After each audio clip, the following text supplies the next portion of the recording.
All right, there's, okay.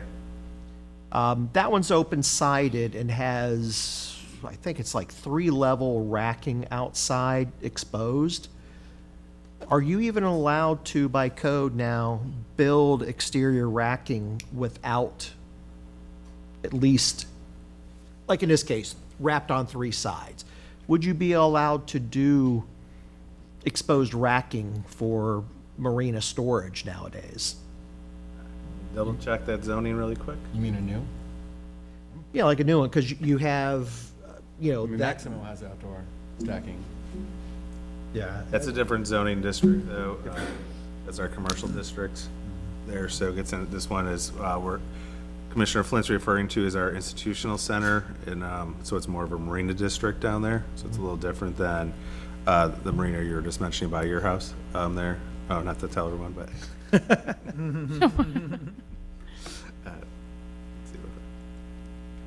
Yeah, I know, for example, the Harborage Marina recently added some exposed racking, but like Corey's saying, that's an IC.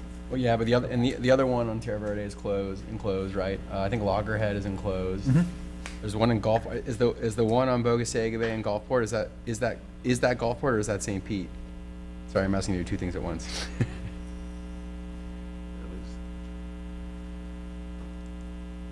a vast majority are going to be either fully enclosed or partially enclosed. You Yeah, do see some that are, you know, 3-sided, similar to this before us here today. Yeah, I mean, in the IC, it doesn't get specific, but it talks about parking structures, which is, you know, Parking for boats. for boats. They're encouraged to be internal to the site and include architectural features related to a principal structure and shall meet the general development standards for parking structures. So it's not a requirement, that's an IC. So it's a little different than our CCS, which you have Loggerhead, and the other marina too down in the Skyway District, that's gonna be CCS as well. It's a commercial district for us. The county didn't have any such regulations in their code under C2. And then the other marina you're referring to is, Well, there's one that's a 3-sided in Bogasega Bay, but that might be Gulfport. do you know cross streets down there? I'm sending you on a goose chase now, I didn't mean to do that. West of 49th Street. Yeah. South of 22nd. Yeah. South of 22nd, west of yeah. Is it west of 49th? No, it's east of 49th. Okay, I won't answer this. Yeah, east of 49th. Well, there's some, once you kind of go down, it gets in the Gulfport down there if you're on the west side I of. think it's Bayou. Gulfport. I'm just trying to think where the line is. City Yeah. limits. Yeah. That's gonna be Gulfport down there on the water. Oh yeah, definitely. I'm getting my geography messed up because it's in between downtown Gulfport and the Gulfport Marina, so clearly it's Gulfport. Yeah. Okay.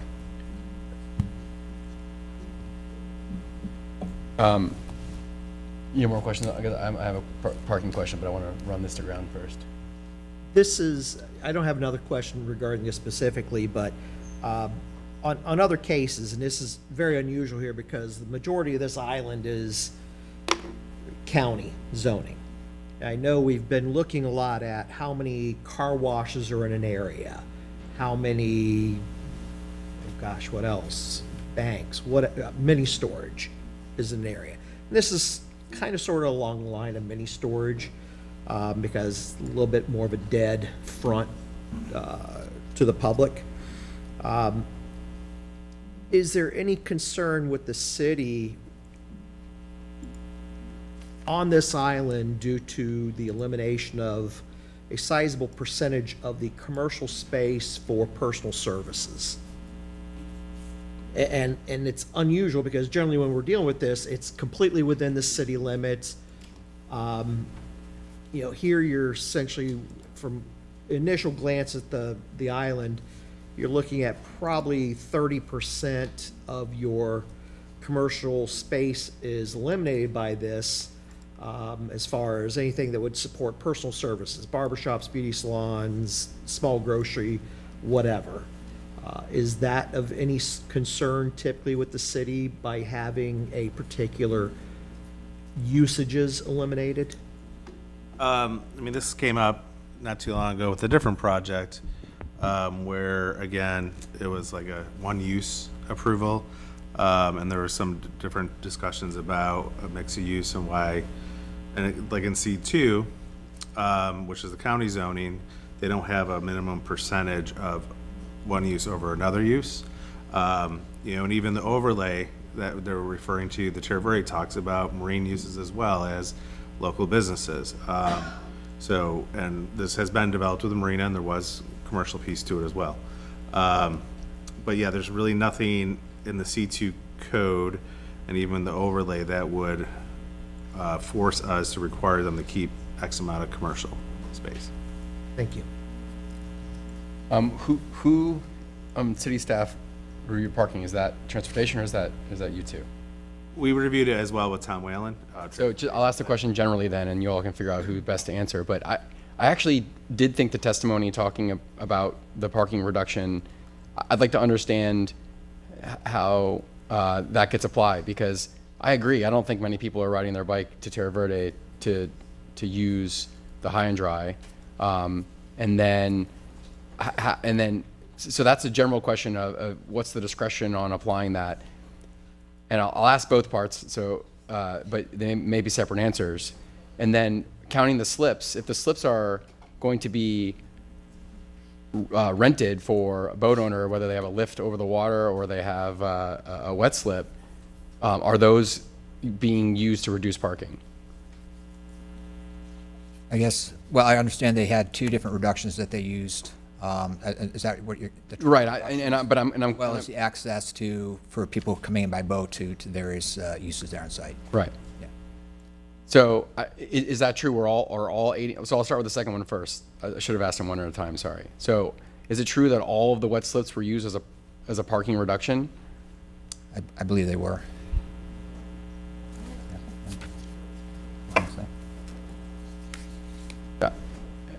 Can you clarify this?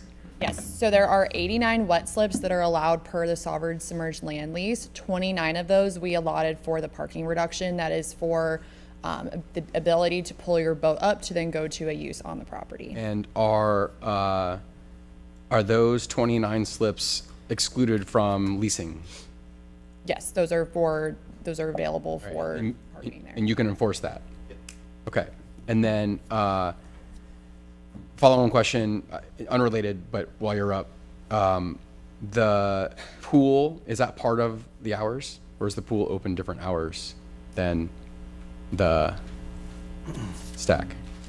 If you want to impose the same hours on the pool, we don't have set hours that we've prepared at this point. If you want to impose the same hours as the marina, we would be open to a condition on that. With respect to the pool, I know there was discussion on amplified sound. It's in our narrative that we will not have any amplified sound in the pool area. And then on the Harbor House and the third-story bar, they are facing Madonna and Pinellas Bayway. They are fully enclosed on the sides that are facing the residential. So noise can't go in that direction. You accept an amplified condition for the pool? A no amplified? Yes, we'll accept a condition. There can be no amplified sound at the pool. Thanks. Okay. All right, and then, sorry to be confusing, but going back to the first question then for parking, the second reduction was an administrative reduction for the trail. How many spaces does that reduce their parking requirement? I don't recall off the top of my head. Does the applicant want to answer that question? I mean, I think we could probably look it up. Yeah, I mean, we're going to ask some more questions, so if you could check and let us know, that'd be great. Thank you. Other questions? I think Commissioner, It was 40 spaces, it was a 15% reduction.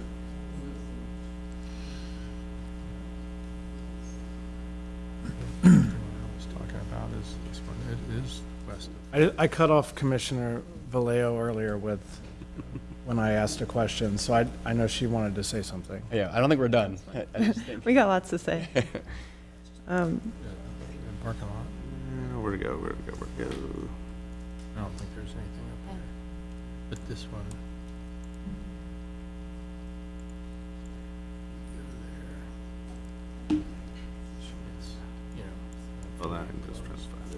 Okay, here's. You have any additional questions on parking? I think he's checking it or So reading. what the code says is allowed reductions under section 138-3602. Basically, the minimum motor vehicle parking stall quantity for each site may be permitted with the following administrative reductions, whereas the cumulative administrative reductions for subsection A through H below shall be limited to 30%. Properties located within 1/4 mile of a regular scheduled bus line, which there is not, would qualify. In this case, it would not. If there was any location of trees, there would be a reduction, which there is not. Properties located within the mixed-use district, 15%, which this is not. Properties located within a special district, that's another one, which is not. Okay. Use development required minimum 20 motor vehicle parking stalls, may participate in a bicycle facility improvement program, providing on-site bicycle infrastructure to reduce the number of required motor vehicle parking for the following amounts. For each, if you have repair stations installed by the developer is allowed a reduction of 2 motor vehicles parking stalls for each covered bicycle station with racks. The developer can, by the developer, the developer allowed a reduction of 4 motor vehicle parking spaces. There's carpool, there would be another one. Also, properties located within 1/4 mile of the multi-use trail, which is the one they're using, which is the Pinellas Trail, may be permitted a 15% reduction. So that's the one that Tom did review and looked at the trail as well in proximity to the site. And that's G within that subsection. And I'll ask this to Tom and to the applicant. I don't know if it'd be civil or transportation. Did anyone compare and this is likely a no, but I'm just curious. Did anyone compare the expected parking demand against the ITE instead of the code? Like, does anyone know what ITE anticipates here? I didn't do it. No, I mean, I wouldn't expect you to, but Right, if you did, I'd love to know. I couldn't find ITE data for marinas, so I didn't think I could do the IT analysis for parking demand. I might be able to do it for some of the uses on there, maybe the commercial uses, but Oh, so IT didn't have one from they Marine? didn't have that, right. So I didn't feel it was Interesting. appropriate to use that. And just one clarification too on what I said. Yeah, the 29 slips is what we saw too in the site plan. Okay. Yeah, they appear to be the active wet slips on the site plan that people would be able to come in on their boats and have access to the commercial uses. So that is correct. That's how we saw the plan, yeah. Thank you. Do you have anything to add on the IT parking? I saw a head shaking. I'm just putting it on the record. You don't have anything to add? No, nothing to add. Thank you. Thanks.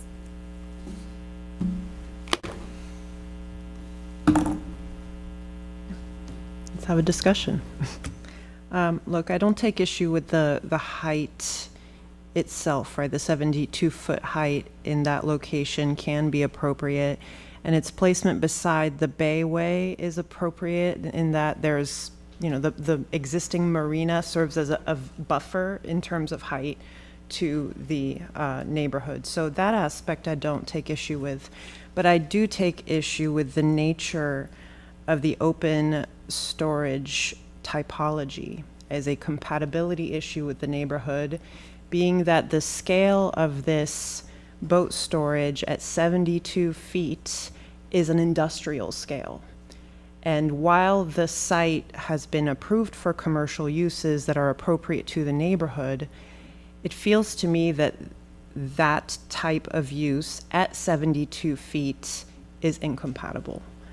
I have concerns with sound mainly, that I understand the fact that city regulations exempt forklift noise from consideration. I think perhaps it's because forklifts tend to be in industrial zones and not in neighborhood zones. So I do think that is a factor, that should be a factor in our decision because it will cause a nuisance. And that is part of what makes it incompatible with the residential character of the neighborhood. Forklifts can produce mechanical noise as high as 80 to 90 decibels, and they are limited federally at, I think, 87 decibels. So if you consider that in the report that we've been provided, that's comparable to a nightclub in terms of the noise that it will generate throughout the day. So I do, and this acoustic report, I think, is a little slim. We're provided with data for, a conversation 6 feet away versus 48 feet away. And, that's not very compelling to me. I would be interested in adding a condition of approval that states that a thorough noise study needs to be conducted, modeling peak operational load and addressing noise at multiple heights. I do think that, and also specifying mitigation measures if decibel levels at the property line exceed noise ordinance thresholds. And I know we're not bound to the Pinellas County noise thresholds, which are more restrictive than St. Pete in this particular case, right? But I do think that that would be something to consider to be a good neighbor. Automated, I would also, recommend considering automated retrieval systems, which are quieter than forklift systems, and they're also hurricane rated, and they are more efficient than forklifts. So if that would be something that, I don't think I can put a condition, but I would recommend that kind of use if we're going to approve an open boat storage typology. I would much prefer it be at least partially closed, because there is no sound mitigation strategy as good as a wall. Sound will travel. Sound tested in labs, like if I get a piece of equipment and I review the specifications and it says it performs at 75 decibel, those are in lab settings and under perfect conditions. In real world, those sounds are typically much higher because you have surfaces for the sound to ricochet off of, and it's often unpredictable how sound can travel and be amplified in real world settings. So I would much prefer for this to be a closed boat storage facility, or at least 3-sided, as you stated, you've seen those, to mitigate sound travel to the neighborhood.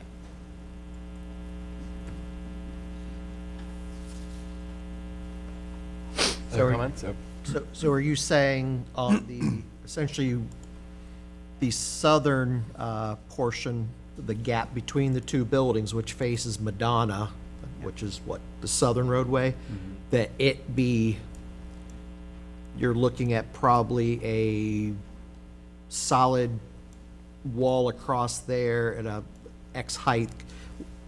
I imagine you would need the forklift to be able to exit out the south end, and your forklift has, it's, I don't know, what, 20 foot tall when it's fully lowered, roughly?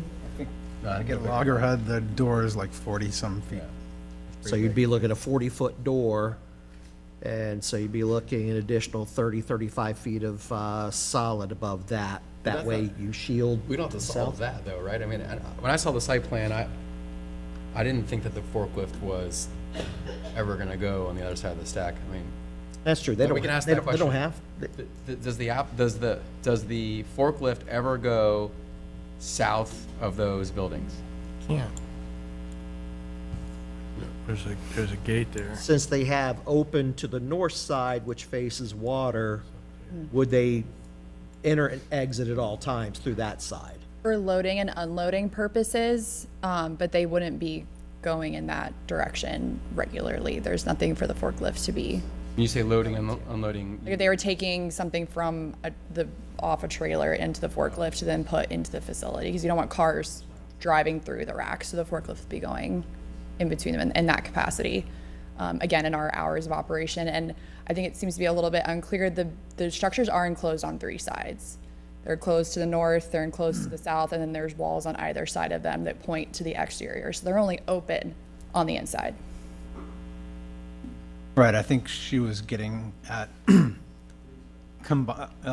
I guess, connecting the two towers with a third wall, or in this case, I guess it would be a just making that wall. seventh wall, but yeah, Be one building instead of 2 buildings. yeah, a U shape. So that all noise is focused out over the waterway to the north, Yes. essentially. Yeah. For clarification, would you also have to be roofed as well? To create a continuous, There's nothing that would make sound ricochet back down, right? If it goes out to the sky, it goes straight up. So that's not a concern. Other comments? Yeah, can I ask just one question to the applicant? Are the current hours of operation the same 8 to 5, 8 to 6 that would be post-opening? So current hours, 8 to 5, 8 to 6 on the weekend would continue, okay. Correct, yes, for the marina, yes. Yes. All right. Sorry, a follow-up question on that. What if somebody at the marina wants to go fishing? Like 8 a.m.'s not that, maybe, can someone not take their boat out, sun up?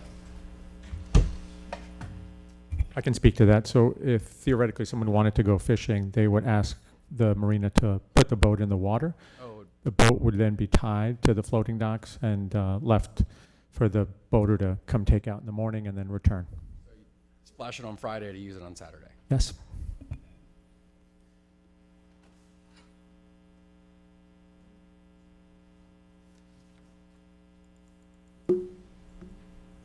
Other questions, comments?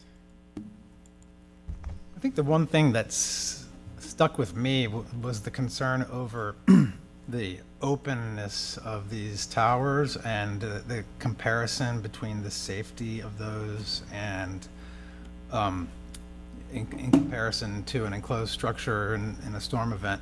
Because I too have seen the news stories about boats being like a quarter of a mile inland after hurricanes, and we know it happens. Of course, it's a very rare occasion, but I'm just wondering if any kind of structural analysis has been done, or if I have never seen one like this before. I'm not a boating person necessarily, but is there direct knowledge of the safety differential between those designs when it comes to wind event? So I actually had some thoughts on this that I was noting down. Most notably, all the examples we gave of damage were completely enclosed examples. So I thought that was kind of ironic. I looked at this and compared it to the criteria too. I think that it's a valid concern of the neighbors, but I don't think that it's in front of us today. I think whether or not the structure is designed to be able to withstand the storms is a building code thing that we frankly just Well, don't touch. It will be by code. The structure itself, yeah, and I guess that's the nature of the beast, right? The structure itself is permitted, it meets Florida Building Code requirements. The boats, no. The operations and whether they're secured down in the event of a storm, that's the hurricane preparedness plan, so I guess that's enforceable too. Yeah, I thought long and hard, and that's why I asked those questions earlier about the oversight relative to marinas, because this did feel like a building code issue. And honestly, like the one thing I wanted to hear from an incredibly well-organized, thoughtful, like community that cares about itself was some expert testimony about the lack of safety, or real or perceived. And we saw videos from Texas. We didn't hear an expert from Florida who has done this. And so to understand building code issues, wind safety at 70 feet is beyond, I think, the scope of this group. But I didn't hear any of that on the expert side. And I wish, frankly, we had. I think it would make all of us feel more resolute one way or the other. And I sort of expect that the danger of a boat coming off would be some sort of failure with the building. I actually do tend to agree with the applicant that the boats that get moved around. For example, I'm remembering images of Treasure Island Causeway, who was littered with boats after Helene, but water carried them there. I'm not, if the structure can handle the storm, I don't expect boats to come off the structure. The question is, how do we regulate the structure itself? And I see them as, a valid question for the public to have, but not in our criteria. And I'm particularly concerned about our criteria today because of all the coverage that this has, and because we have a court reporter here, and because I suspect that one way or another it's possible that this ends up in litigation. And so I'm not sure. I'm not sure there's much for us there. That's my thought. I mean, others can have different thoughts there. Kind of like a parking structure. Go ahead. For a car. I mean, we don't take into account, does the wind blow the car out of the open-sided structure? And from what I've seen on these boats that are inland, it was from rising tide. Yep, they floated inland, but they weren't ripped off of the top of a bay and, hurled a mile. They floated there. Not good either way, but it's going to happen. And I think most of them along Treasure Island Causeway that are there, they just floated off of people's docks. They broke the tie, whatever. So that's going to happen no matter what. I do have concerns that problem you get with a lot of things, and I deal with commercial buildings, and there's just not enough time to secure a lot of things before a storm hits. People have their own homes that they go and secure. They don't have time to secure, boats to these things. We kind of have to leave it up to code that the cradle system is going to keep it in place during a wind event. You had something? Yeah, I mean, first of all, I commend the residents for coming out and being organized and having your voices heard. I think, like you've said, Chair, very respectful and friendly.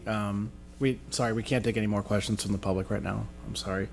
But the other thing that I, want the audience to understand is that this is not, a popularity contest, right? It's not, there's hundreds of you who came out, a lot of you have spoken, but if it was 100 or 1 million, it has to come down to the merits of the case, right? And I think that's important for us to say too. But to me, this really comes down, because you're right, we can't talk about, okay, well, we're not experts on building structures and integrity, and if it's going to survive a storm or not. We can rely on experts and expert testimony.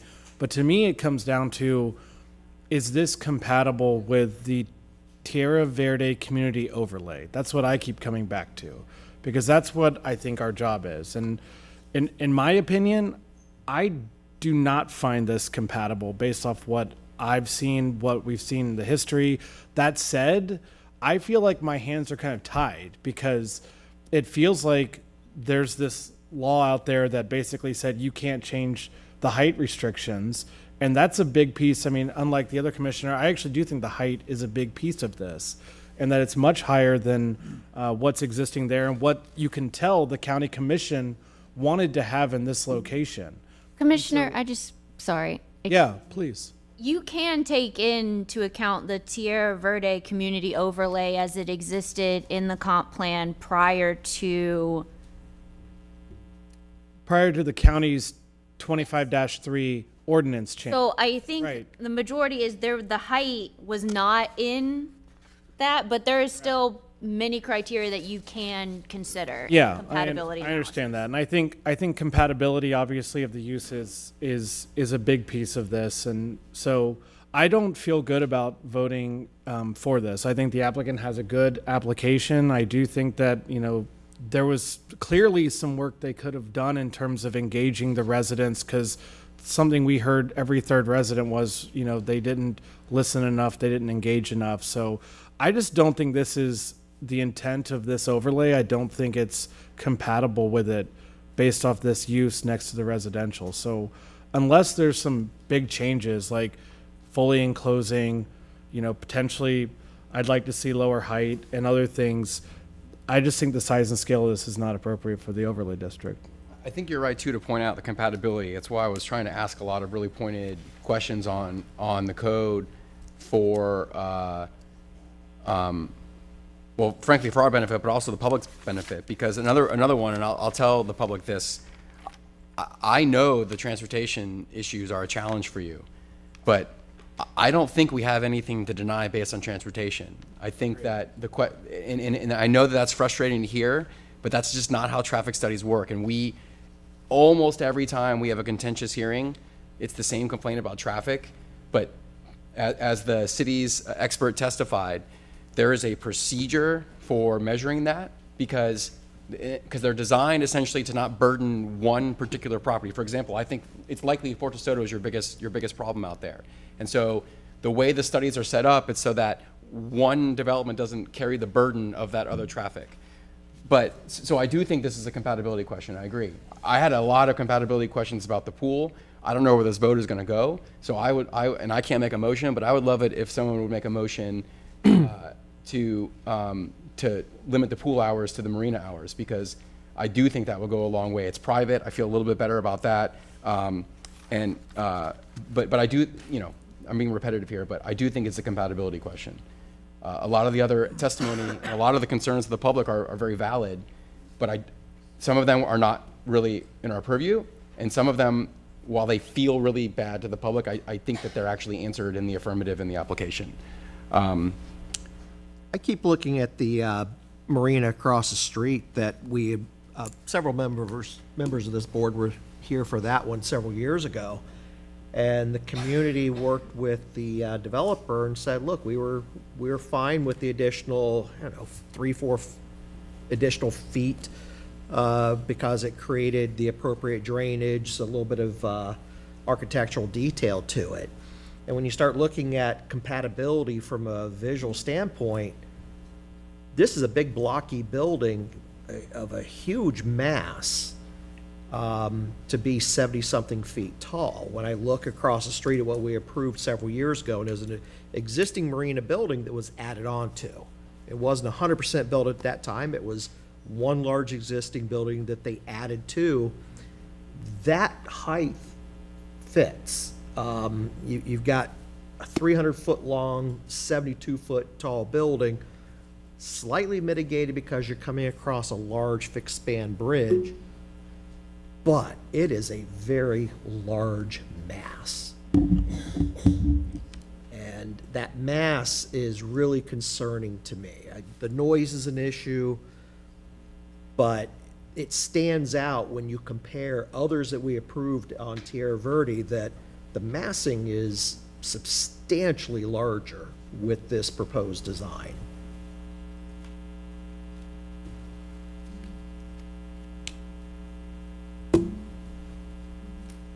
I don't know what else it is, but to me, my first impression, my initial knee-jerk reaction to the elevations was it looks like they tried to dress it up to make it look like a building, but it doesn't look like a building at all because it's pulled apart, So I almost would rather see an industrial-looking rack, in a marina environment.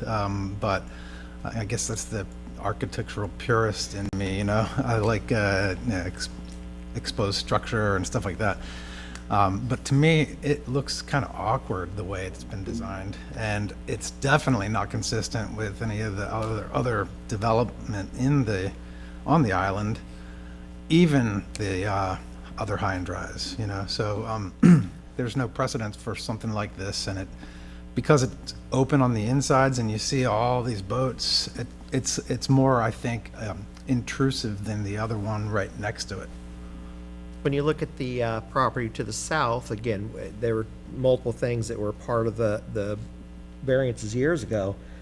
It was a slight height variance on the additional high and dry marina, but we also had the height on the hotel. But the hotel, you have projections, you have glazing, you have all these elements that soften a height and mass of a building. We don't have these elements on these. You have a large mini storage building. And, when we ride down the road, anywhere we see 4, 5, 6-story mini storage buildings, you lack the glazing. You lack a lot of the things that take that mass and make it a bearable mass. There's nothing here that takes down from a 70-foot tall, 300-foot long mass.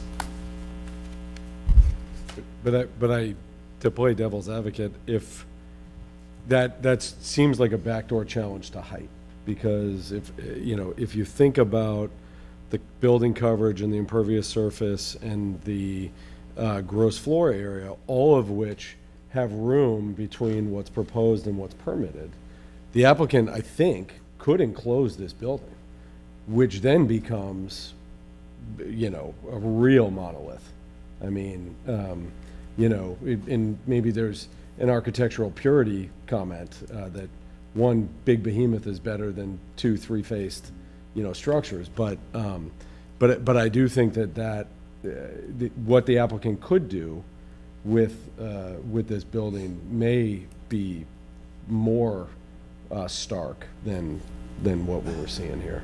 That brings up a question that I actually meant to ask Corey or Adriana. How is intensity measured for a marina?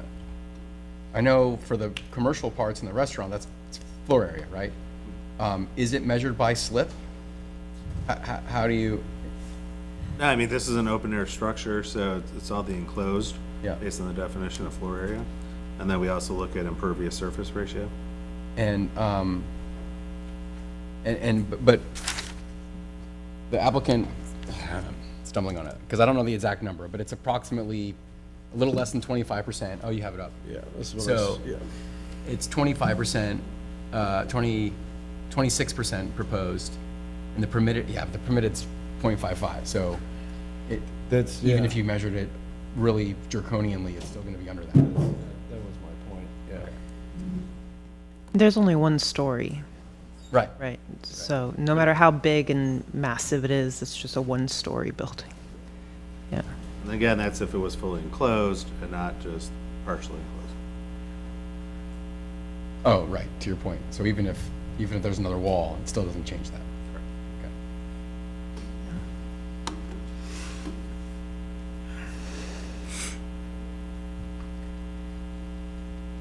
Okay. Well, if we're getting quiet, do we want to add conditions? Do we want to have a motion that's at everyone Why don't we else's do the discretion? conditions before we forget the special conditions? Otherwise, we'll forget them. Just knock those out. Right, not knowing where the vote's going. Sometimes we have clarity. I don't think I have clarity right now. But I can't make the motion again. I'm asking for a motion to set. If no one wants to make one, then it doesn't happen. And I'll just make a motion on what we have before us, unless somebody feels strongly about adding conditions. Oh, I'd like to add conditions. Please, go for it. Okay.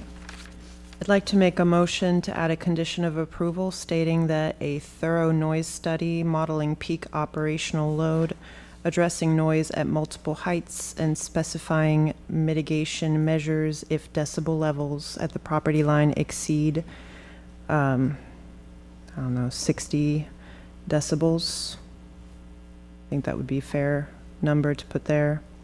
Is that something you can enforce, Corey? Yes, they would have to hire a noise consultant. And then is that part of permitting then? Second. Do we need to ask the applicant on any of these? You don't have to, just for the record, adding conditions under county code is governed by section 138-242, and they call them additional safeguards. So that's what we're operating on right now, to add additional safeguards. But condition is fine. Okay. Do I need to No. reword that? Okay. And can I add another question too then? So the Corey, let's say it comes back and the study is, it's too much noise. How do they mitigate? Is that on them or, okay. Yeah, I specified here that they would provide mitigating measures. But what might those be? I'm just curious. I mean, you clearly know a lot more about this than I do. What might be ways that they mitigate? Different forklift? Yeah. Yeah, okay. And typically, when we do the noise studies, it's the noise and monitoring plans, and they usually provide, if they keep, this is usually for speakers, but they usually keep it at a certain level. And then they usually have monitoring abilities on site, such as like either a sound, measuring machine somewhere on site, and then there's usually a notification so that the manager on site knows, oh, we got to turn down the music because it's louder than the 60 dBH or 55, depending on the time of day. They also take in the ambient sound too. So they're going to take in measurements of the whole entire site when they do this study to figure out what is the ambient sound and then what would be produced by the forklifts at different points. So. Is 60 what the current sound is? Like, do we? Yeah. I believe, yeah, that's what Pinellas County specifies. Yeah, typical ambient, I think a lot of the studies we see is like 54, 55. Yeah, I second it. Yes, you did. Blatt, Yes. Reale, Yes. Flynn, Yes. Griner, Yes. Conroy, Yep. Hugglestone, Yes. Bigelow. Yes. All right, the additional safeguard passed.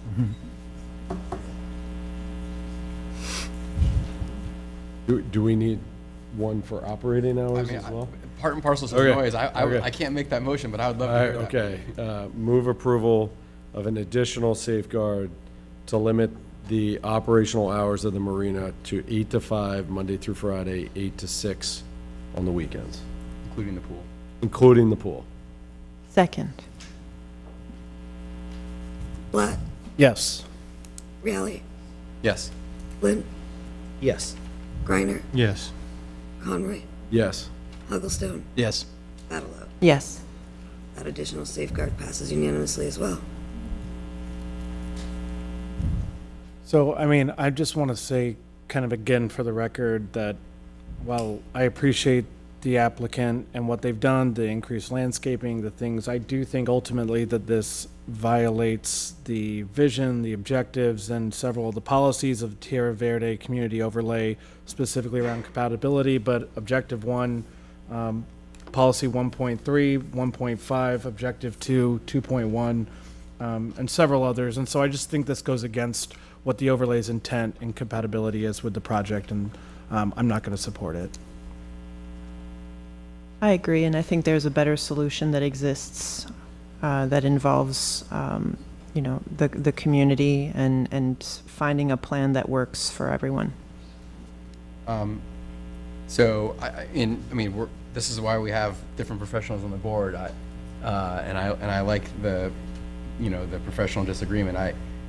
My biggest concern was those noises. I feel better about the compatibility because it's in between an existing stack and a bridge. I think that it will, and I think a lot of the concerns the public had, we don't have purview on, or that the record just doesn't support. Noise is my biggest concern, and I think that those limitations are pretty stiff. So I feel comfortable with it. But we don't all have to go down the line and say that. Do you want to entertain a motion?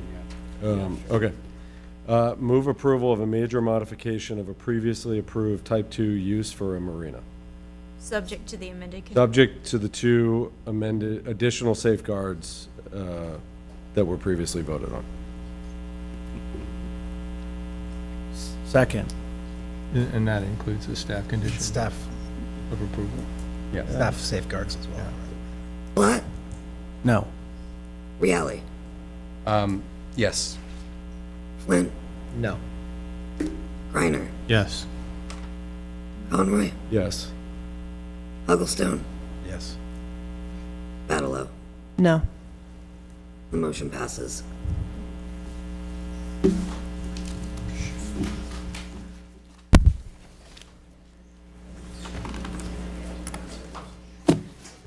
We are adjourned.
predator thing where the police took over the computer because a child had made a relationship. And the number one threat online is online predators and the grooming that happens. And it's a building of trust with children, and they pretend that they're minors, and eventually that's how they get the kids, and parents don't understand that. And if that risk was there 16 years ago, I think it was an eye touch. Imagine now. And this was someone in Georgia who traveled to Florida to meet a minor. So you're exposing, like the chief said, not just to individuals here, all over. And I think it's incredible work, and I think it's true. Parents are the ones that need to get involved. So the outreach is great. Get us that digital information, and we'll get it out to our outlets. And hopefully, Chief, I don't know if they have it on the St. Pete Police website, but this could also be something that maybe they can also have as a resource. And the community service officers could share this at the neighborhood meetings, and I think that would also get the word out. So thank you all for being here. Thank you.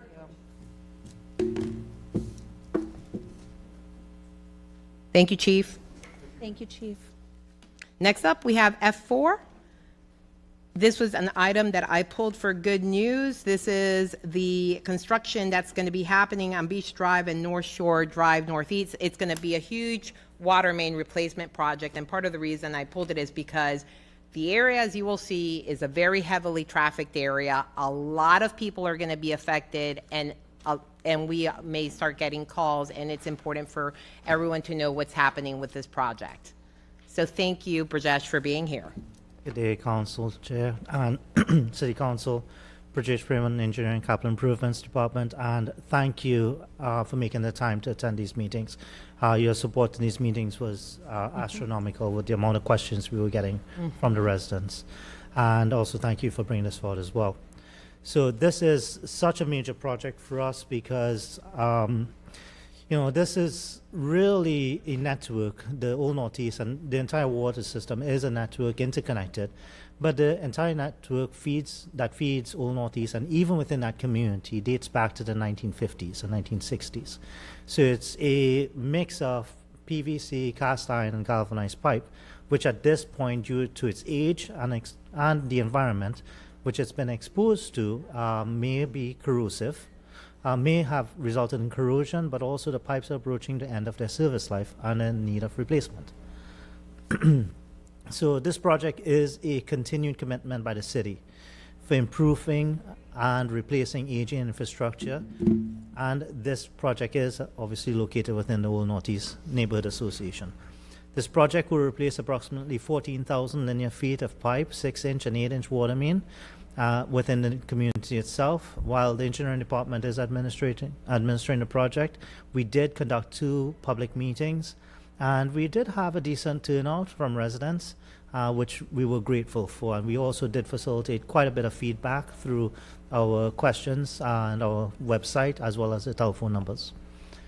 Now, this is the general location of the project. I am not really going to go into detail on this because we do have a project website that is gathering information and any feedback on the project itself.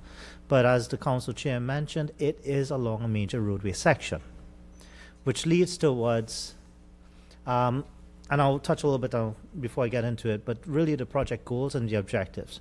Improving water service reliability, capacity, and the operational efficiency of the system, while reducing the loss and risk of water main breaks or failures or service interruptions. Improving the fire service protection and maintaining that quality of drinking water supply. So what can we expect during construction? To be honest, the road in these sections are about 40 feet from curb to curb. 40 feet with major construction equipment, backhoes, it will have operational impact. So during the day, we expect construction between 7 a.m. to 5 p.m. 7 a.m. really is where the contract is going to start staging. We don't anticipate lane closures at that time. We try to keep our lane closures to after the rush hour traffic and reopen lanes before the rush hour traffic. But again, this is just where residents may hear the beeping of the trucks because they're staging. They're getting ready to start working because we want them to start as soon as that rush hour is done. So there will be heavy equipment within the right-of-way during construction. We do not anticipate any service interruptions. Typically, water mains are constructed by constructing the new line, then we clean it, disinfect it, test it, get our clearances through our water department and then the Department of Health, DEP, before we can actually put in the service connections. So again, we build a new line parallel to the existing line where all the service connections will be. We have everything up to the point of the private property. We clean, disinfect, test everything. Once it clears, then we sequence our tie-ins and switch off from the old line to the new line, usually during times of low service or at times at night where there's low operational need. Those tie-ins come in very quickly. Usually it's not something that the residents could even tell that we just did that quick tie off. Usually they'll probably, when they switch it on, they'll just get a little water hammer, but nothing significant. Now, the contractor will employ dust control measures during construction, and physical construction is expected to begin next month. Now, activities will primarily take place within the right-of-way. However, there will be times that we'll have to coordinate with a private property owner, and if we do have to do any work on the private property, we will coordinate any temporary construction easements if needed. Public access will be maintained at all times. Now, I just want to make it clear, we will have lane closures, which is different from public access. So there'll be pedestrian access. There may be some points we'll have to reduce lanes or shut lanes down during construction, not only for the worker safety, but for the general safety of the public. Public property owners and residents will be notified during construction and advance notice for service connections. So what does that mean? Typically, once we award the contract, we notify everyone within the corridor. This project is coming up.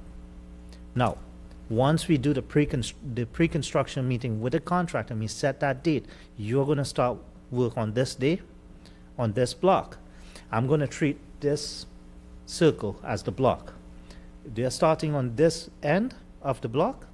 You get notices 7 days ahead of when we come to your block to start work. So they're constantly moving that way. So as we clear each segment, by the time we get down to Councilmember Driscoll, she may not get notice yet because we are not at that block, the 7-day notice. She got the notice that this project is coming, but she hasn't gotten the 7-day notice. So as I'm moving down each block section, 7 days in advance, you get that notice that we're going to be in the front of your block working. And that's how we continue on.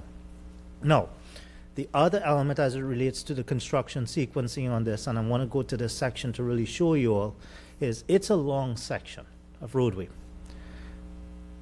It's not beneficial for us to finish these 2 blocks and then come and pave it, then do the next 2 blocks and come and pave it, because we're going to do the entire majority of the line and test it and put it before we put it in operation. We do not want to pave the road before we get the clearances from FDEP and the pressure testing that everything's good. Then we come back and pave the road. And when we pave it, we'll pave that entire section at one time. It's more cost effective and will be less impact on the community as well. So as we get started in construction, there will be lane shifts during construction. As I mentioned, most of this roadway section is about 40 feet in width. So it's not that wide when you really think about bringing a backhoe, a dump truck, staging pipe, and all that equipment. So as we start construction, we will do temporary closures. And again, we will coordinate that with the residents. During the day, we'll close a section. At night, it'll be reopened. All this has been discussed in the public meetings, and we've also coordinated with some of the major entities along the corridor, meaning some of the condos associations or some of the other type of facilities along the Vinoy and other multi-family or multi-residential units. So that way we have the specific points of contact that we need to coordinate with during construction. Now, this is the general information as far as what the public can reach out if they have any questions, but to the general public, they will be getting a notification letter once we award the contract. And that letter will have the city's point of contact that they can reach out to if they have any questions. On top of this, 7 days before construction, they'll have a door hanger which has that point of contact again. So thank you for this. This is going to be a very impactful project. These smaller projects, these projects within these smaller blocks and neighborhoods is always much more challenging. Thank you. I'll take any questions. Thank you. Well, I appreciate all the information you gave. I attended the meetings, and they were well attended, and you have representatives also from the Vinoy and other businesses that are going to be affected. So your team did a great job. You did a great job, Rajesh, handling the questions and also easing people's concerns about some of the impacts that they're going to have.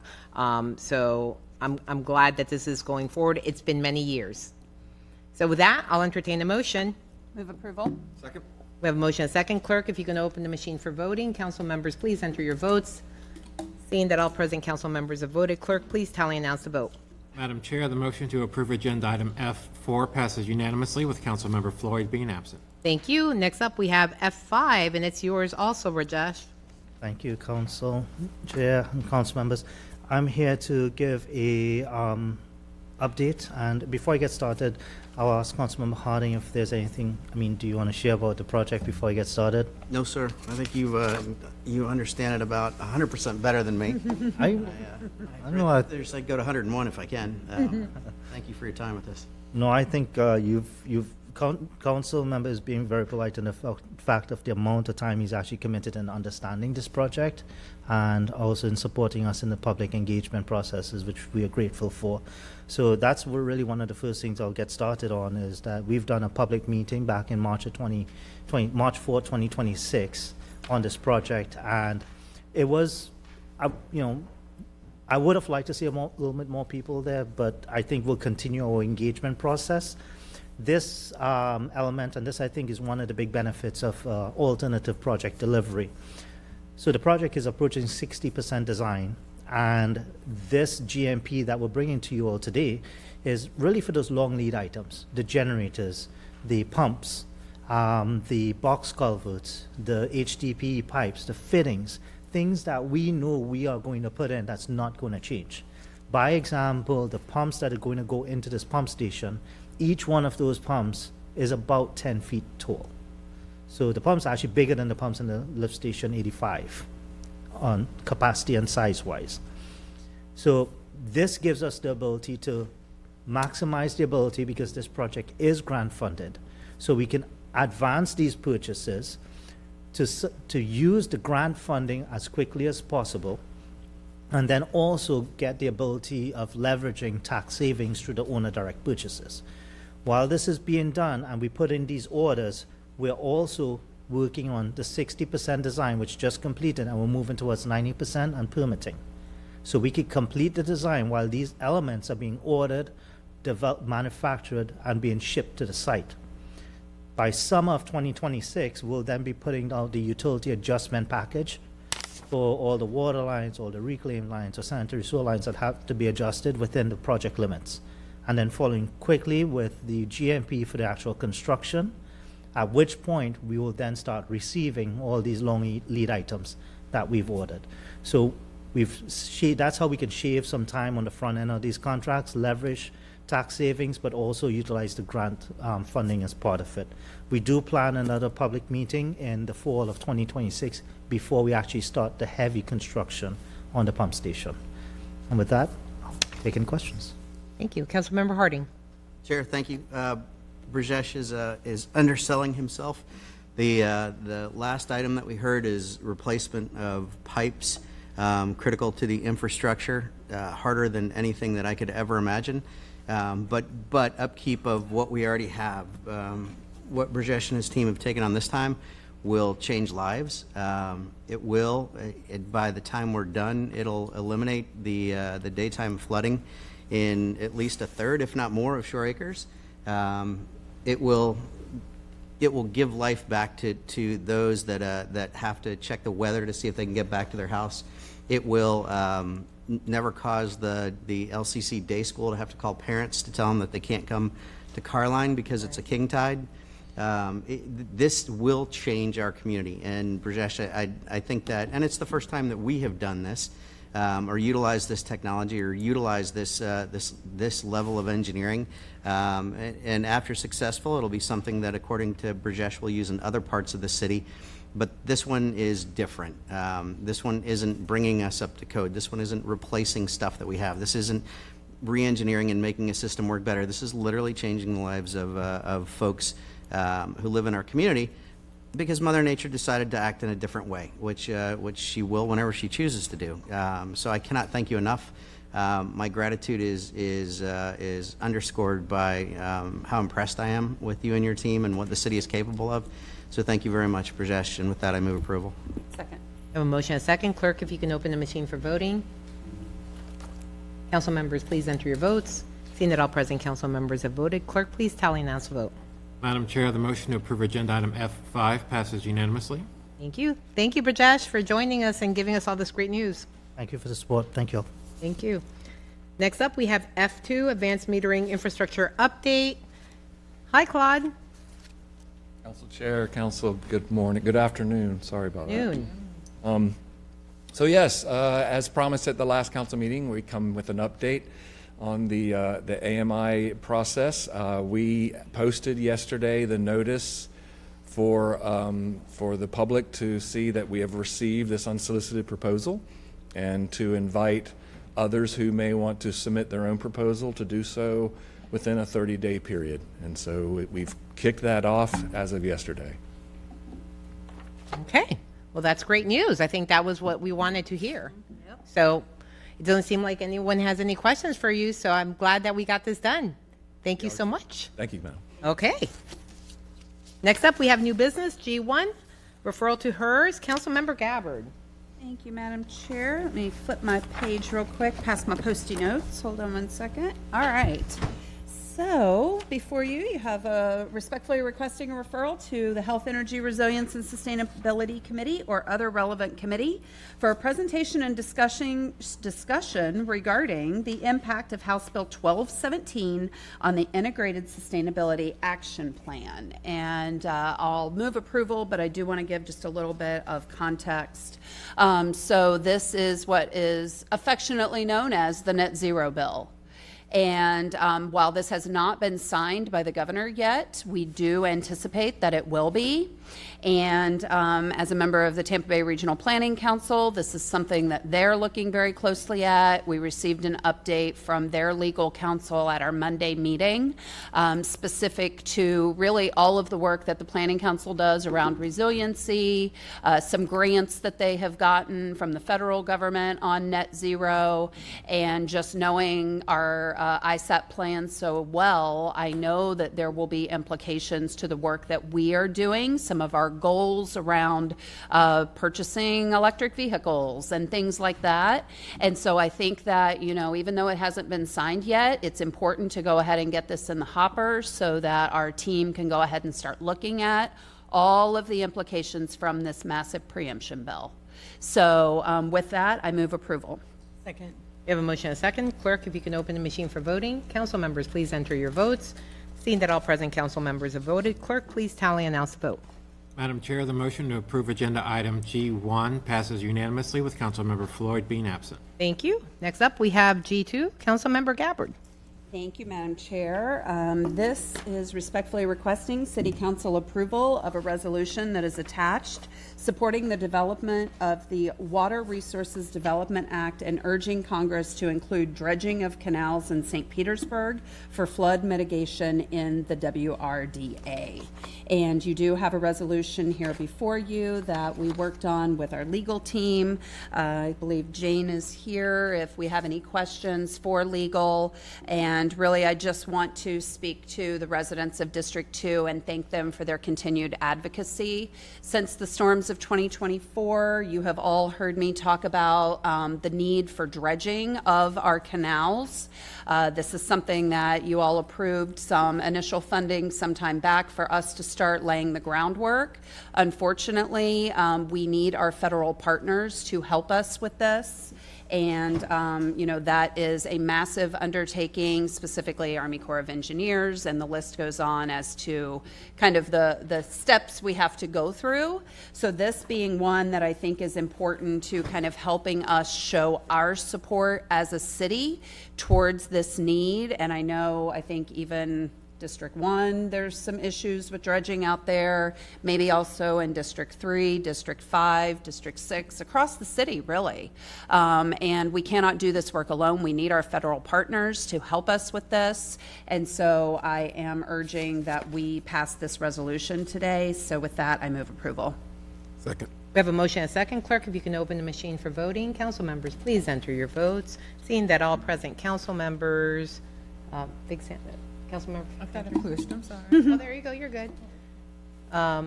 Seeing that all present council members have voted, clerk, please tally and announce the vote. Madam Chair, the motion to approve agenda item G2 passes unanimously with Councilmember Floyd being absent. Thank you. Next up, we have council committee reports. We have H1, the April 9th, 2026 HLUT action item, and on behalf of Vice Chair Floyd, Committee Vice Chair Harding is going to present that. Thank you, Chair. Respectfully requesting the administration move forward with a scope of work for Phase 2 of ULI Tampa Bay study of the historic gas plant site within the next 2 weeks and provide an email update to City Council. Councilmember Gabbard. Thank you. So I wanted to ask the administration, we're a week past when this was passed at HOUT.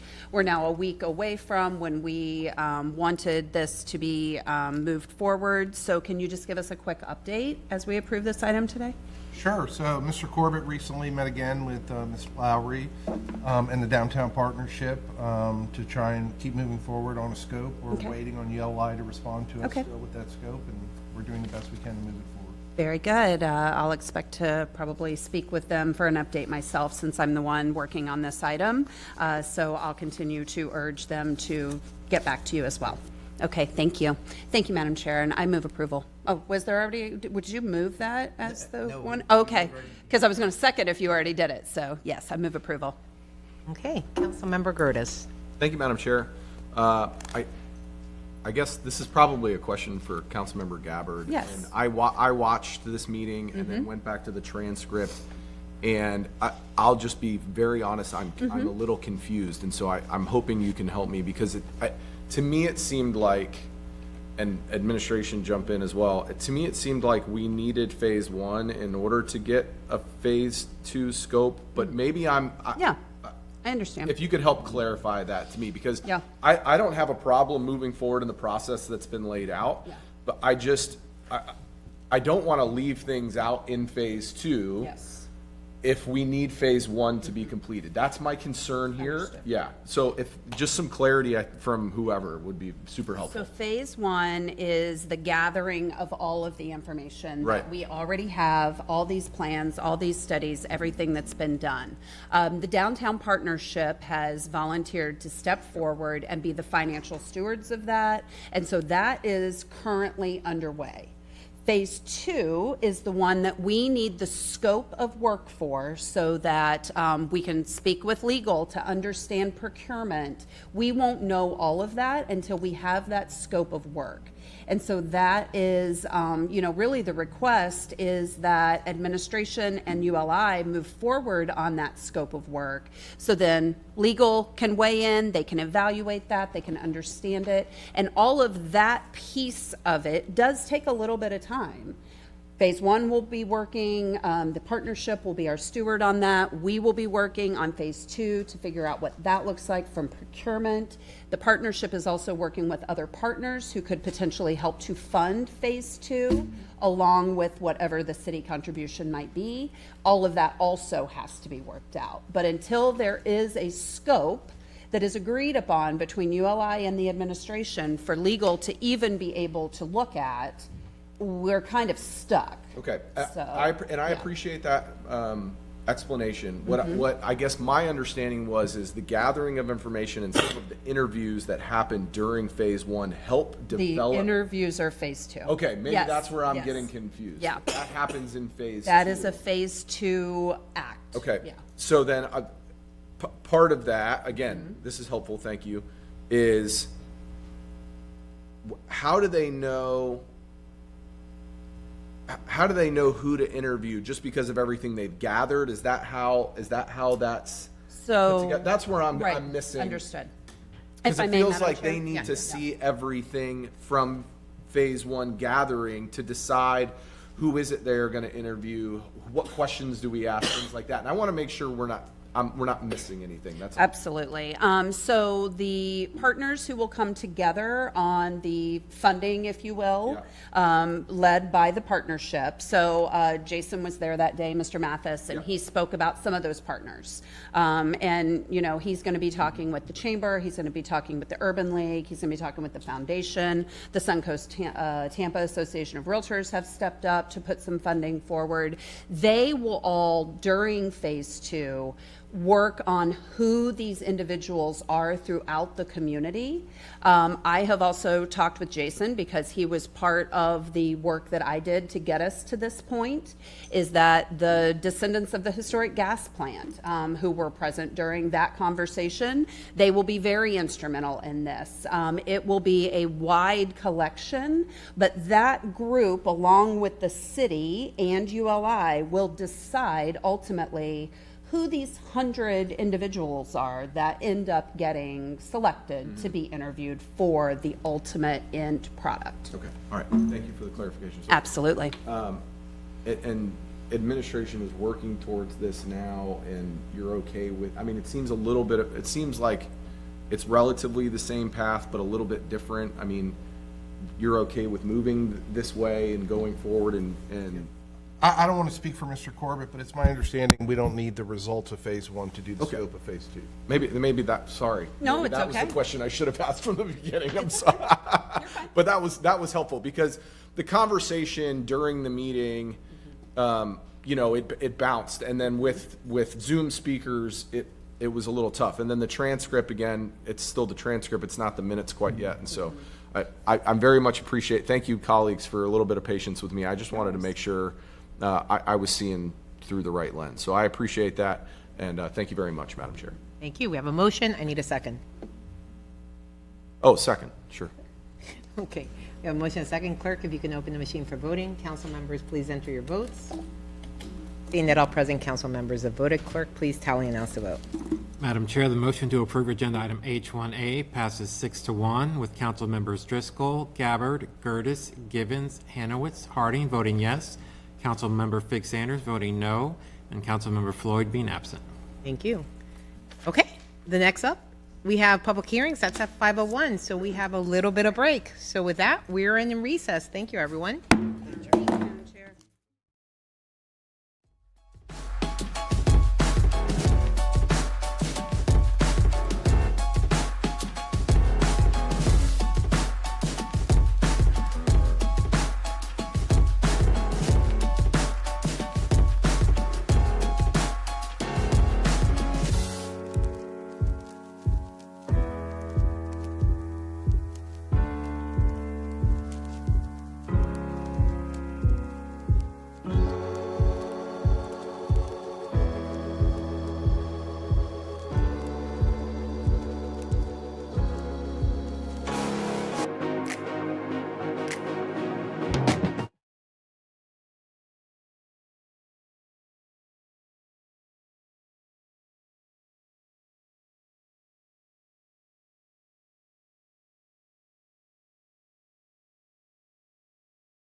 City Council meeting of April 16th is back in session. Now we're in the public hearing section of our agenda. First up, we have J1 and J2. Move approval. Second. We have a motion and a second. Clerk, if you can open the machine for voting. Council members, please enter your votes. Seeing that all present council members have voted, clerk, please tally and announce the vote. Madam Chair, the motion to approve agenda items J1 and J2 passes unanimously with Councilmember Floyd being absent. Thank you. Thank you, Joe, for being here. Next up, we have J3. This is setting the May 14th, 2026, setting May 14, 2026 as the second reading, second public hearing for an ordinance amending the city code, creating a new section 16.30.060, transit-oriented development overlay, providing for transit-oriented development districts, including establishment of the Sunrunner BRT. This is the first reading and first public hearing. I'll read the ordinance. I'm sorry? I'll read the ordinance. You can read the ordinance. Proposed ordinance number 633H, an ordinance amending the St. Petersburg City Code, creating a new section 16.30.060, transit-oriented development overlay, providing for transit-oriented development districts, including establishment of the Sunrunner BRT bus rapid transit overlay, providing for station area types and descriptions, providing standards for development, design, and parking, providing for servability, and providing an effective date. And again, the public hearing is on May 14, 2026, and we do have cards for this item. Thank you. And before we start, Councilmember Harding. Thank you, Chair. I intend to recuse myself from this item to avoid any appearance of a conflict due to my business interest that's in a potentially affected property. Okay. Your permission, I'll excuse myself. You're excused. Thank Thank you. you, Chair. Good afternoon, Derek.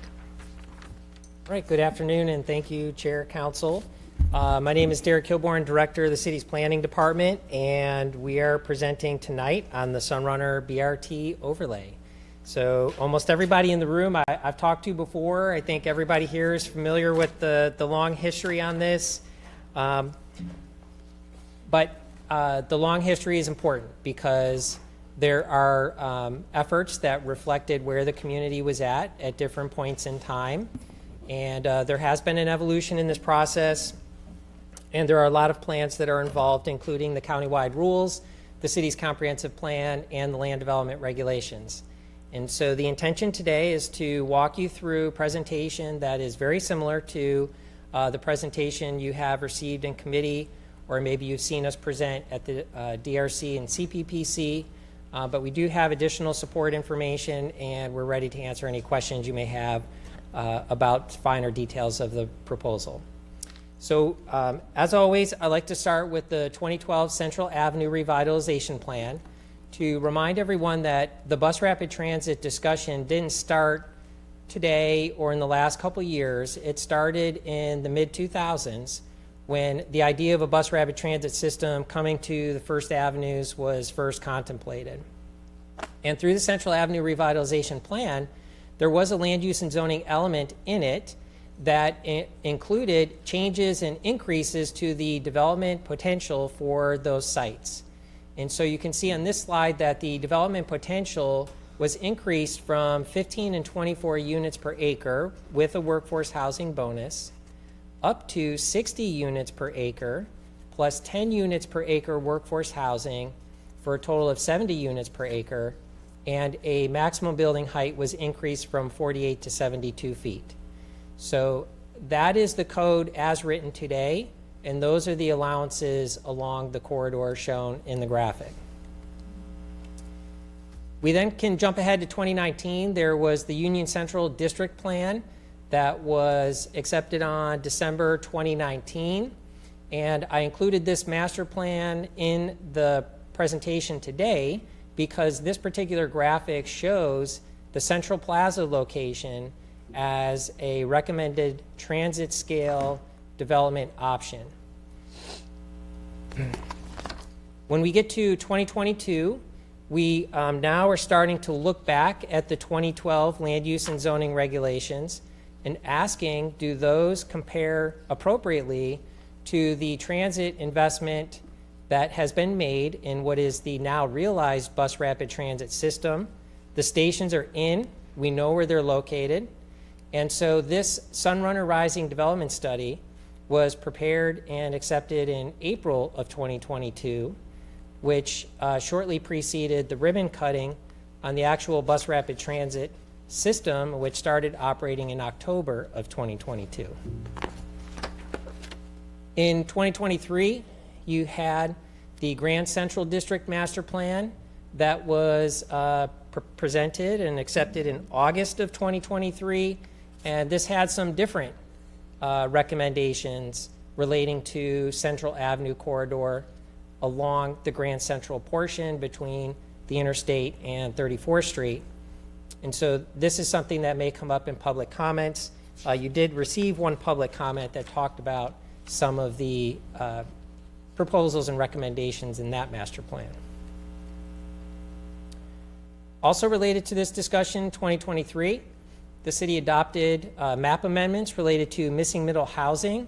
And this is important because there was missing middle housing and parcels that were rezoned and implemented along the bus rapid transit corridor. And then finally, we wanted to highlight that in 2024, you had approval or adoption of the Sunrunner Target Employment Center local overlay, which was essentially the first station area plan for this TOD development option. And this was at the 22nd Street station location, which is shown on the map here.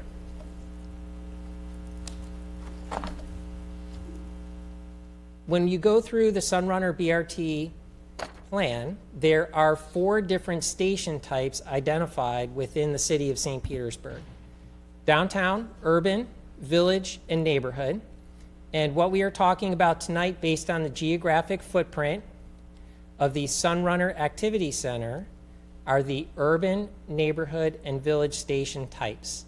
And you can see on this map the outline of the Activity Center boundary and the location of the 3 stations and their station types. And that's really important, and we'll highlight this a little bit later, because the station type dictates the allowable floor area ratio and some of the other development standards. So the station type is important. This set of next slides just walks you through the different station locations. It shows you the radius of a 1/4 mile, and it highlights the parcels indicating that station type. So here we're looking at the urban station type at 22nd Street, 32nd Street, and now we start to transition to a slightly smaller scale, the neighborhood station type, which is here at 40th Street, 49th Street, and 58th Street. And then finally, as you move out to the furthest west end of the activity center, you have the village station type at 66th Street. So what we are proposing here is the creation in the city's land development regulations of a new overlay section called Transit-Oriented Development Overlay.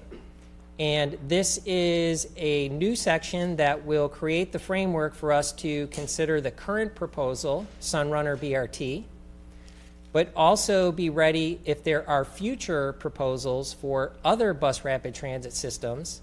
For example, the Spark BRTs running down 34th Street, and also there have been different discussions and master planning for Alt 19 out near Tyrone Boulevard, where a bus rapid transit system could potentially run Alt 19 down into St. Petersburg, circulate at Tyrone Gardens, and then head back out of the city. We think that creating this transit-oriented development overlay is the best framework to insert and accommodate those proposals if they come in the future. But tonight we're talking about Sunrunner BRT only. And there has been some debate and discussion over the years.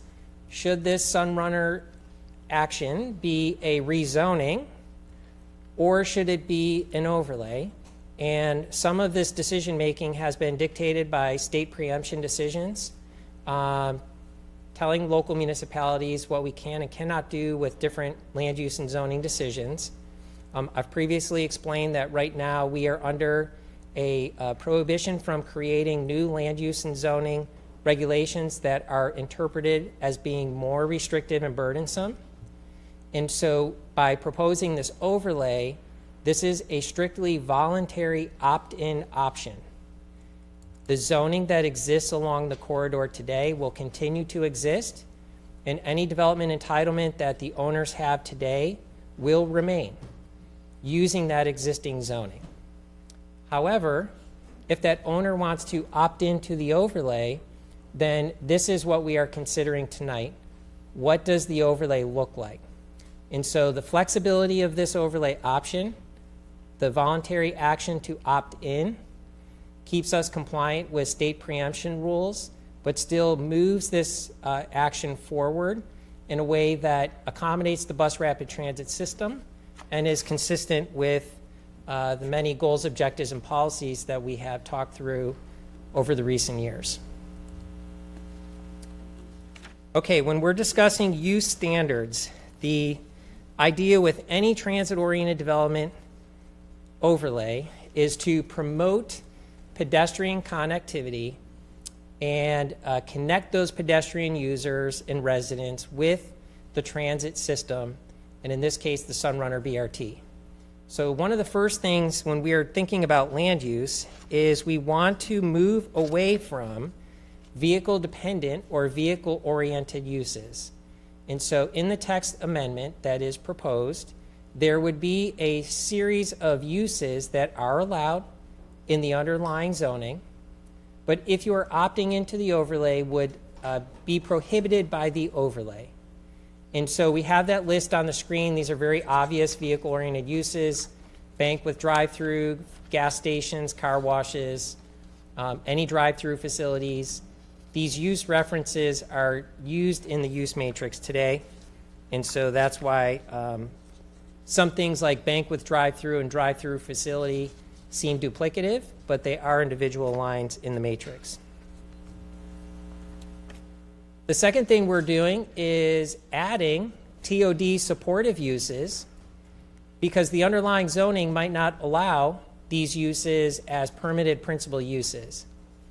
And so these are pedestrian supportive, they're neighborhood and resident support services, and so these are the types of uses that we think should be allowed in a TOD-oriented overlay. In this particular case, in bringing this application forward over the last few months, as I mentioned in the last presentation at committee, there has been some discussion about laboratories and research and development, manufacturing, light assembly and processing, which is included here.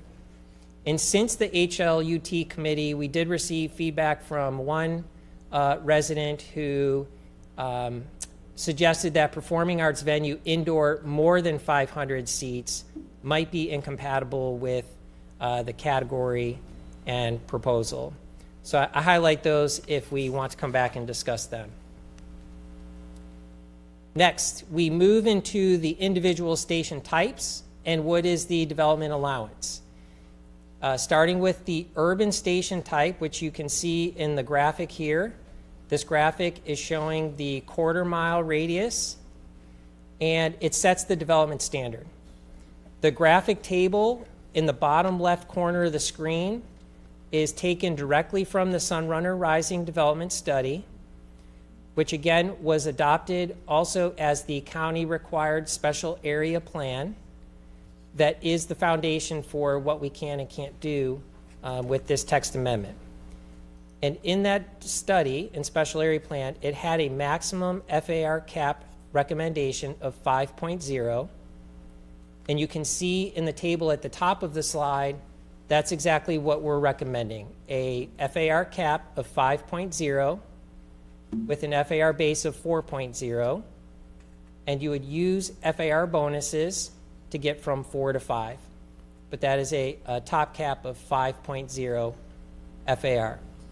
And for anybody who doesn't know and may be watching, FAR stands for floor area ratio, and that is the calculation of square feet of land area to the square feet of building area. So if your land area is 10,000 square feet, you can build a maximum 50,000 square feet with a 5.0 FAR standard. Okay, moving through the middle section of the corridor, you have the neighborhood station type. Again, the Sunrunner Rising Development Study recommended a maximum of 3. Our recommendation here is a maximum of 3. No bonuses here. 3.0 FAR is a lower standard, and so the idea of including bonuses here didn't make sense. We're just recommending a clean 3.0 FAR cap. And then finally, at the village location, the recommendation in the study was a maximum 4. We are recommending a maximum cap of 4 with a base of 3 and bonus of 1.0. Sorry. And then finally, you have this question, well, what about the parcels in between the station locations? And that's what's highlighted here on this graphic. The blue parcels are situated between the stations. They currently have an FAR of 2.5. The study and the recommendation here is to increase that number to 3.0 FAR, again, using bonuses. So what are the FAR bonuses? Here we have a collection of bonuses that are borrowed from other sections of the city code that are already in use, primarily the downtown center and also the Sunrunner Target Employment Center local overlay at 22nd Street. There's a combination of workforce housing, historic preservation, TDR credits, and different streetscape design and street frontage options.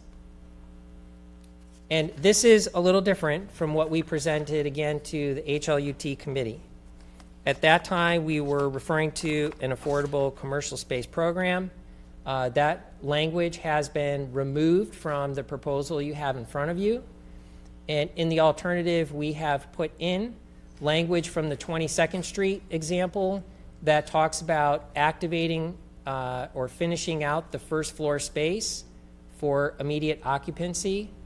And so we have substituted some language in here based on your feedback from that committee discussion.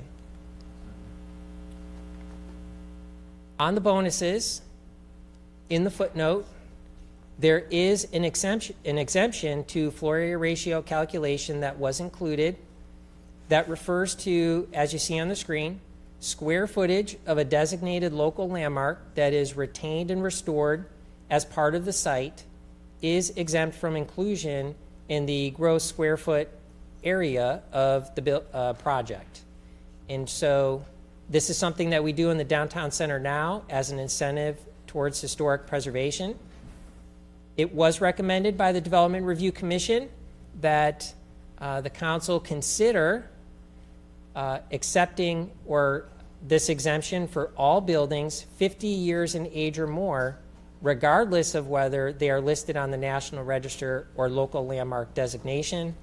And so again, I've highlighted here if you want to come back and have additional discussion on that. Regarding building height, there is a slight increase to the building height that is recommended in this package. The code today was established based on an interpretation we made of the Florida Building Code, and I confess that it was an erroneous interpretation because we had interpreted the number to mean the top height of the overall building, but the Florida Building Code refers to the floor of the top occupiable space. And so we were able to correct this at the 22nd Street adoption for the Target Employment Center local overlay, and we are recommending the correction here to bump that number up to 86 feet overall, which would accommodate for and properly coordinate with that Florida Building Code definition. And that Florida Building Code definition is a threshold where a low-rise building is interpreted to then become a high-rise building, and the building standards change. So it is an important number in the Florida Building Code. Now for the Central Plaza portion of this, which you see highlighted in purple, the recommendation there is 150 feet.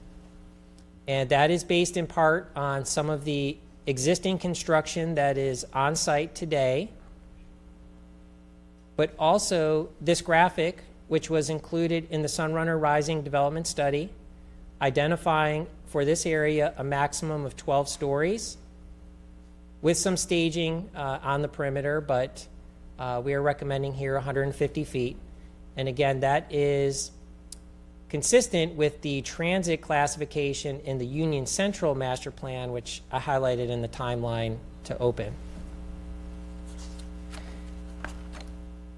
In the code today for setbacks along this activity center, you have, in this graphic that we have on the screen, a base requirement, a height of 45 feet, at which point there would be a required 20-foot setback from that front property line. We are recommending moving that 45-foot number up to 50 feet to be consistent with downtown center, where we use 50 feet. And we're also recommending decreasing that front yard setback above the base from 20 feet to 10 feet. Okay, parking. Minimum number of parking. This is, to be clear, a minimum number of parking required. It is not a mandate, so it just sets the floor. And the expectation is that most developments are still going to incorporate some level of parking in their project. That would be set by the builder developer and not necessarily by city code. So this is simply setting a minimum requirement. It is not prohibiting or setting a maximum cap of 0. It is setting a minimum. There's been a lot of discussion on this over time. Staff has taken those different inputs, and we had earlier put together an original recommendation, which we continue to include in the text amendments for your consideration, which is shown on the screen here, which is a 0 minimum parking requirement within 1/4 mile of the station area locations, and then applying the downtown center parking standards in the blue areas, which indicate the gaps in between the 1/4 mile locations. Now, as we've gone through this, as you can see in the City Council report, staff report, as you can see in the public comments that you've received and we've distributed since then, many of the recommendations coming in from the public are asking you to consider 0 parking throughout the entire overlay. And that is represented in this graphic here. Now, the Development Review Commission, when they were reviewing this proposal for consistency with the city's comprehensive plan, they did vote to make that finding of consistency unanimously 7-0, but they also included a recommendation that you consider going to 0 parking throughout the entire overlay, again, as shown in the graphic on the screen. In this graphic here, we are illustrating for you a second alternative that is referenced often in the public comments you received, which is to consider 0 parking requirement within 1/4 mile of all station locations, regardless of whether you are in the overlay boundary or not. And so in this illustration, we're trying to show what parcels outside the overlay would be impacted from that kind of decision. And you can see we have those highlighted here. Now, some of you may be wondering, how can we go outside the boundary when you have consistently told me that for land use and zoning, we have to stay inside the boundary? And the answer here is that the parking regulation is in a separate text section, which we call the parking overlay, in the section number you have on the screen. And in there, there's a subcategory called Administrative Adjustment of Standards. And in there, we do have individual parking reductions for things like grand trees, uniquely shaped parcels, substituting bicycle or motorcycle parking for vehicle parking. And so what we could do is a text amendment in the Administrative Adjustments of Standards in the parking section that uses language that we have on the screen.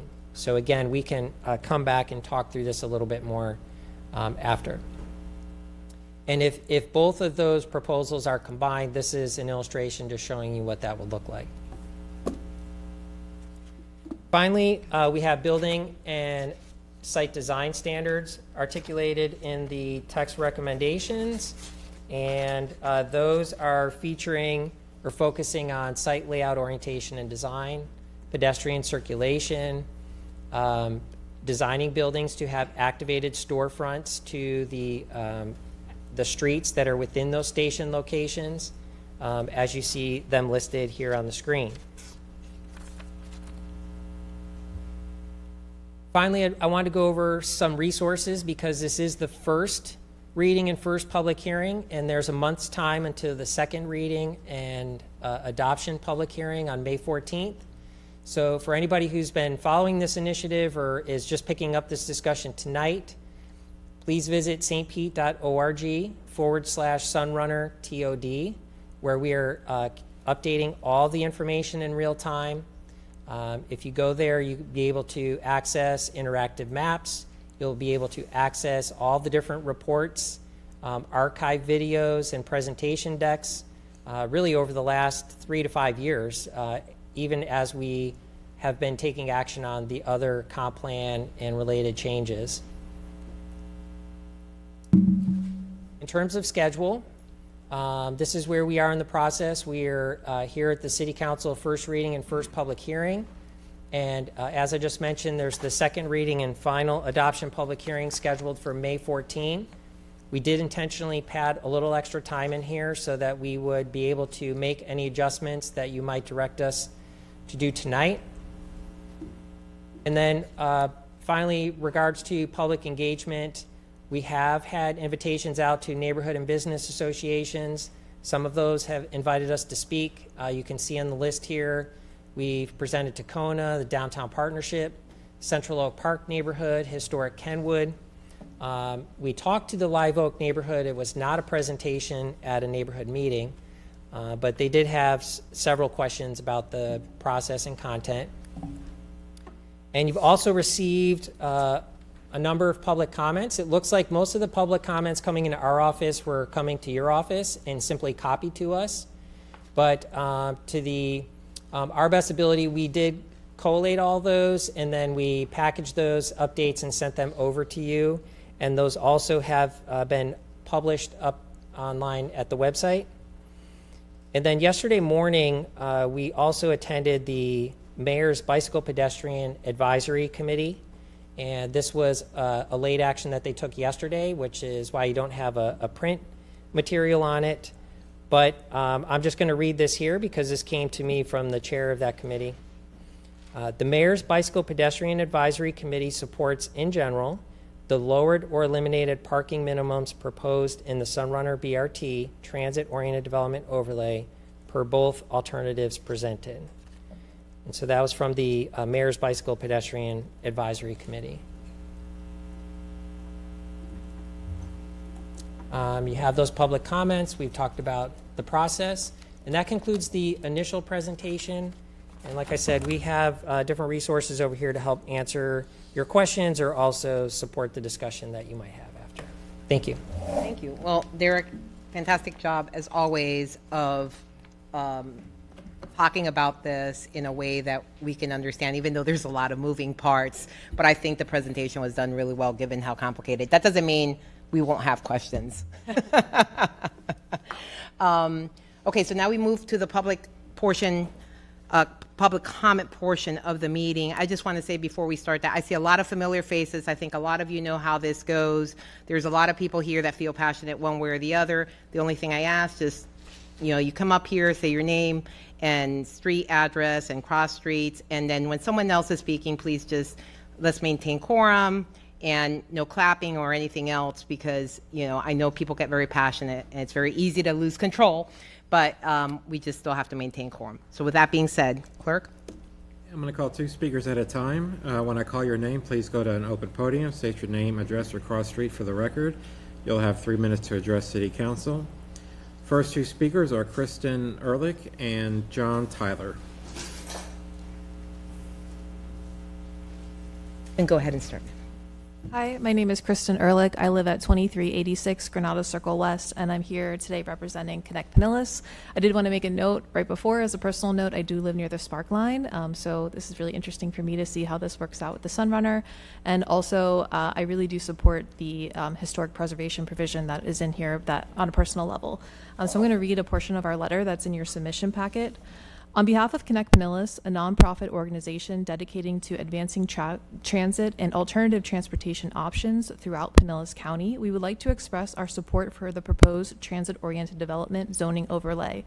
We also want to acknowledge and thank city staff for the extensive work and thoughtful consideration that has gone into developing these proposals.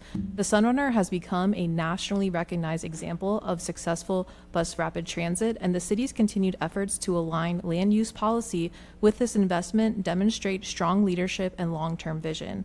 As an organization focused on expanding transportation choice and creating safer, more accessible communities, we believe that thoughtful development around high-quality transit is essential. The Sunrunner corridor represents a unique opportunity to support housing, businesses, and community activity in ways that allow residents to rely less on driving while still maintaining convenient mobility. For this reason, Connect Pinellas respectfully requests that City Council consider creating greater parking flexibility by removing parking minimums within the Sunrunner zoning overlay and for parcels located within a quarter mile of Sunrunner stations. Parking mandates often require property owners to build parking spaces based on standardized formulas rather than actual demand. This can increase development costs, reduce opportunities for smaller housing options, and require residents to pay for parking spaces they may never use. While many residents will continue to rely on cars for some or most trips, it is equally important to recognize that others choose to live car-light or car-free lifestyles due to affordability, age, disability, or personal preference. Providing flexibility in parking requirements near high-frequency transit allows property owners to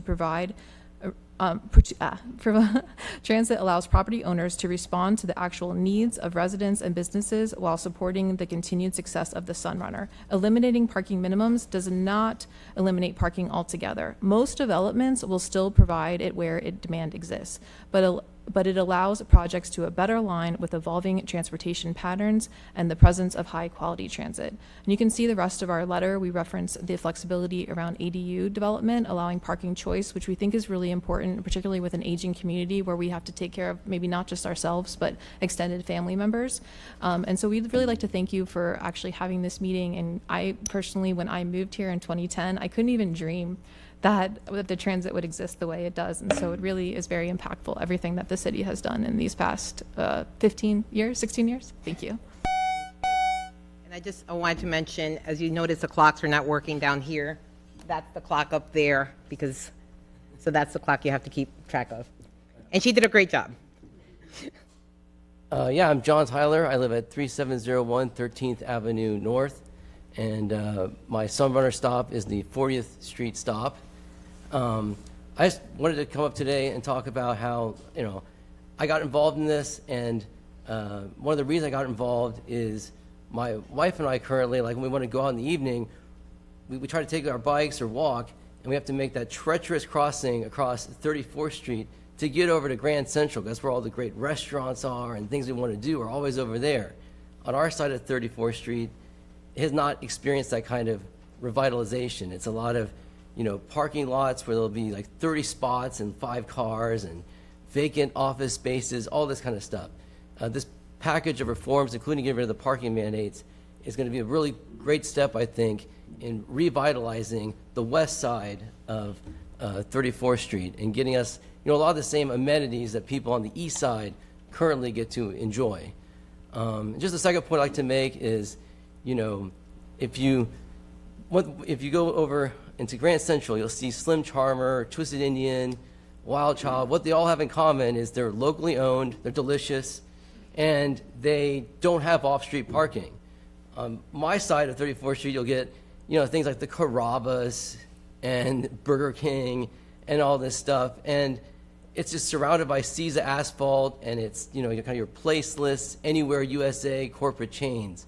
So one of the reasons why I like to see just do away with these parking mandates is the parking mandates definitely seem to favor the corporate chains and disfavor the local businesses.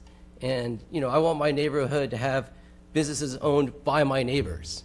So that's one of the reasons why I support getting rid of the parking mandates. Plus, I just think having that side of St. Pete, having people living in loft apartments, condos, over these, you know, small businesses, and just be able to walk right down out of their homes and get on the Sunrunner and ride it to their office job or ride it straight to their St. Pete Beach job, rather than having to make a bunch of different switches, means they're going to have more time to spend with their spouses, with their kids, because they're going to have shorter commutes to these jobs at the beaches or to these jobs downtown.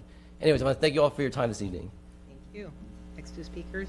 Next two speakers are Bill Hillman and Mac Feldman. Please go to an open podium, state your name, address, or cross street for the record. You'll have 3 minutes to address City Council. Good evening. Hello, Bill Hillman, 2828 Central, 2901 Central, and 2927 Central. I'm here to support transit-oriented development. I'm in favor of removing the parking requirement for development along the entire length of the Sunrunner BRT, and I'd like to address some of the what I see as problems here that we're having with the floor area ratio matching the height. If you have 86 feet of height and you're able to build on a building lot, that would require a floor area ratio of 9 to get to 86 feet. So it's not in alignment, and so we should err on the side of increased floor area ratio, not decreased. Zoning inconsistency, like the last speaker, I'd like to see the whole district upzoned so that everybody's building and everybody's building from 16th Street all the way up to 66. It was the original conversations 20 years ago in 2003. That's what it was supposed to be. It was an awesome idea then. It's an awesome idea now, where people can take the bus from the beach or downtown and go in either direction, and then they'll hit nodes that are being revitalized, and then be able to go. I had a house in Central Oak Park, and it was a nice house, but it was a ghost town out there. There's nothing there. So I think that that's a great idea to have standardized density throughout the entire district. I haven't seen any initiative. I'm assuming that we're doing all of this to increase the number of residential units along the corridor to help address the housing shortage and availability issue. But I haven't heard anybody address how these initiatives are going to create X number of units. It's like nobody's talking about that, and nobody's reviewed. The last 30 years on Central Avenue between 18th Street and 31st, there's been 4 mixed-use buildings constructed that have only contributed 23 residential units. This is on Central Avenue only, not the First Avenue North, First Avenue South, and from 19th Street to 31st, and there's 2 blocks that were added to the Grand Central District, 16 and 17, where the True Hotel is, and 2 other nice apartment buildings. I realize we can't. Sorry. Bill, I'd like to have as much time as Derek had, please. I second that. Mac Feldman, 132 Mirror Lake Drive North, here just outside of downtown, a couple blocks away. Derek, thank you so much for the extensive labor that's gone into this. I know it's been a long time coming, so thank you. Here to speak in support of the overlay generally, and to echo what all the other speakers have said, to have the broadest possible parking minimum elimination that you guys are comfortable with. Parking is a real cost when you go to develop. Anywhere from $20,000 to $40,000 a space, just to quantify one of the other speakers mentioned earlier. That is a cost that gets added directly on to the unit of housing. There's an opportunity here to co-locate jobs and housing. Former Councilmember Ed Montanaro used to talk about this all the time. There's not just housing affordability in a silo. Jobs and job creation, the mixing of the uses that we're going to create with a district like this, and the opportunity to, maybe there's a 2-person household, one of them has a car, one doesn't. There are several examples of that here in this room right now. It's not just a fantasy. That is $500, $600, $700, $800 a month in savings that you can spend on going out to your restaurants, going on more vacations, more free time for your family because you can just hop on the Sunrunner rather than sitting in traffic and commuting to your job from somewhere further away. We have a crisis, not just in Pinellas, but especially acute here, of driving to qualify. People are driving further and further and further away. We're pushing people to Bradenton, Pasco even. The first responders, nurses, the people who can least afford, who deal with the most stress in their lives, are having to spend an hour and a half or 2 hours dealing with rush hour traffic every day. This is one of those rare opportunities to combine housing, jobs, and a higher quality of life for St. Pete citizens all over the place. I firmly support it, and I hope you go with the broadest possible parking exemption. I also just wanted to mention the historic preservation concept that Commissioner Conroy had mentioned in the DRC hearing. Totally supportive of that. Creating an exemption for on-site historic properties is something that we should all be supportive of. I would even go a step further and say there should be a TDR program like we have elsewhere in the downtown for properties over 50 years of age. That's an option. If a developer or a property owner wants to use that, by all means. I wouldn't support a mandate, anything like that, of forcing these things on it, but if we want to create more options for preserving historic properties and older properties to preserve some character, that's a wonderful thing. Thank you. Thank you. Next two speakers are Jillian Bandes and Justin Cornoyer. Please go to an open podium, state your name, address, or cross street for the record. You'll have 3 minutes to address City Council. Good evening. Good evening. I'm Jillian Bandes at 828 28th Avenue North at the corner of MLK and 28th North. It's a pleasure to be in your district. Most of you know me as Chief YIMBY Instigator, but I am proud to wear another badge today, which is Chief Biker Mom. Who knew that when I had my child, I would be biking around this city to school, errands. I've even brought him to a meeting or two for my job. I take him to friends' houses. I take him to the park.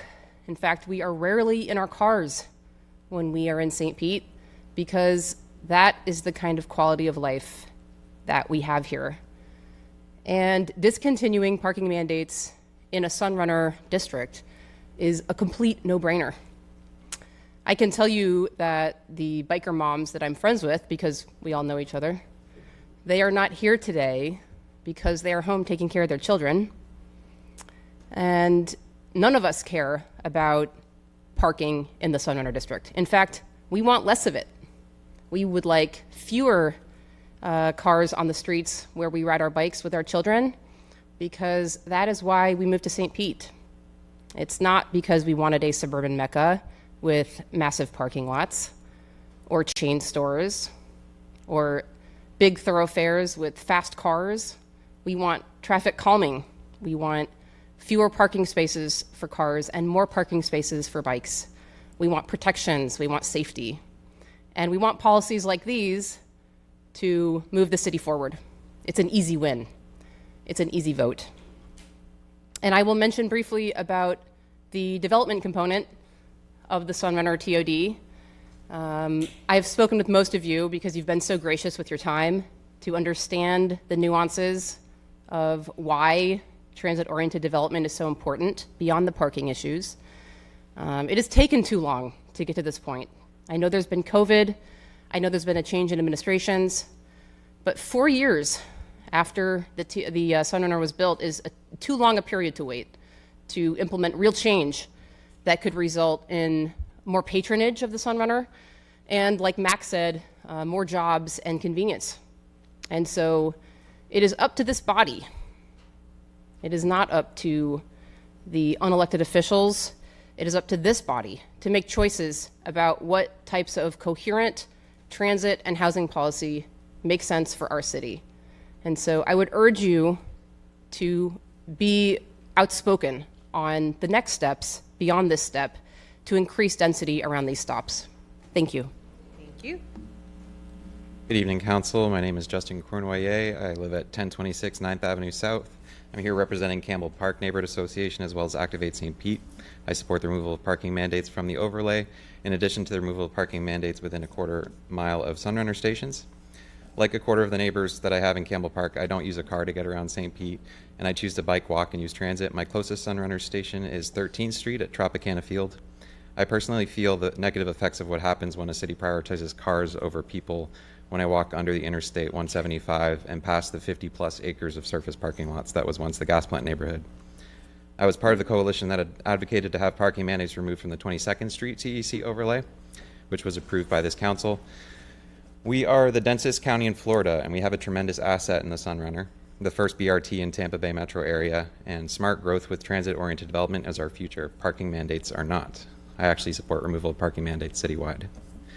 Rent costs have increased faster in Tampa Bay than in most metro areas in the last 5 years, with Tampa Bay seeing a 45% increase in rents. My neighbors are struggling to make ends meet, with many leaving the city for more affordable areas. We know that mandating parking increases rent. Strong Towns estimates that parking adds 17% to the cost of rent for apartment buildings. That means even renters that don't drive subsidize those that do. Cities that have removed parking mandates have seen the housing built, and if some have even seen rent come down. Minneapolis removed parking mandates citywide in 2021. They saw more housing get built, and while developers still built about 0.75 spots per unit, rents went down 4% during that time. You're going to hear later tonight and during comment from people from Kenwood Neighborhood Association. I find it ironic that Kenwood is pushing for parking, because Kenwood is as desirable and as valuable today because much of the neighborhood in the Grand Central District were built before exclusionary zoning and before arbitrary parking mandates were written into our city code. People moved to places like Kenwood for the walkability and its access to transit. Kenwood and Grand Central, as they are today, would be illegal to build under current code. Neighborhoods such as Central Oak Park have signed on to the support letter to remove parking and are ready for their section of Central Avenue to be transformed into a vibrant place like the Grand Central District. With parking mandates, that dream likely won't be realized, and the parking lots that lie west of 34th Street will likely remain parking lots rather than the neighborhood scale retail and the residential that should be. The fears of overflow parking can be addressed through residential parking permits. That's a quick and simple solution. And thank you again so much for your time. Thank you. Next two speakers. Next two speakers are Daniel Camaradella and Garrett Marple. Please go. Sorry, go ahead. Please go to an open podium, state your name, address, or cross street for the record. You'll have 3 minutes to address City Council. Just to remind everyone again, the 3 minutes is up above me, not in front. Hi, my name is Daniel Camaradella. I live at 2726 2nd Avenue South. I'm a physician assistant, St. Pete native, Lakewood class of 04. Here asking City Council to be bold, be brave. These parking mandates are, removing these are essential to St. Pete's growth. And I think that includes along the Sunrunner corridor and including that quarter mile overlay around the stations. Anything short of that is shortchanging St. Pete. We complain about traffic, but we do next to nothing to promote public transit or almost anything that doesn't involve one person per car to get anywhere in St. Pete. We complain about housing, but we keep parking mandates in place that make it next to impossible to build anything that isn't either a 3,000 square foot single family McMansion or 30-story high-rise with a parking garage. We complain about keeping St. Key local, but it's very hard for an average person like me to start a small business. You know, I have to, if I want to start a coffee shop on the 40th Street Sunrunner stop, in 2 blocks from a walkable neighborhood, I'd have to build a parking lot that I neither want nor need, probably doubling the cost of my business expense to put anything there. Of course, I'm not going to afford that, but Starbucks can. You know, we complain about how crowded that downtown and Grand Central are, but we made it impossible to build any other vibrant walkable areas in St. Pete. You make it illegal to sell ice cream outside of your ice cream shop, and then you complain the ice cream shop's too crowded. It doesn't make any sense to me. So yeah, I think be bold. Anything along the Sunrunner corridor, quarter mile around it, and especially all the affordable housing that can go into that quarter mile area. Like doing it just on the Sunrunner is fantastic. You're getting a lot of business growth. But as far as like affordable housing, which there's prime real estate for it, those are people who don't necessarily need cars. Having mandated parking lots for people who can just walk to a Sunrunner, hop on, and have access to so much of St. Pete, it's just silly. So please, we elect you to lead, not to follow. So yeah, remove parking mandates. Thank you very much. Garrett Marple, 4021 38th Avenue North. I'm here to tell you guys a little story about myself as a homeowner here in St. Pete. When I moved to St. Pete, my apartment was in historic Kenwood, actually, believe it or not. And I quickly realized upon moving there that I didn't really need my car. I could walk or bike anywhere I wanted to, and anywhere that didn't cover, I could just take the Sunrunner. And I loved it. My quality of life was fantastic. I was more fit. I was more connected to the world around me. And then I decided to become a homeowner. And I quickly realized I wasn't going to be able to afford a single-family home in Kenwood, and there weren't really any townhouses or condos available for me. So I ended up having to move away and live in distant heights, about as far north as you can possibly be while still being within the city limits, much further away from all the businesses and places that I love. Maybe if there were no parking mandates during that time, there would be more affordable housing options, and I would still be in Kenwood as a homeowner.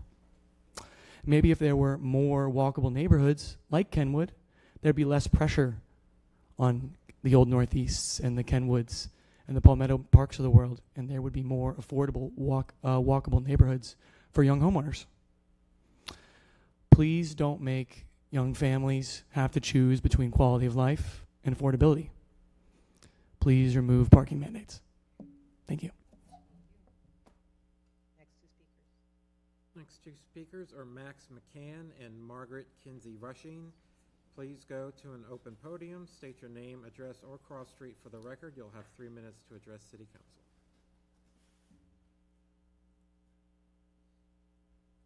Good afternoon. My name is Margaret Kinsey Rushing. I live at 827 Avenue South in St. Pete. I live between MLK South and 4th Street South. I am a mother and a grandmother and great-grandmother.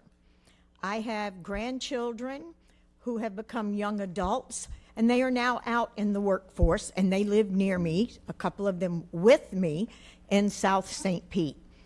They work in various places, such as near the Tyrone Square Mall, the Don Cesar out on the beach, the Trade Winds. I also have a granddaughter that works at 318 Central Nails.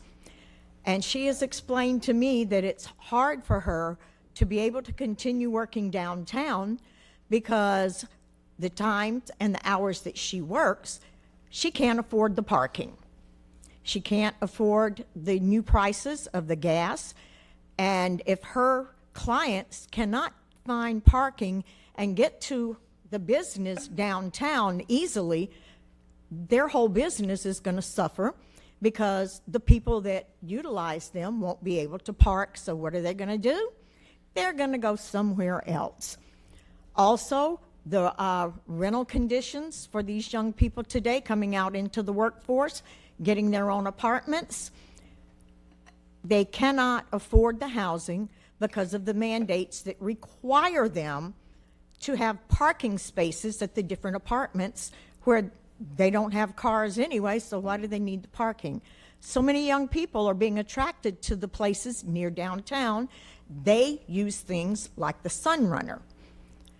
I myself would frequent the beach more often if I didn't have to worry about the parking. I love to shop downtown. If I could jump on a Sunrunner, my car is not coming. I don't have to find parking. I'll just come. I'll go to the nail shop. I love the butcher shop on Central. I love Shock Lloyd's and their little pastries and chocolates. Sometimes I go other places because I can't get parking spaces at certain times when I have to be here, or it takes me a couple of hours just going around and around to try to find the parking. So also, I am a member and board member of the Bay Area Apartment Association. So many of our people and our builders would not be able to put affordable housing if they have all these extra parking spaces that they have to have based on the rules and regulations. It would be all around better for older people like me, for the younger people coming into the job market, for our businesses on the beach and in downtown St. Pete. Yay, go for the overlay.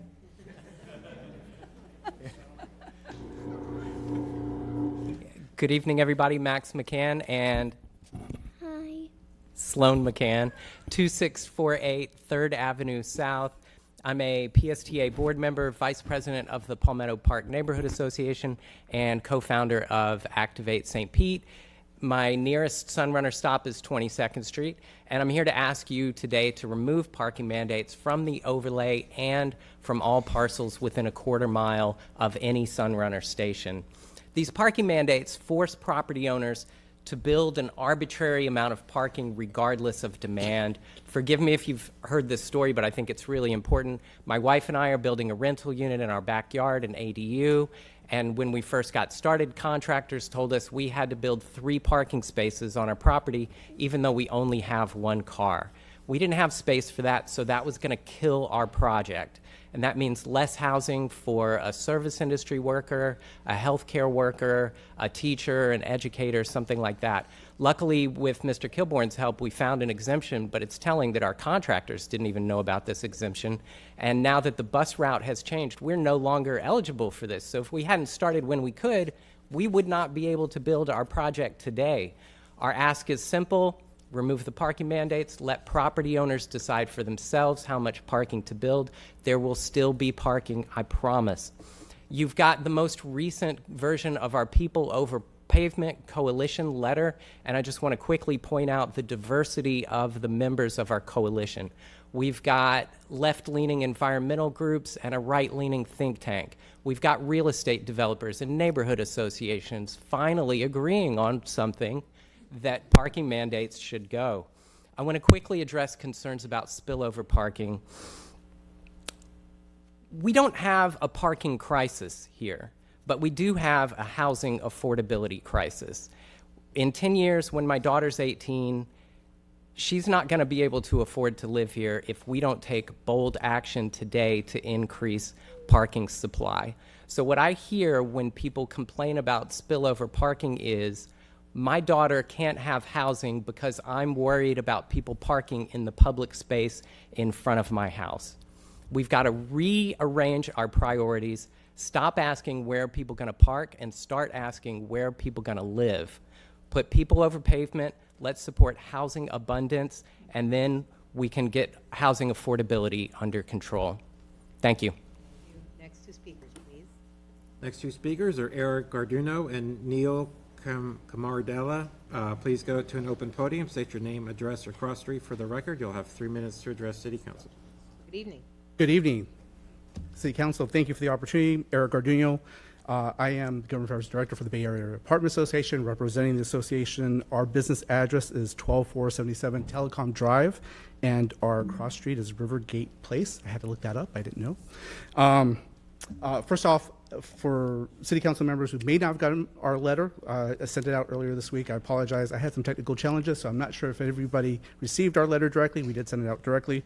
I do want to highlight one very specific passage in that letter, and I'm just going to quote it right here, read it straight to you. The Sunrunner Corridor is intended to provide a dedicated bus rapid transit route along a dense housing and commercial development district that will enrich the lives of the people of St. Petersburg and visitors alike.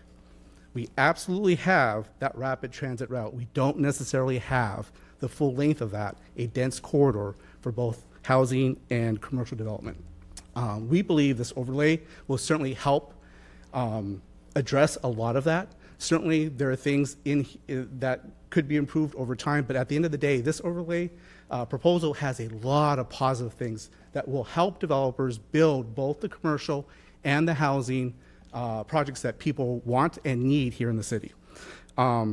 I'll just highlight one thing in particular that we're especially supportive of, and that's the push towards higher FAR. That really gives developers a lot of flexibility in how they configure the final product, so that we can either have more amenities, have more housing, have a lot more options in the way we create and present the projects that are ultimately put forward. I will note there is, we don't want to make the perfect the enemy of the good. That said, there is an opportunity to make it a little bit closer to perfect, and that is adopting the DRC's recommendation to have 0 parking minimums across the entire overlay. We certainly support that. I'll note as other speakers have mentioned, and I can attest from our members and the history with our members, we look at each project individually and do extensive studying to determine whether or not there is a need for parking, what amount of parking is needed. So to say that there will be no parking because of this is, as others have said, just not accurate. There will be parking. It's a matter of how much, and it's going to be contingent on each project depending on what the needs are that the developer identifies for their future residents. So I'll leave it at that, but I would just say thank you to everybody here who've been advocates and pushing this forward. Thank you to planning for putting together such a wonderful proposal. Thank you. Thank you. Good evening. Good evening, council members and staff.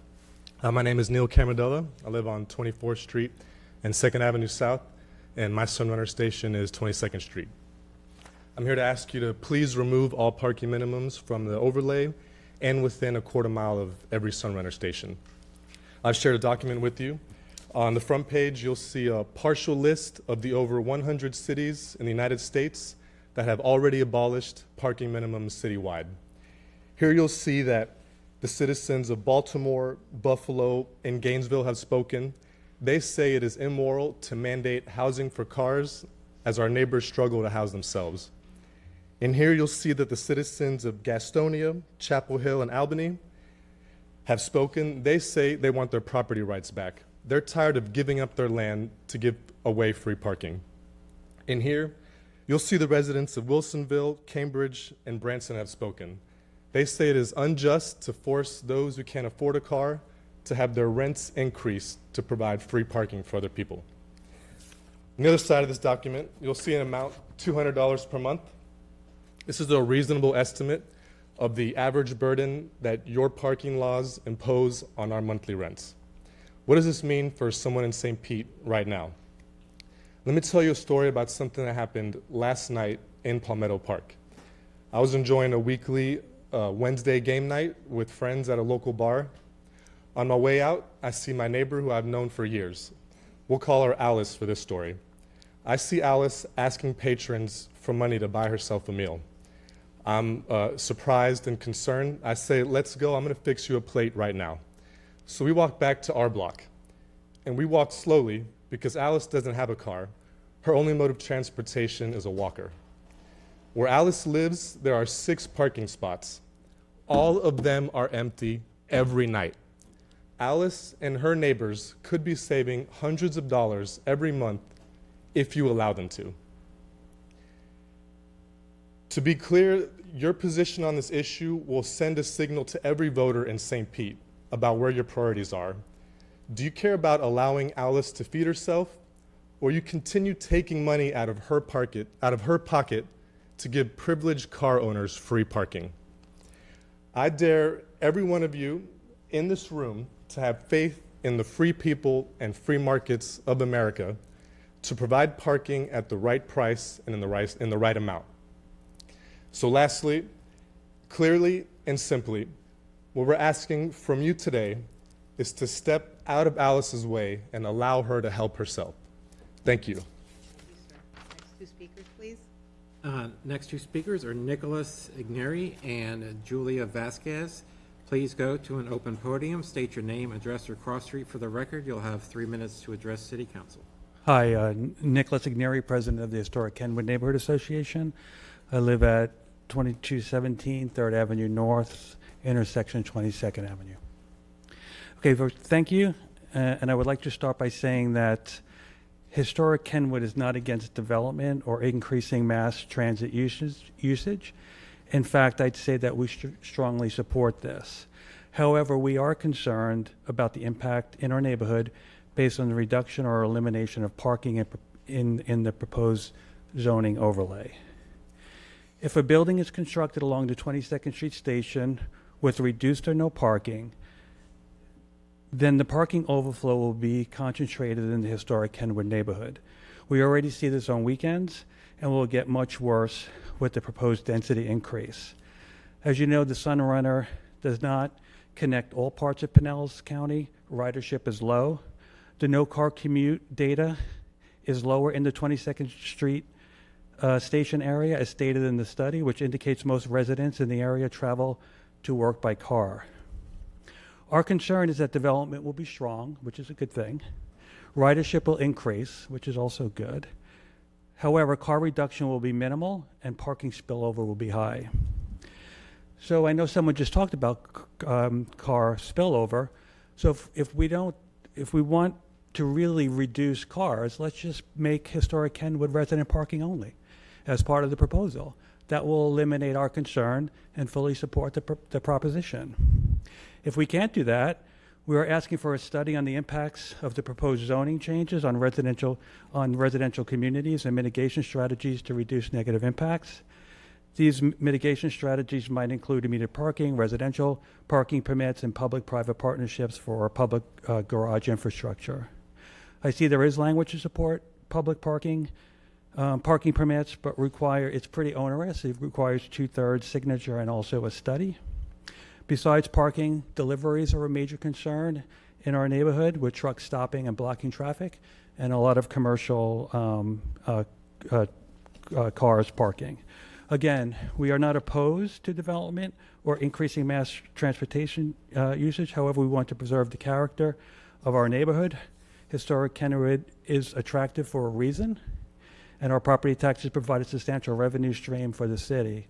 Let's not throw away the character of our neighborhood or any neighborhood in St. Pete. Let's develop smartly and reasonably with the focus on the reality that people are not giving up their cars, or at least until mass transportation is more robust. Thank you. Go ahead, ma'am. Hi, I'm Julia Vasquez. I live at 3460 14th Avenue North, and I'll keep it pretty short. I think people have made a lot of really good points already, but I'm very much in favor of removing the parking overlay mandates. Again, somebody else here mentioned that they live just across the street on 34th, and that's where my home is as well. There's huge opportunity for development along Central, and nothing but empty parking lots and buildings that have more parking than we'd ever be able to use. It's just a sea of spaces. I'd love for those businesses to develop just like the other properties further down Central have as well. My husband and I are a one-car home. I bike everywhere that I can. I ride many thousands of miles a year for fun too. And if we had been able to buy a home in Kenwood, I would probably not have a car at all, although my husband, that's the only way he gets out of the house. But he never really leaves the house, so it's okay.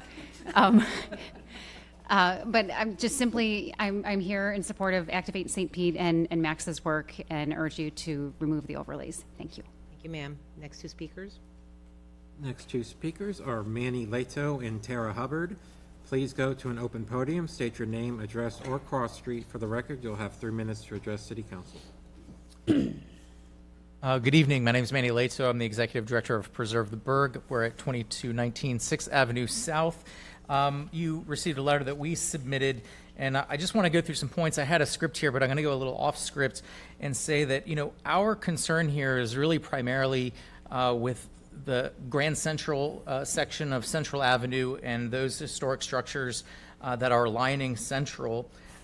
We support the DRC recommendation for some added protections for those historic properties, and I appreciate Mac's comments as well, supporting some increased protections for our historic resources. And I just kind of wanted to run through what we're talking about when we're talking about Central Avenue, because I think it's interesting that a lot of the comments here have highlighted how much fun they have on Grand Central versus kind of the other side of 34th Street. And there's a reason for that, and it really is the form following the function. So we published a study in 2024 looking at why Central Avenue, at least that portion between 1st and 34th, functions the way it does. And we found a few things. First, it's overwhelmingly historic. The majority of those buildings were built in the 1920s, and over 60% of those structures were built prior to 1950. And most are these simple, unadorned, low-rise, 1-2-story structures. However, the economic impact of those structures is huge. Everybody in this room loves local businesses. Guess where your local businesses are? They are overwhelmingly in your historic structures along Central Avenue. The older structures on Central are more likely to house a locally owned business. They are more likely to be occupied than their newly constructed peers. Between 2010 and 2020, the city saw a net loss in retail trade jobs, but on Central Avenue, they surged by 67%. Central Avenue is a success that we should celebrate, and everybody here wants to go to those cool places on Central Avenue. We're a little concerned about the increased FAR and increased densities, basically creating an impetus to demolish those historic structures. So we would just encourage you to include some protections. Central Avenue is a place where 80% of residents are visiting more than twice, or at least twice a month. Visit St. Pete, Clearwater calls Central Avenue St. Pete's coolest street. We should build in some protections for that. It is a tremendous community asset that everybody in this room values. Finally, I just want to mention, often we hear, if you don't like it, change the code. Well, here we are. We're writing a new code. So let's build in some protections for our historic resources on the front end. Thank you. Hello. Hey, Karen. Tara Hubbard. I live at the intersection of 47th Street and 6th Avenue South. My Sunrunner stop is 49th Street. I am a fourth generation St. Pete native. Love the city. Clawed me back from Miami. I thought that my future was in Miami, and here I am. Been really impressed with the Sunrunner rollout. Again, thank you all for your support of this over the last years. It's exciting to see the Sunrunner's rising study starting to get acted on. But I echo so many of the amazing comments that we heard today. Definitely supportive of the Sunrunner overlay, but without the parking requirements in the overlay, and as well as that 1/4 mile adjacent to those stations. I live right on the 49th Street stop, so when I go to the Sunrunner and sit there at the stop, on the Central Avenue side, there is a gas station, and on the First Ave South side, there is an empty lot. So without the parking requirements removed, would likely see a development like the Starbucks with the massive parking lot, instead of a mixed-use development with small retail, pharmacy, shop, cafe, and then the housing on top. So really excited to hopefully see that, if you all approve. I also want to make a case for nature today, because with this gentle density along the Central Avenue, First Ave corridor with the Sunrunner, being able to see that increased density here in a densely populated county as Pinellas versus the sprawl that we're seeing in wild Florida, which is decimating our wildlife habitats and biodiversity here. I'm a big fan of wild Florida. So being able to see something like this take shape is also really exciting from that lens. I'm also going to make a case, as we are adjusting the zoning, to explore some possible tree preservation incentives for the zoning overlay. Haven't seen it in the current version, unless I'm wrong, Derek can correct me. But would love to explore some possible FAR bonuses, some setback variances to give property owners the ability to preserve these old growth canopy trees, which is so important for placemaking and everything that we also love about St. Pete. There's so many benefits of trees. I won't take up my last 45 seconds to go over them, but yeah, would love to see something innovative like that. I saw last year St. Pete explored some tree incentive preservation for the zoning code. So not just Sunrunner overlay, if we can explore that citywide, I think that would be really impactful for the future. Yeah, I think that's basically it. Everyone just nailed it on the head today. So I'm going to cut it short. Thank you. Thank you. Next two speakers are Matt Armstrong and Catherine Krabdell. Please go to an open podium, state your name, address, or cross street for the record. You'll have 3 minutes to address City Council.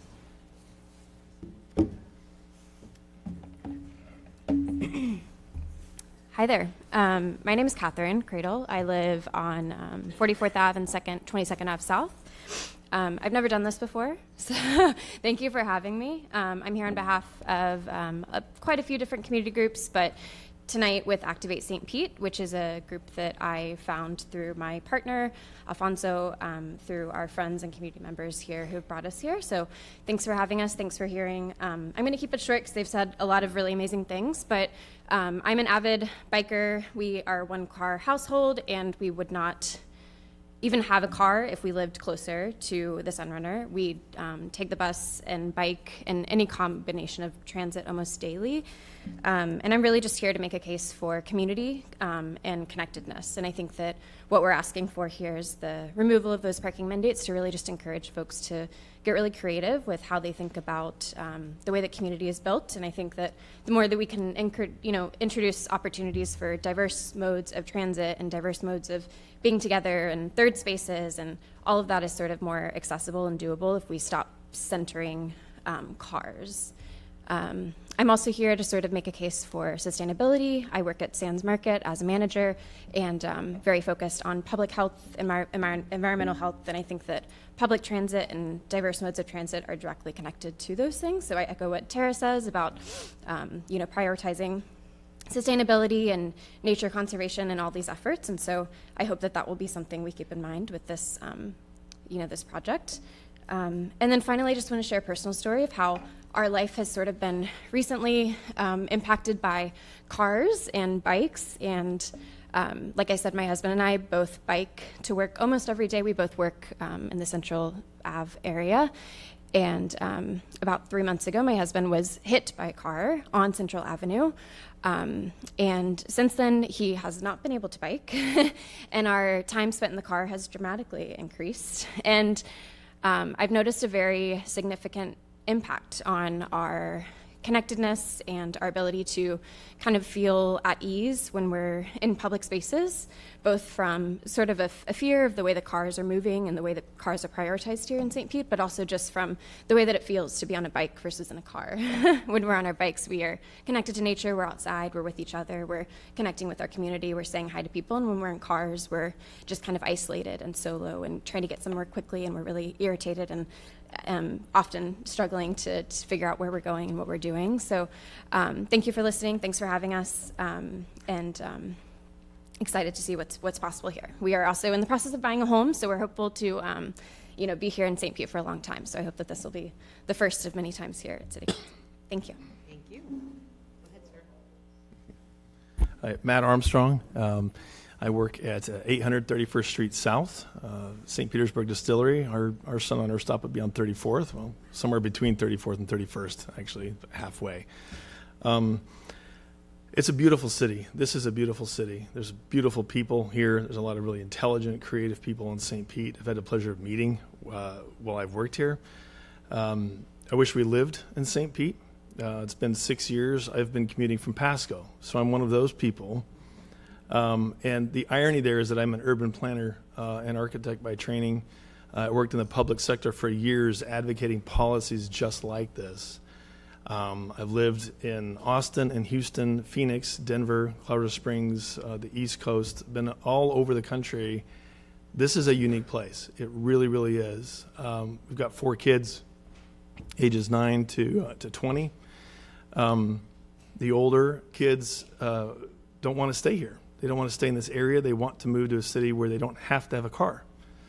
My daughter, who's 17, could care less about getting a driver's license. My son, the same way. It's a nuisance to them. They like going to places like Chicago or Boston or New York or places where they can not have to drive as an option. I think it's important for us to make sure that we focus on that. Because if we plan for people and places, that's what we're going to get. If we plan for cars and parking, that's what we're going to get. I am very much in favor, both personally and professionally, in removing the mandate for parking from not only the corridor, but the station areas around it. There's plenty of examples around the country of this. Raleigh, North Carolina, Austin. Austin's a great example. Pew Center for Research just published a study at the beginning of March that talked about the housing affordability in Austin. Austin saw this 84% growth in cost of housing with people moving there. It was a thriving city. By removing mandates across the city for parking, across the whole city, not just in specific places where there was transit, the cost of housing has now gone down in 17% over the last year. It's an extraordinary impact, statistically significant, that a decision to focus on the things that matter, people, that make your city beautiful and special. That's what we need to focus on. So thank you again for your time. It's great work. We just need a little fine tuning. Thank you. Thank you. Next two speakers. Next two speakers are Dave Zornow and Alfonso Hernandez. Please go to an open podium, state your name, address, or cross street for the record. You'll have 3 minutes to address City Council. My name is Dave Zornow, 555 3rd Street North, and I think I'm in, here we go. I'm speaking in support of removing the parking mandates from the neighborhoods that are adjacent to the Sunrunner routes. I wrote some notes, but then something happened to me on the way here, and I'm going to tell you about it. It's a little parking complaint, but please take this with the wink that it's intended. I got here on time, and I could not find any parking next to the building where I wanted to be because all the bike spots were taken. Now, the first thing is like, don't do anything about that. Good problem. But I did think it was kind of fun and ironic, and someone else was also raising the point of like, well, that's an interesting thing. Yeah, we are, sometimes this brings out crunchy people. I'm not sure that I fit that role, but it does underline that this is a city that active transportation is not like a concept that happens every day. You can see it all over. And one of the reasons my wife and I moved here and really, really enjoy being here is that we don't have to be in our car very often. And I think that the concepts that other people have mentioned here much more thoroughly, with much better statistics I'm going to bring up, underline that point, and I believe removing the parking mandates along Sunrunner. Transit-oriented development is a cool thing. We've got the hard part done. This tweak to zoning will help the rest of it. We've always been impressed by the city's walkability, its bikeability. The Sunrunner BRT is just like a really cool thing. I think everybody in this room would agree that traffic is a thing, but we also agree that affordable housing is a big issue here, and this is an opportunity to address all of these things at one time. So thank you very much. Hi, I'm Alfonso Hernandez. I live at 2459 44th Street South. Catherine was my wife. I'm the person that got hit by the car. My arm is doing very well. I was here. I broke my clavicle. I'm okay. But something that I feel like hasn't been mentioned is the developer side of things. What are they gonna do with these passes and stuff like that? And I feel like in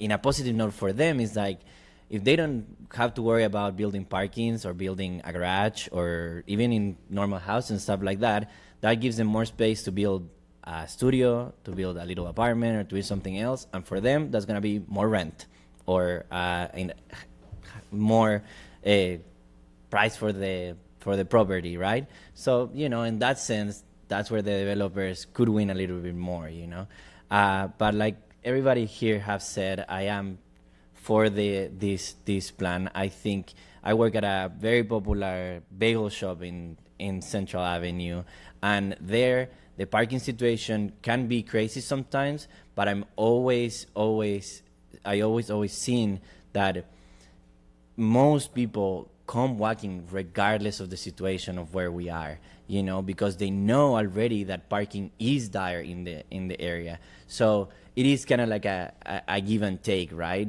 Because we take parking away, but then if people know that, it is an incentive of, let's just walk. I live half a mile away. If you live in Kenwood or you live somewhere else, people that don't live there can park there and you just walk, It's I don't know. It's just like, it's something that like to have community, you have to create the community.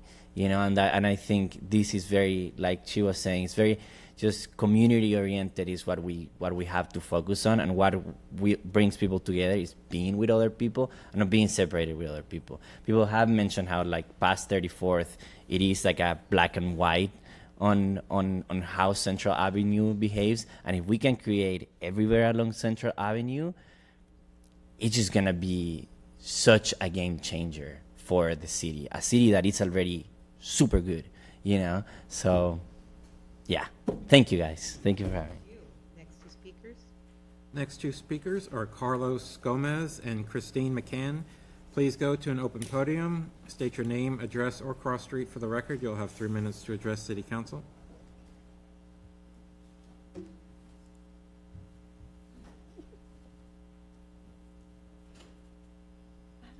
You can lower with the button there to the side. Carlos? She's really into public speaking. Carlos Gomez, he checked his box as against. Okay. You could go ahead, ma'am. Okay. My name is Christine McCann. I live at 2648 3rd Avenue South.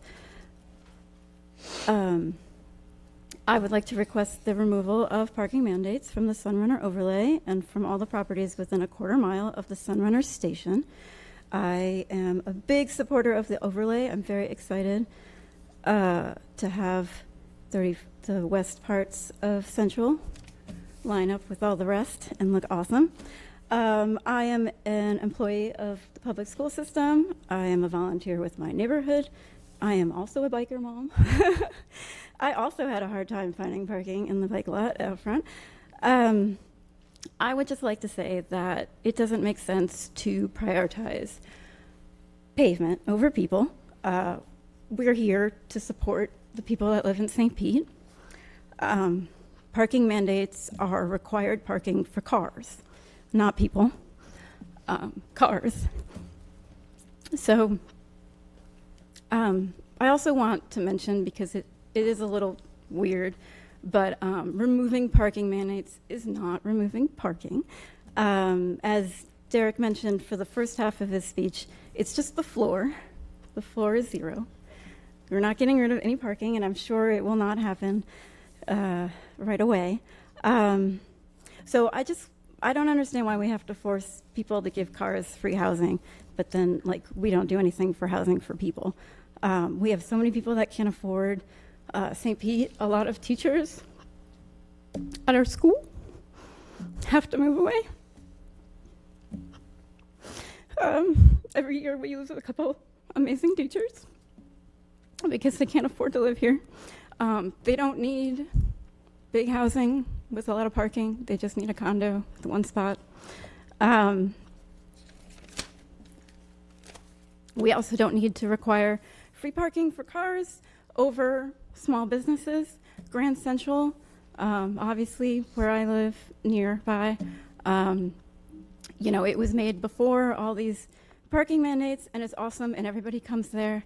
To the west of 34th, opposite, nobody goes there. So, it just makes sense that I know that people are worried about spillover parking, but our neighborhood is a spillover neighborhood, and we just park in our garage. So we don't actually really need the street parking.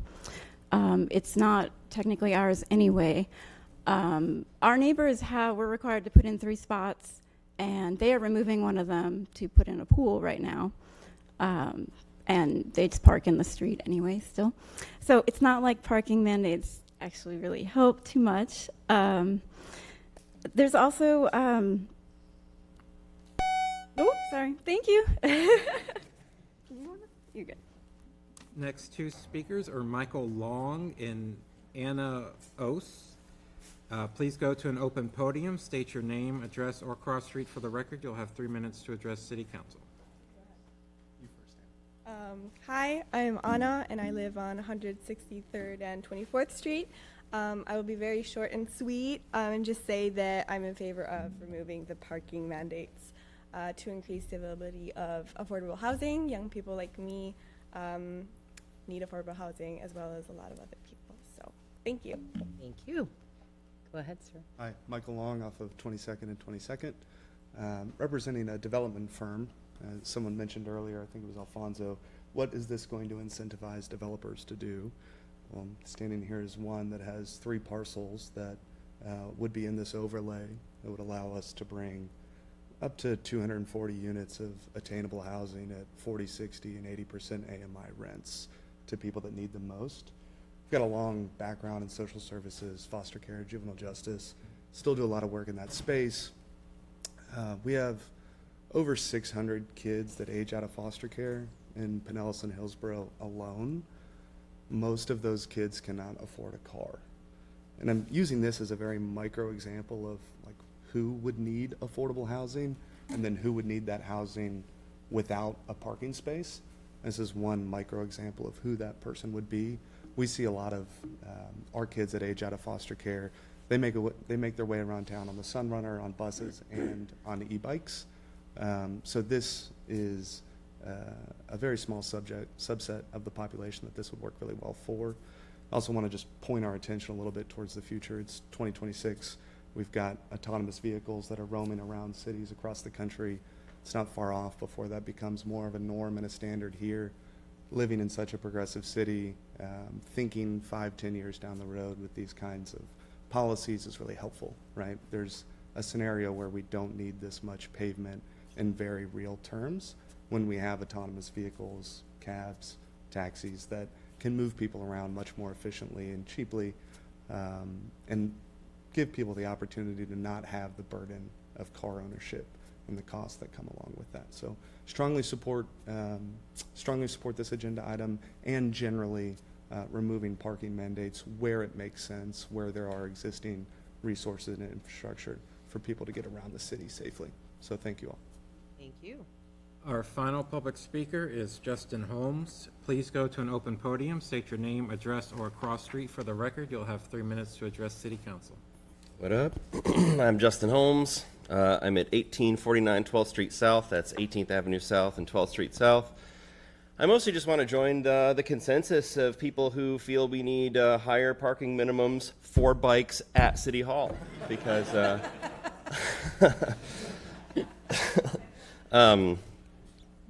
I've lived here about 6 years, but I'm a touring musician, so I mostly live in my bus and other places. But I chose to buy a house here in St. Pete. A lot of musicians, especially a little older than me, choose Nashville. And the thing about Nashville is, I've ridden my bike, I think, in probably 49 states and 15 countries on a cargo bike. The thing about Nashville is, if you want to go see a couple of different bands, you got a band you really want to see, but then you get there and the crowd is maybe not what you wanted, or the set is not what you wanted, the sound isn't what you wanted, or you really want to just go see another band, you pretty much got to get in the car, right? Except on Broadway, where there are no parking minimums. The rest of Nashville, right, you pretty much have to get yourself an Uber, go from the station inn to D's, the Basement East, whatever, to see a second set, and you're going to miss the whole set by then. I think St. Pete is plausibly the second best music city in the South, for my money. And you can go from the Ale and the Witch to the Tavern at Bayboro to Cage Brewing and see 3 different bands in one night on a bike. I do that twice a week, probably. To go to the Bluegrass Jam at the Ale and the Witch, which is one of the best bluegrass jams in the United States, on Wednesday nights. And so I think, I want to encourage you to just remove parking minimums altogether. I don't think that if we had a clean slate on planet Earth, we would choose to terraform this place in service of compatibility of this one industry's devices, when we know that even if it was maybe important for the last 100 years, it ain't going to be important for the next 100, right? We have, in the 6 years that I've been at my place on 12th Street, I would say the number of cars to e-bikes has gone from 2 to 1 in favor of cars to 5 to 1 in favor of e-bikes in the last 5 years. And I think that we probably have a real chance to advance our stature as a city of nightlife, and especially of really awesome traditional music, if we can help people to see smaller bands on their second set, get people moving around the city, get that critical mass on Central Avenue that you have some evenings. I think it's hard to overstate how important that is to the growth of a music scene in a city. It seems obvious that on sufficiently long time scales, there's 2 types of city that are going to exist: successful cities and car cities. I think constituents want one alternative and the audio industry wants the other. So let's see. Good. On you to choose. Thank you. No more speakers? No more speakers. Okay, before we go to council members, I just have to comment on the speakers. Y'all did a really good job at staying with the rules. And not only that, when you were talking about the same subject, you gave some variety. So very much appreciated. Councilmember Gabbard. Thank you, Madam Chair, and thank you everyone for coming out this evening. I could not agree more. This was probably one of the better presentations by the public that we have seen over the years. But certainly, I hear that the matter at hand today is not do we pass this or not, but it's how far do we go and what are we willing to settle for. And, I've had the pleasure of being here for 9 years along with Councilmember Driscoll, and we have seen a lot. And when you looked at the history portion of the presentation, we've seen most of it. We weren't here in 2012, luckily, but we've been here since 2019 and seen all of these different reiterations. We've done a lot. NTM was mentioned, and that is a prime example of a time when we wanted more, and quite frankly, we settled. And as far as it goes today, I'm tired of settling. We need to push, we need to do more. And, somebody said, generous with our time, but you've all been very generous with your time, and you've been very patient while we've kind of gone through this process. We talk a lot about needing people to be able to live, work, and play affordably in our community. I heard a presentation the other day by the Tampa Bay Partnership, and it was all about housing affordability, even across the region. And they shared an interesting statistic that I went back and looked up while you all were speaking, that 11% of the people who live in the Tampa Bay area actually commute more than an hour to their jobs. And that's one way. So that's 2 hours round trip that people are not spending with their families, that people are not spending working on their personal lives, relaxing, recreation, and money that they are not able to spend in their own communities because they're stuck in cars. And so that statistic alone drives me to want to do more in this ordinance. Also, the state has preempted us from doing anything with net zero policies moving forward. We talked about that a little bit earlier today. And I have to kind of make a little bit of a correlation to, okay, if we're preempted from doing anything to help to reduce the carbon footprint that the city is putting out, well, maybe we can work on our zoning to make sure that we're helping all of you reduce your carbon footprint. And that's a way to kind of bite back a little bit on some of that preemption. So I find a lot of interesting threads with the other things that we have spoken about today alone in our committees and earlier in our council meeting. And so I say all of that to say that Derek, hi. I want to talk about today how we get to slide 40, which is what everyone is asking us to do. It is the parking alternative that is the zero minimum parking required, including the quarter mile from the station.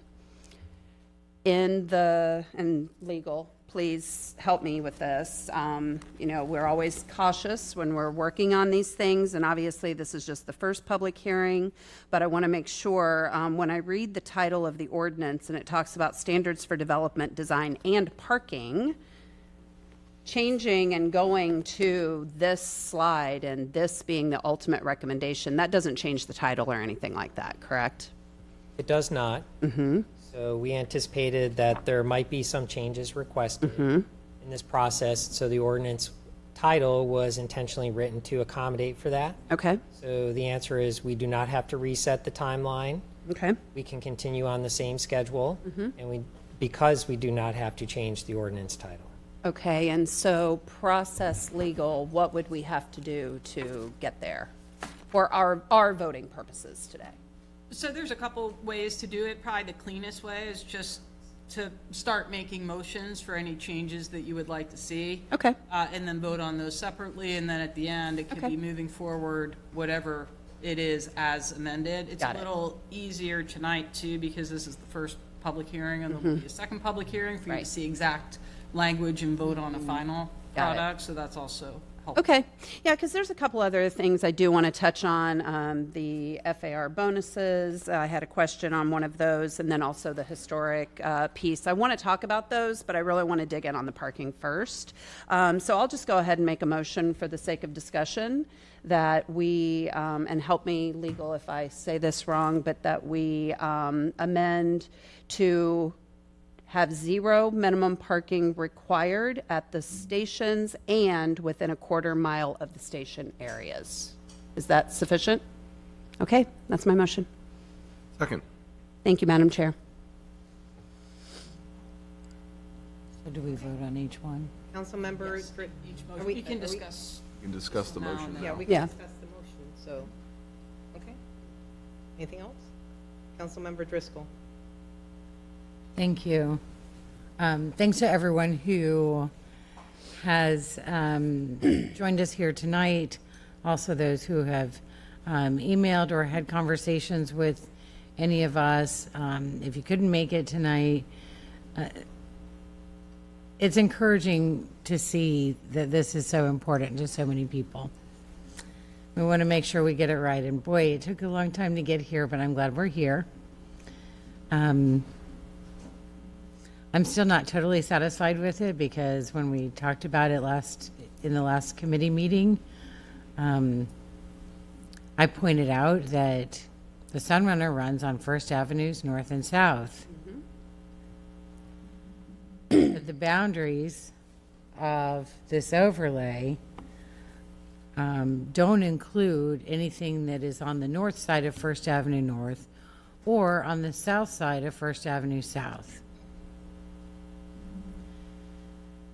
So,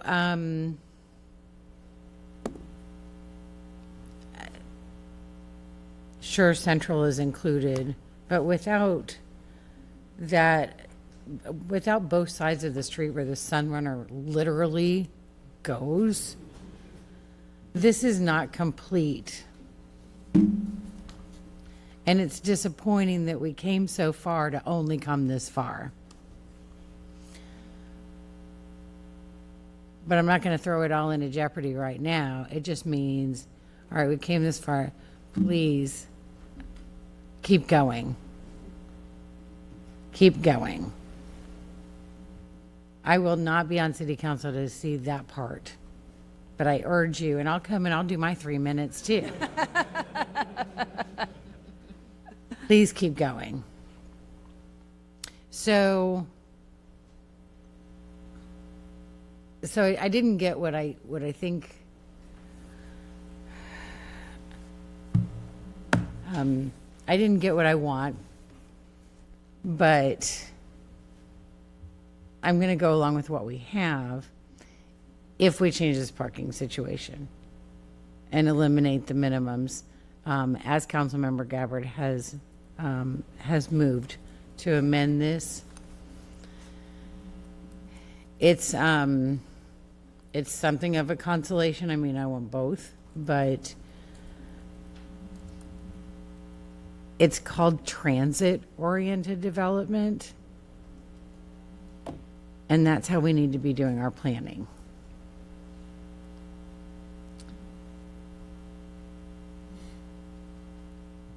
It was exciting to see the first round of this when we worked on 22nd Street, and there was so much that went into getting that right.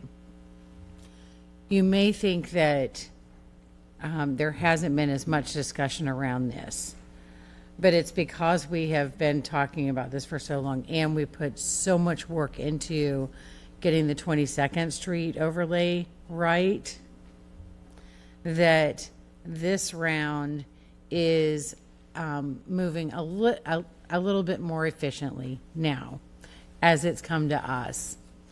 Part of that is because many of you who are here tonight or who have spoken on this, you were with us then. And you showed up on the second time around and said, we don't want parking, we want more neighbors instead. And I'm like, oh my God, these are my people. And it made me so happy. And that really got a lot of people questioning why we have parking minimums, especially in specific parts of our city or where we're working on transit-oriented development. So I'm going to be okay enough with what we're moving forward with here tonight. And I'll continue to be supportive, but I just wanted to make sure it was known that I'm settling just to get something going. And Derek, I do appreciate all of the work that you've done. You have listened. We don't always agree. I know and respect your views and the way that you present them to us, and it often makes us think about things in a way that we hadn't noticed before. And so this really is a team effort. A lot of times it comes down to compromise, but I think what we're going to end up here is something that's better for our city. So thank you for all that you've been doing on this. Thank you, Chair. Thank you. Councilmember Curtis. Thank you, Madam Chair. I'm going to keep it to parking because I'm glad you mentioned, because I want to talk about the historic piece of it. And I'm just going to be specific to District 1 because there was a lot of comparison between East Side and West Side. My feelings got hurt quite a bit, just letting you all know. I kept my, I'm about to. And so I just felt like my father there for a second, sorry. And so, yeah, I heard his voice coming out of my mouth. And so I think Preserve the Burg talked about it, where East Side to West Side, where there's some history on the East and the West. I will say there's a lot of our buildings that are over this 50 years, which is why I want to talk about it. I think the big difference is the parking. If you look at Central west of 34th Street compared to East, it's a 4-lane road compared to a 2-lane road, the 2-lane road with diagonal parking, 4-lane road with on-site parking. And so the setbacks are significantly wider with on-site parking, and so you can't develop. And that's why the buildings have been there for over 50 years, which is why I want to talk about it. And so now, again, I got a little defensive for my Alessia, my Side Door Deli, my Copper Kitchen, my Mercado, and Dead Bob's. Like, we've got some places on the West Side, people. Okay, but again, I do think this is a big deal, and I will readily admit I am one of the ones who was very protective when we had this conversation the first time where we settled. This is a totally different conversation where I think this brings a different element to the West Side that will help us get to it. And I know we're going to do some more sections of this. I think overall this is what I was talking about when we were talking about using a scalpel rather than a saw. So I'm all about this. I'm very excited to vote on this part. I want to have the conversation about the designation and the 50 years, but I appreciate this and looking forward to this vote. Thank you, Madam Chair. Thank you. Derek, is there anything you want to add on this, or anything that you always write notes about what things that are asked, and Yeah. So I just want to make sure. Is there? No, I don't have any additional details on this other than to say that, we receive a lot of different information from stakeholders. We try to package that and provide to this council a balanced proposal of all those inputs. And, in this particular instance, we provided you alternatives to illustrate what we know was being discussed, and hopefully that helps you in this conversation now. Thank you. So in terms of the alternate DRC recommendations, just to put it on the record, what we have here, what is required if that were supposed to happen? What would be required to go down that road? Okay, so this represents on the screen the DRC recommendation, which was to go to 0 parking within the entire overlay. And the sentence that we have at the bottom of the screen is the sentence that we drafted for your consideration that we would just substitute in to the existing ordinance draft. So this is showing you what we would write in the existing draft. It has Part A and Part B. And Part A says that if you are located within a quarter mile of the station location, you are exempt from any minimum number of parking. But it's the Part B that says if you are outside the quarter mile but in the overlay, then we apply the downtown standard. So when we come back to you at the next meeting, based on the DRC recommendation that you asked me, we would strike B and we would strike A and we would insert the sentence on the screen. Okay. And the motion we have on the floor is the original recommendation, but adding the quarter mile, adding the quarter mile, taking away the parking in the quarter mile, right? Right, so I just want to make it clear for the record. the motion on the floor is different than the DRC I recommendation. understand. I want to make sure that we're all clear. And I'll show you the two parts. So the motion on the floor includes a quarter mile from station areas inside the overlay and outside the overlay. And the way that part of it would be accomplished now is we would amend the parking section 1640-090 to add a new administrative adjustment, which again, we attempted to provide you draft language on the screen, and we would just describe it as proximity to bus rapid transit stations. Because in the future, there might be additional transit-oriented development sections throughout the city. In this instance, we would leave it vague, as we're showing you on the screen. So you would potentially adopt this text amendment to 1640-090.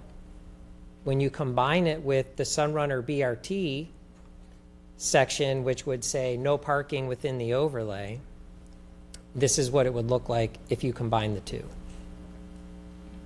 Okay.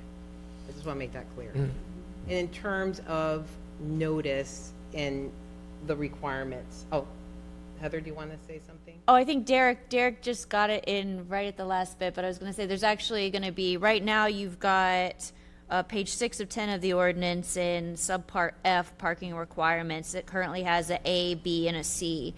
If we're going to do this recommendation, then we would probably be getting rid of B, C would become B, and then A is just going to reflect that sentence that all uses within the overlay district are exempt from parking. So we do an amendment there, and then we would add a new section to the ordinance with that second sentence that within a quarter mile of the transit stops in the parking code itself. Okay. So there'd be 2 tweaks to the ordinance. Okay. Okay. Thank you. Councilmember Gertis, did you press your button? I did. Thank you, Madam Chair. Just quickly, just because I didn't want to mix parking when we go to the other subjects, there was one thing I wanted to mention where, and this picture reminded me that I didn't talk about it. This also includes the portion, a big portion of my district that is adjacent to the Pinellas Trail, which makes this even more important when it comes to parking. And so I just wanted, that's a big deal when we're talking about this, and it wasn't mentioned before. And so I just wanted to mention it real quickly. Thank you very much, Madam Chair. Thank you. No, I just wanted to make sure we had the picture when we're voting so everybody Yep. knew, because there were lots of pictures and lots of pages in this presentation. He got through 50 pages pretty quickly. And you did a great job. That wasn't a criticism. I'm just saying. I didn't take it that way. Okay. And I'll just want to make clear that the 0 parking within those quarter mile radius includes the single family homes and everything else that's located in those geographic footprints. Yeah. Okay. Okay. So we have a motion and a second. Clerk, can you open the machine for voting? Council members, please enter your votes.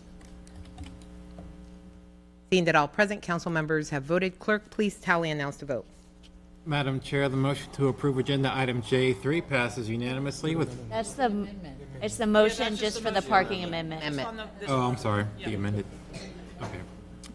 Madam Chair, the motion to approve the amendment passes unanimously with Councilmember Floyd being absent and Councilmember Harding recusing himself. And that's why we have legal here. They keep us on track, not just us, you and everyone else. Thank you. Okay. So now we have the second issue that we're going to talk about, which is the preservation issue, I believe. Councilmember Gertis. Thank you very much, Madam Chair. Derek, sorry. So can we just talk about this really quick? Because I want to make sure I understand this.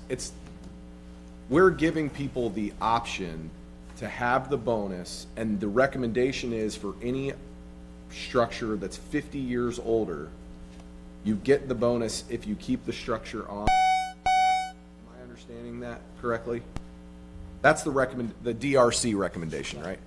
No, we'll get the presentation back up. I know there's some technical coordination today. When one of you is speaking, we can't have the graphic on the screen. Because I can't see the name, you can't see who's speaking, that's why. This is not working either. Oh. That's, I'm trying to remember, yes. Yeah, that part's hard. Yes. Okay, so in the downtown center, most of you are familiar, we have an FAR exemption table, and it has a list of different exemptions. And that is where you see the exemption for local landmark buildings in the downtown center. And then you have a separate FAR bonus table, which has a long list.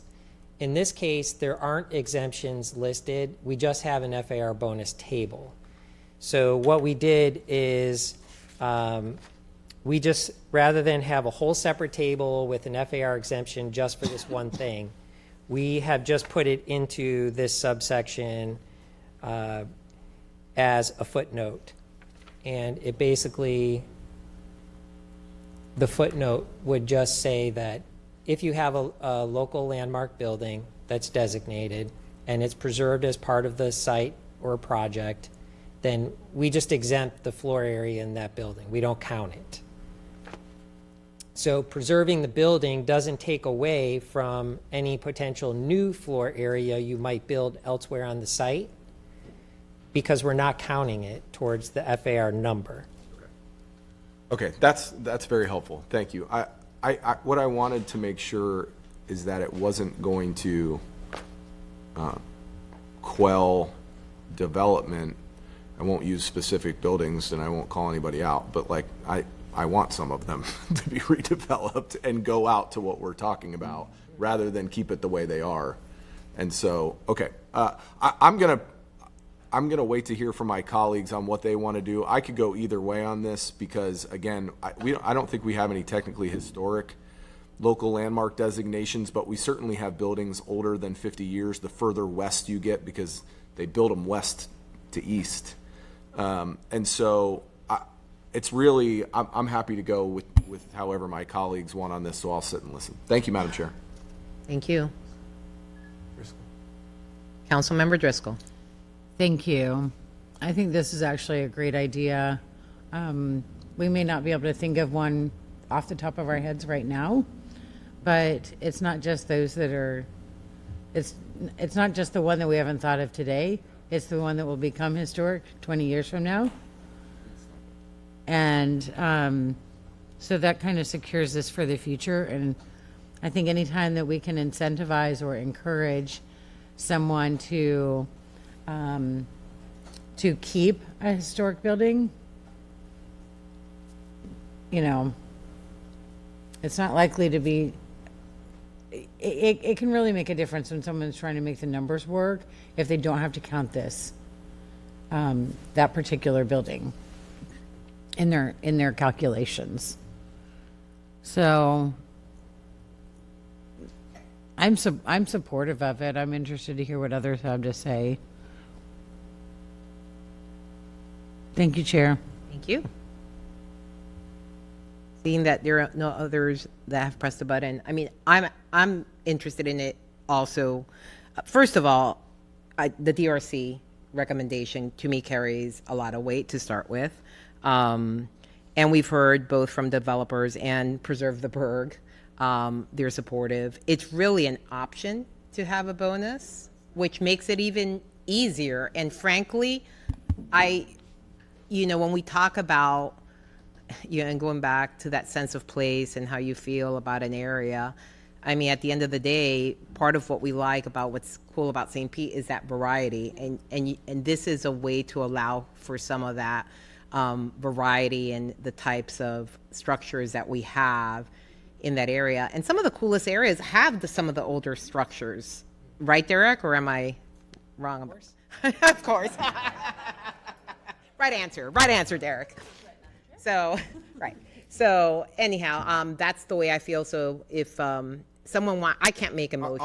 I'll make a motion to exempt all buildings 50 years in age or more, regardless of National Register or local landmark designation, for a FAR exemption. Derek has something to add. Well, take care of your, Motion and a second. We have a motion and a second. only because you phrased it this way, Chair, I want to be clear about how this particular item came up in the DRC discussion. Okay. When the DRC took up the issue of parking, they actually voted 7-0 on the recommendation to go to zero parking, bundled with the finding of consistency with the comprehensive plan. So there was a formal discussion and vote taken. With this particular item, this was not included in their final vote, but it was offered as a discussion point, which is why I'm sharing it with you, but it was not a formal vote. And I appreciate just wanted to be that. clear about that. So I take back what I said about their recommendation, because that would suggest that there was a vote and the majority voted in favor. Okay. Okay, so we have a motion and a second. Second, Councilmember Gabbard. Are there any other speakers? No. Okay. Seeing that we have a motion and a second, clerk, to the amendment number 2, clerk, if you can open the machine for voting, and council members, please enter your votes. Seeing that all present council members have voted, clerk, please tally and announce the vote. Madam Chair, the motion to approve amendment number 2 to J3 passes unanimously, with Councilmember Floyd being absent and Councilmember Harding recusing himself. Great. Move approval for J3 with amendments. Second. We have a motion and a second. Clerk, if you can open the machine for voting. One moment, he's changing the title. I'm sorry, he has to say the title. He's changing it. Oh, he's changing the title. Oh, okay. J3 as amended. Yeah, that would have been a better way to say it. We good, legal? It's getting late. Okay, clerk, if you can open the machine for voting. Council members, please enter your votes.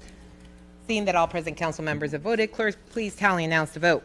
Madam Chair, the motion to approve agenda item J3 as amended passes unanimously, with Councilmember Floyd being absent and Councilmember Harding recusing himself. Great. Well, thank you. I think we're done here on this item. Thank you, everyone, for being engaged and for your advocacy and for caring about your neighborhoods. And Derek, great job as always. Thank you. Okay. Is there any speakers for? No speakers for open forum? Okay. We go to announcements. Yes, Councilmember, he beat you. Councilmember Curtis? Does everybody want to stay and sing Councilmember Gabbard happy birthday? Oh, yeah, let's do that. Come on. Oh, that's very sweet. It's Councilmember, wait a minute, I get to start it, not you. It's Councilmember Gabbard's birthday next week, and we do not have a council member this next week, and so let's sing Councilmember Gabbard happy birthday, please. Happy birthday to you. Happy birthday to you. Happy birthday, dear Councilmember Gabbard. Happy birthday to you.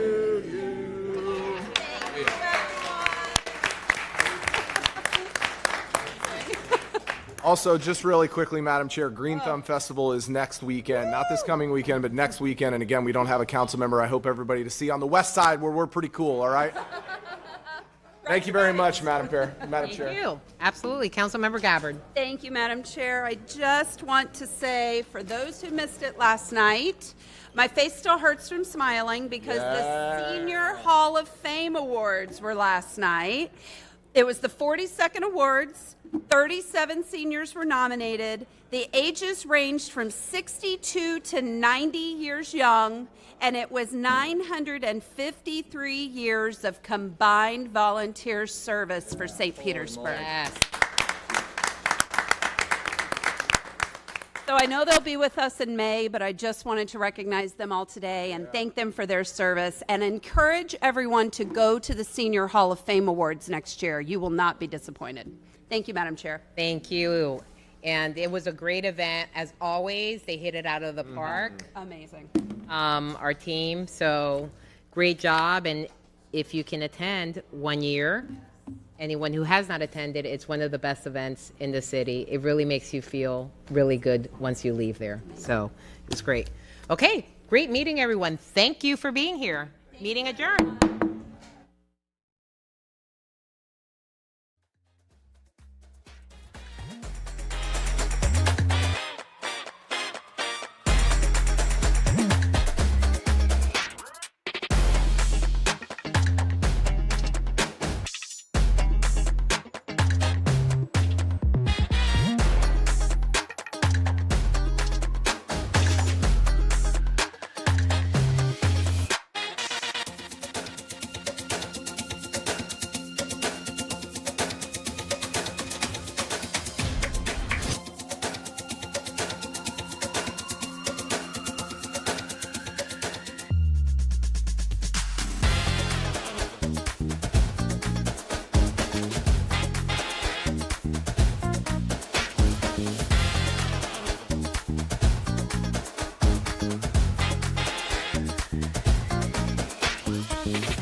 Moved to St. Pete in 2014. We drove around and walked around different neighborhoods and noticed that they had events, community gatherings, cleanups, signage, cool logos, flags, all kinds of stuff like that. And I thought, I wonder why we don't have that.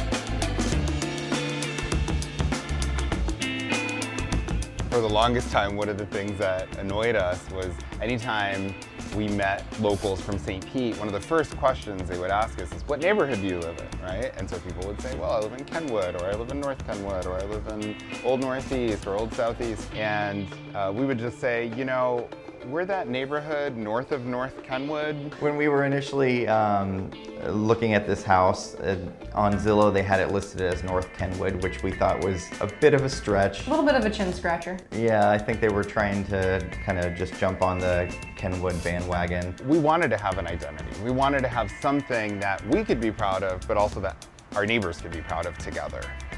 We went into this just wanting to organize a neighborhood association, and we didn't realize how much it would change our lives for the better. About a year ago, I joined up and became part of the core team reviving the neighborhood association, and as part of that, we decided to really start fresh, and we interviewed, asked neighbor input and talked about coming up with a new name. I started doing some research and realized that we actually did have a name. We were Highland Grove neighborhood. Highland Grove was actually a much larger neighborhood, and we decided to split the neighborhood into two smaller neighborhoods. On the west side of 28th Street, a neighborhood formed called Station View, and on the east side of 28th Street, our neighborhood formed, and our neighbors voted to call it St. Pete Heights. So St. Pete Heights is an amazing location, actually. It's pretty central. Our big intersections are 30th Ave North and 38th Ave North. We make up a kind of a perfect square in the center there, also from 275 over to 28th Street North. The more people start to see the name, hear the name through things like signage, which we're working on now, flags and other merchandise. We just got our branding done by a local St. Pete artist. I am the guy behind the St. Pete Heights branding project. I work with the committee closely to come up with a new brand identity that represents who they really are. From the beginning of the project, our goal was to create something that can represent the people of the neighborhood. As opposed to when you're working with a business, you're thinking about the customers in mind. In this case, we wanted to represent the community, the people, and some of the things that makes them unique. My job was to find a way to tell their story through a visual identity, through beautiful typography, colors, and something that is able to showcase their passion behind the love for the neighborhood. People are going to have pride to be in this neighborhood. It's a new neighborhood. People don't necessarily know what St. Pete Heights is, probably never heard of it. Once they start seeing the logo on, signs, flags, shirts, things like that, it'll become more identifiable, and I feel like it'll bring more of a sense of community to the neighborhood. The more they see these types of things, the more inclined they're going to be to care about their neighborhood and to want to feel invested in the community. It'll just be a domino effect where over time it will become bigger, better, and a place that people just love even more. I can't wait to put that flag up in front of my house. I can't wait. It's gonna look really cool. One of the things that we do in the neighborhood association is have care days. There are opportunities for the neighbors to come together and volunteer, oftentimes to beautify, clean up. It really can be anything.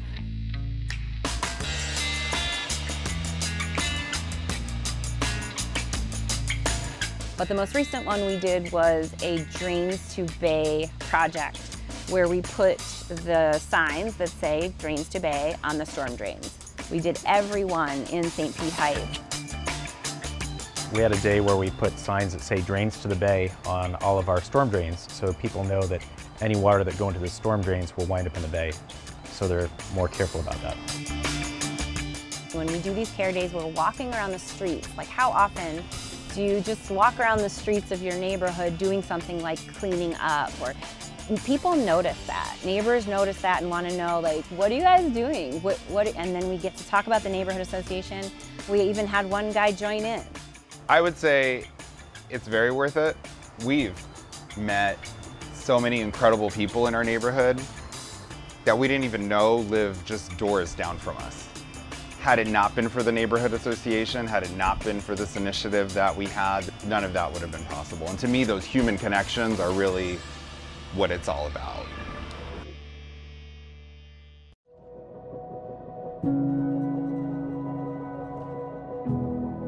My name is Catherine Washington, and I'm the first Black female firefighter for the city of St. Petersburg, Florida, and I'm very proud to be that and hold that title.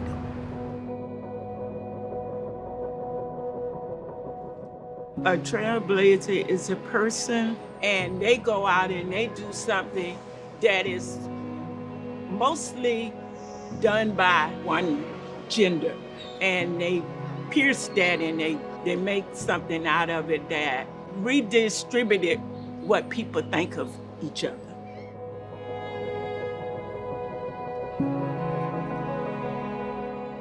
I always wanted to kind of do what I call dangerous work.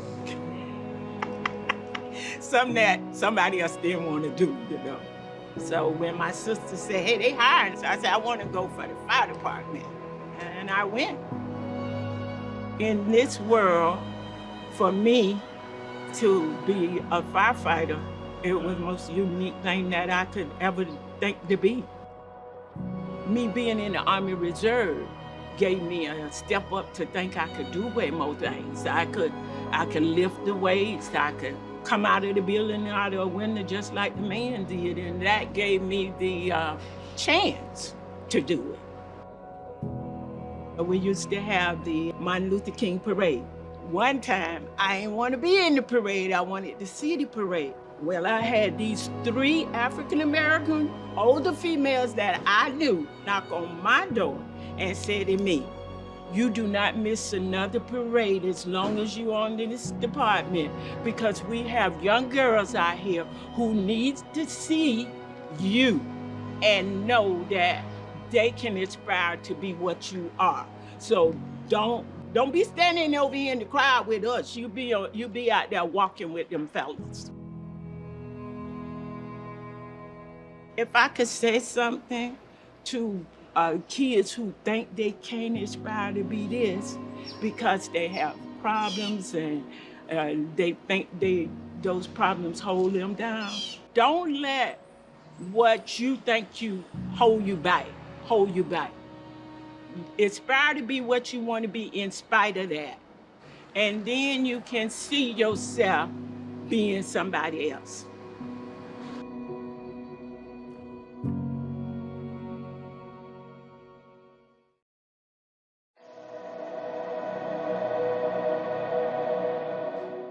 Mi nombre es Lisette Hanowitz y yo soy parte del Consejo Municipal de la Ciudad de St. Petersburg.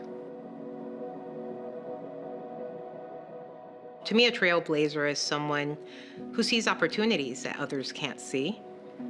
Sometimes they see a world that doesn't exist. And I think people that are trailblazers has this burning desire inside to do something. And that doesn't end when they blaze that first trail. I see more and more people coming from different places and calling St. Pete home. And I think our city council is reflective of that. It's shocking, but we're still in an era where there is first. What really became clear to me what my trailblazers were as I got older is my mom and my family. You don't appreciate the struggles they go through until you're older in life, and then you can see how difficult it was for them. And my family came from Cuba in the 60s through the freedom flights, and they left the country to go to another country where they didn't speak the language, completely different culture, and brought nothing with them and started anew. And if that's not a definition of a trailblazer, I don't know what is. My mom passed away last year. And when I won the primary, my mom was alive, and I was able to share that with her. And I wish I would have been able to share it with her that I won. The fact that my family left Cuba for freedom, and here I am being an elected representative. My family left a place where there are no elections, and I was elected to represent our city. That made me very proud, and I wish my mom would have been able to see it. It made me so proud that my daughter saw me be elected. She was so excited, and all the other little girls, her friends. And in me, they saw themselves.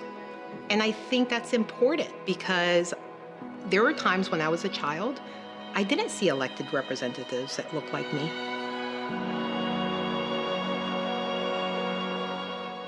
We all bring our life experiences that are so different from each other. And the more diversity you have, the more life experiences you have, and you're not in an echo chamber.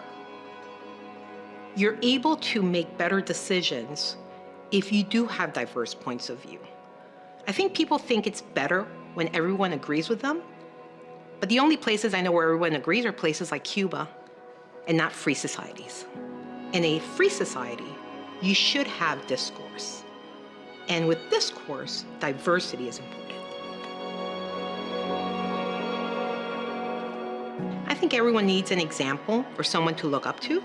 I think our kids need an example of what can happen in their future. And I think we have a diverse community, and that diversity should be expressed in every institution in our country. So once we do that, I think we're going to see more and more people participate. It's never too late. I had to drop out of school when I was 16 to help my mom work and pay the rent. And I went to school at night while I got my bachelor's and my MBA, and I went to law school at the age of 30. My path wasn't the normal path. And I think sometimes people think that it's too late for me. I can't get that degree. I can't learn that skill. And it isn't too late. I think if you want to do something, you should do it no matter what age.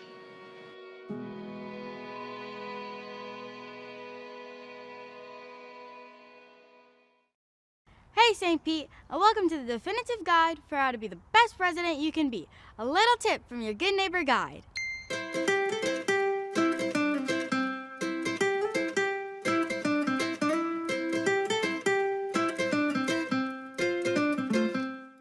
It's time to talk some trash. Well, not really, but we are talking about waste here. We all have waste, and so what we do with it is super important. Let's break it down. The good, the bad, the do's, and don'ts. The city works around the clock to dispose of our various waste, so let's do our part by being a good neighbor. So, when it comes to your trash collection day, remember, place your container with the lid opening facing the street by 7 a.m. And don't forget, remove your container from the curb by 7 p.m. later that day.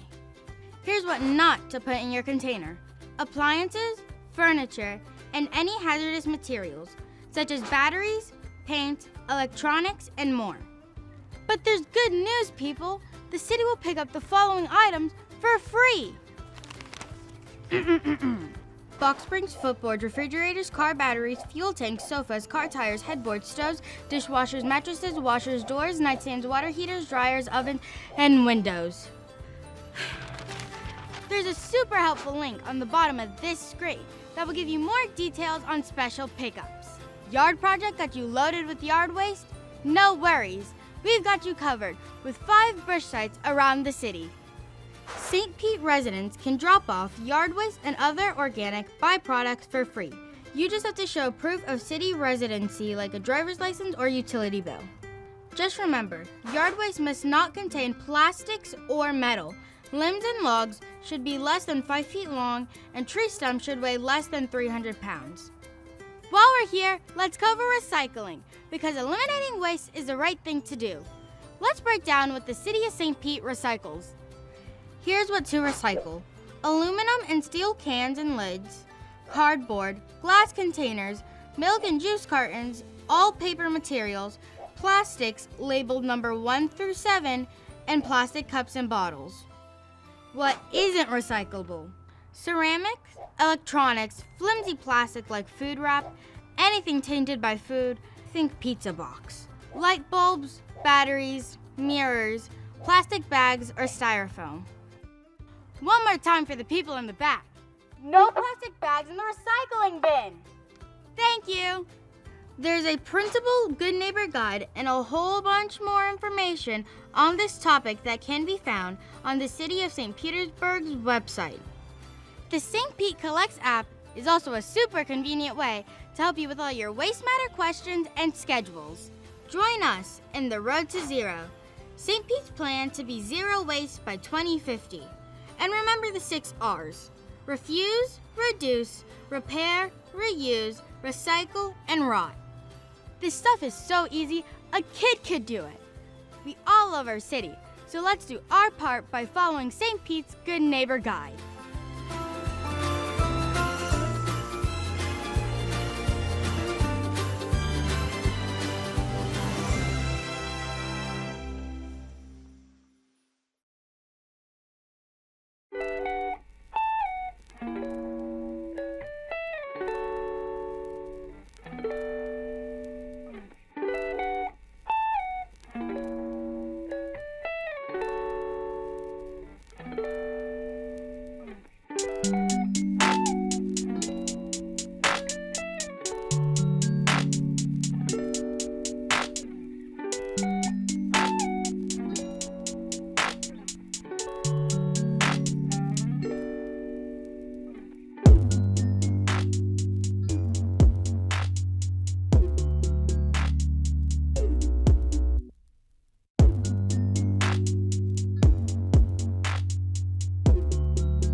When you look at the top concern for residents in an urban city or even our rural communities, a growing number of Americans list affordable housing at the top of the list.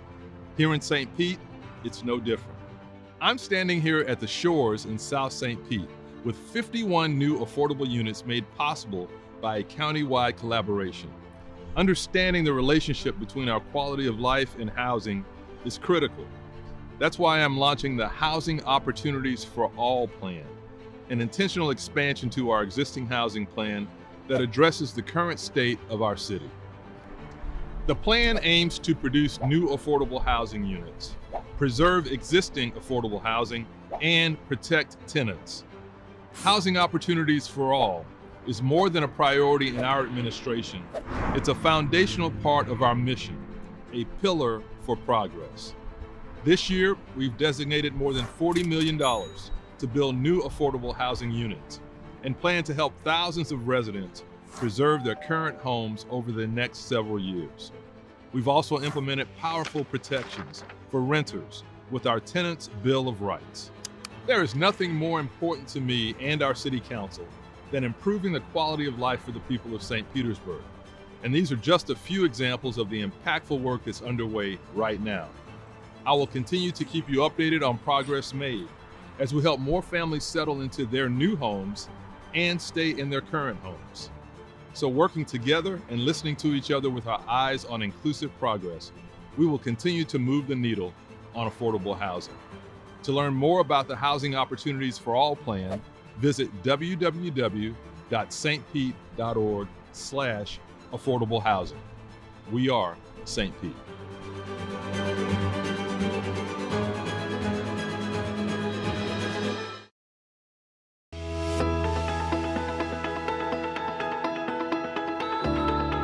Camp Ignite is a 3-day program where aspiring female youth between the ages of 13 and 18 are able to come to fire rescue and experience what it's like to be a firefighter. The girls will be learning a lot of hands-on skills within the fire department. They'll learn about the importance of teamwork and mentorships and building lasting relationships. 18 starts! Together we ignite!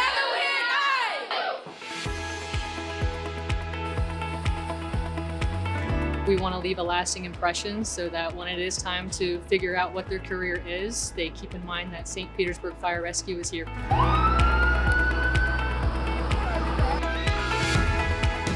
Last year, we provided opportunities for about 12 campers.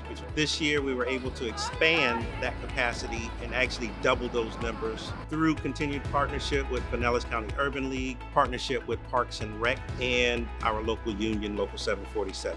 This type of program is important for us in the community and the city.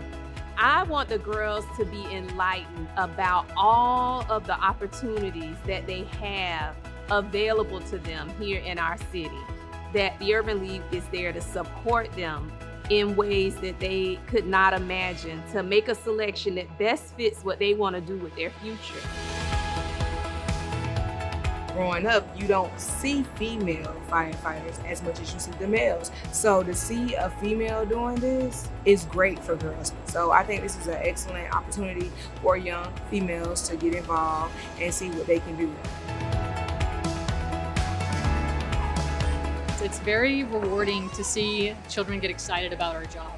So being able to mentor those individuals in the right direction and stress the importance of physical fitness, nutrition, and establishing mentors is huge. We want to make sure that we are getting the best.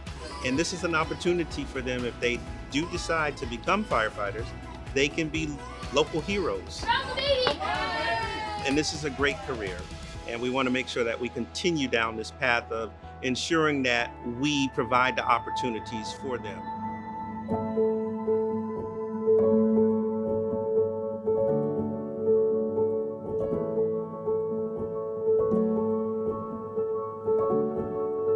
Camp Ignite is being a firefighter. They're just giving us new experiences of what the firefighters actually do. They're trying to inspire young girls to want to try and be firefighters.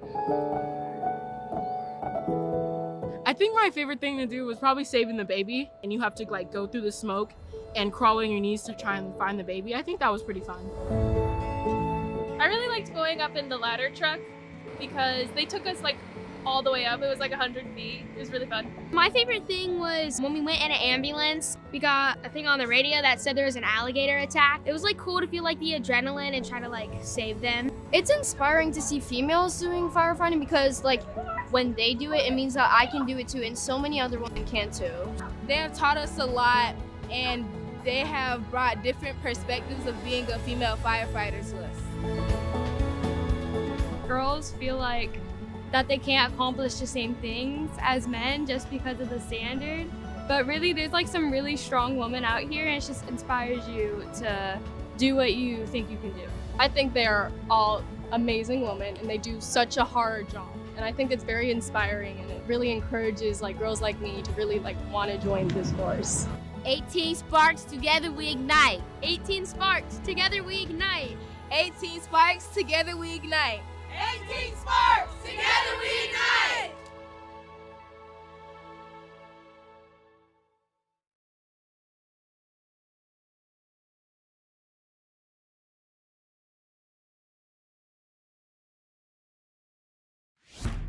My art style is mixing a little bit of traditional painting methods with like a little urban art flair and bright colors. I think it's a way of expressing yourself to the community, and especially through public art like this, putting a little color into the community.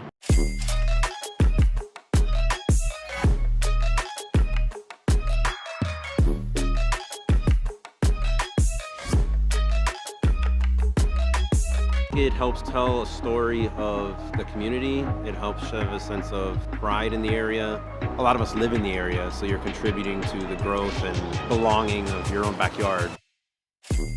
We all share things in common, and I try to show that in a fun, colorful way, you know, kind of through a lot of my artwork. My name is Francisco Gonzalez. I go by Frankie G.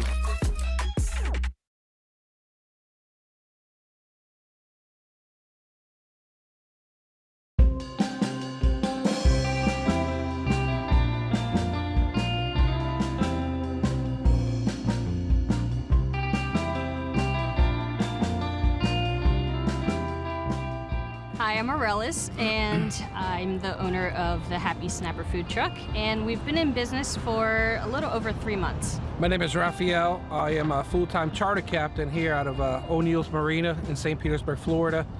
I've been doing it probably for over 20 years. The role that I have in the food truck is pretty much I am the fryer. She pretty much puts everything together, makes it look nice and pretty going out. I do everything else. I've always cooked. I mean, I've been cooking meals for my family since I was 12, and I'm not talking about like boxed macaroni and cheese. I mean, like full meals. And it's just something I've always liked to do.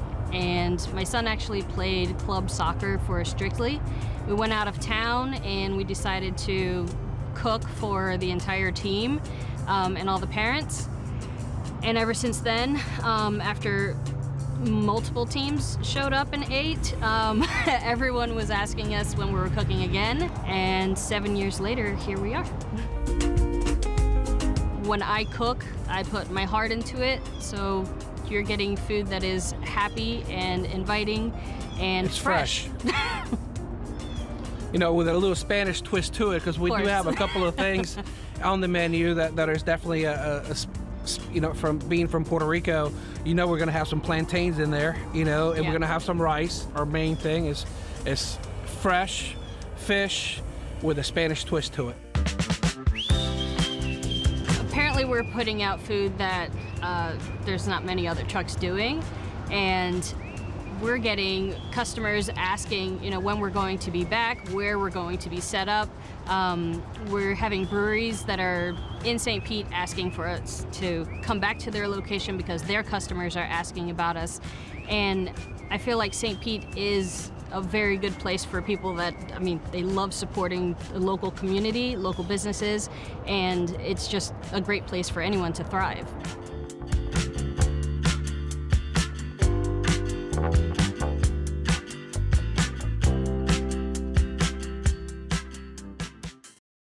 Hi, I'm Andre Allen, stormwater foreperson for the city of St. Pete.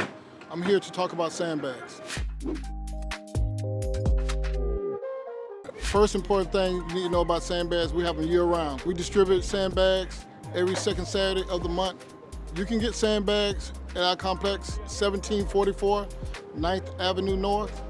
The best way to use the sandbags is to get some visqueen or a heavy plastic tarp and lay it down like in an L shape from the ground up against your door garage and stack your sandbags just like you're stacking bricks right in front of your doors.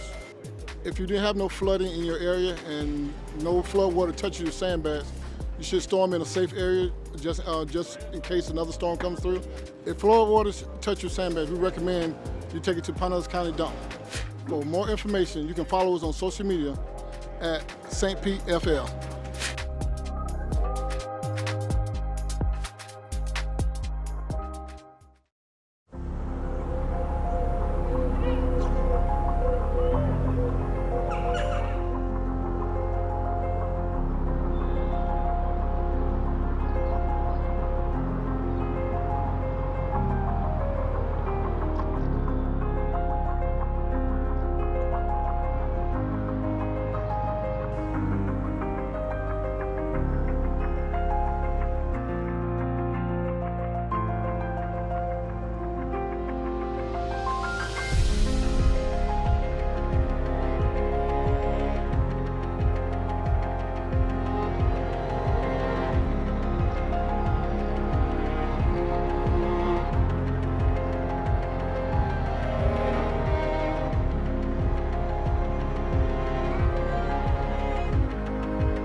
Today, we had our Contracts and Contacts bus tour in partnership with PSTA and several other businesses and agencies in our area. While the city definitely has tons of opportunities for our small minority women-based businesses, it's no guarantee that you can get on a contract here or there. So they need to know about all the different opportunities that are available to them in our areas. We want to invest into our community. So for us to educate them and them educate us, it's a win-win for both of us. We also find that the community, when they can actually put their stamp on a project and say, I was part of that, it's just a wonderful sense of accomplishment. There is lots of opportunity out there, not just within the city, but around the city, in the county even, for them to get work and do work right here locally, close to them. We just want to make sure we have the engagement and increase the likelihood of small businesses being able to participate. In order for us to help them, we provide ways in which we can just put the word out there of the work that they do, so that way they can be contracted and win these projects. It's easy to say, oh, that's a $200 million project, and they're not gonna look at me. Well, you know what? They're looking for small businesses. We did a lot of networking on each of the buses between the different groups, and there was a lot of really, really good conversation I heard being had. People kind of saying like, oh, I could use you on this project, and I'm working on a project that I need this type of work on. And so those connections were going on, you know, even as we were riding the bus to the different stops. It's a benefit to both the city and to us as business owners to come together to network. After all, we live here, and so what better way to come together and make the city better than to use our talents and our skills and our expertise to make a positive difference. It's been really exciting to see this program develop. We've been registered as a small business with the city for several years now. I'm really excited that they have expressed that commitment to encouraging small businesses like mine. I think that it says that this city cares about its businesses and its minorities within the city. For me, I feel like this is huge because a lot of times we hear people talk, but there's little action behind it. So this is a place where the talk and the actions align, where we see a real commitment from the city to increase the number of diverse suppliers and to create a pathway to allow us access to those opportunities. We do plan on having a lot more creative, new types of events coming out of our office, so we're just looking forward to offer our business community something different and something that they can hopefully make new connections with.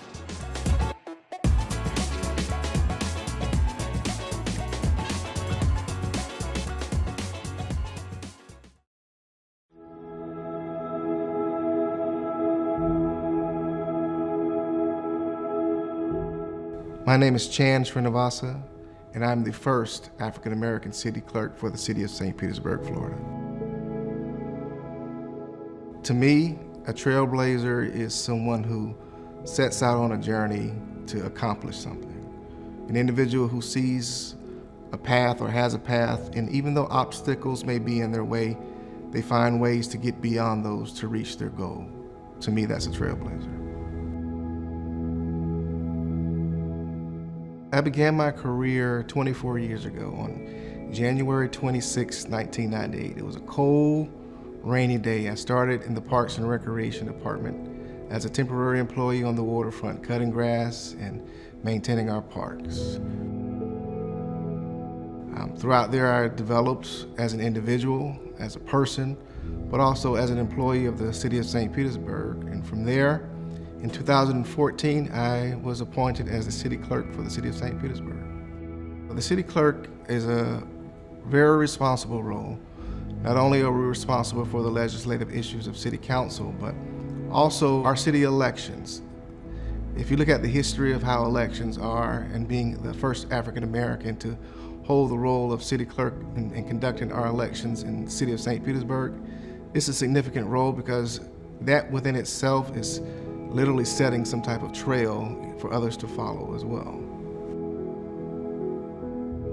It dawned on me the day that I got appointed that I'm the first. And being the first, you always want to be the best at what it is that you do. Failure is never an option for me. If obstacles come, you strategize and you adapt and you go beyond them. Personally, my grandfather, a gentleman by the name of Josh Stanford, the greatest influence in my life. Professionally, there were two individuals, Thomas Jet Jackson and Clarence Scott. Jet taught me the importance of community and showing compassion towards people and always making your presence known. Clarence taught me the significance of being not necessarily a perfectionist, but doing your best and also reaching back, helping others, and never forgetting where you came from. St. Pete is progressing, and we're becoming a more diverse and inclusive community. And it says a lot about the character of the people of the city of St. Petersburg, that we look beyond someone's skin color, but we look at the content of their character. To me, that's what it says.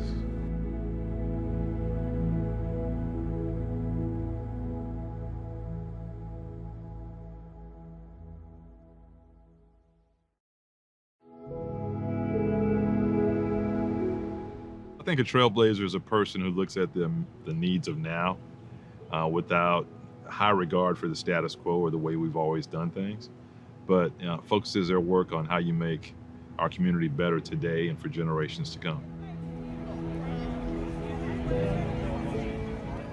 None of us stand on our own, and so in order for me to be elected mayor, there were so many folks in generations before me that had to fight even for the right to vote, or even for the right to be a full-fledged police officer like Leon Jackson. I just looked at myself as the next in a line of folks who are working to move our community forward. Without the Leon Jacksons of the world, I certainly wouldn't be in this position. And without guys like Bob Stewart, former city council member and county commissioner, who's one of my mentors, who served with both me and my father, you know, without those folks also pushing, we wouldn't be where we are today. You know, I attended the last segregated class at Melrose as a kindergarten student, that I'm able to go back to that and talk to those students as the 54th mayor of our city. That's a lot for one lifetime. As I go around the classroom, I do this for Great American Teach-In, and ask the kids, what do you want to be when you grow up? And the last time I went, there were 3 kids that said, you know, I want to be mayor, and one young lady who said she wanted to be president. That's what it's all about. It's just making sure kids understand you really can achieve. Progress doesn't happen without someone who challenges the status quo, the powers that be, and speaks up for folks who are largely silenced. There is such a thing as a silent majority, folks who are too busy putting food on the table, taking care of their kids or their parents to be involved in the political arena. And so the folks that do that represent a lot of folks who can't be engaged. Find someone, reach out to someone that you admire who's made it, and reach out to them. Email, Facebook. I guarantee a lot of folks will actually respond to that. I certainly will if someone's interested in elective office. Reach out, make that first step. Never be bound by the status quo or someone else's opinion of what you can or cannot do.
Good morning and welcome. Good morning.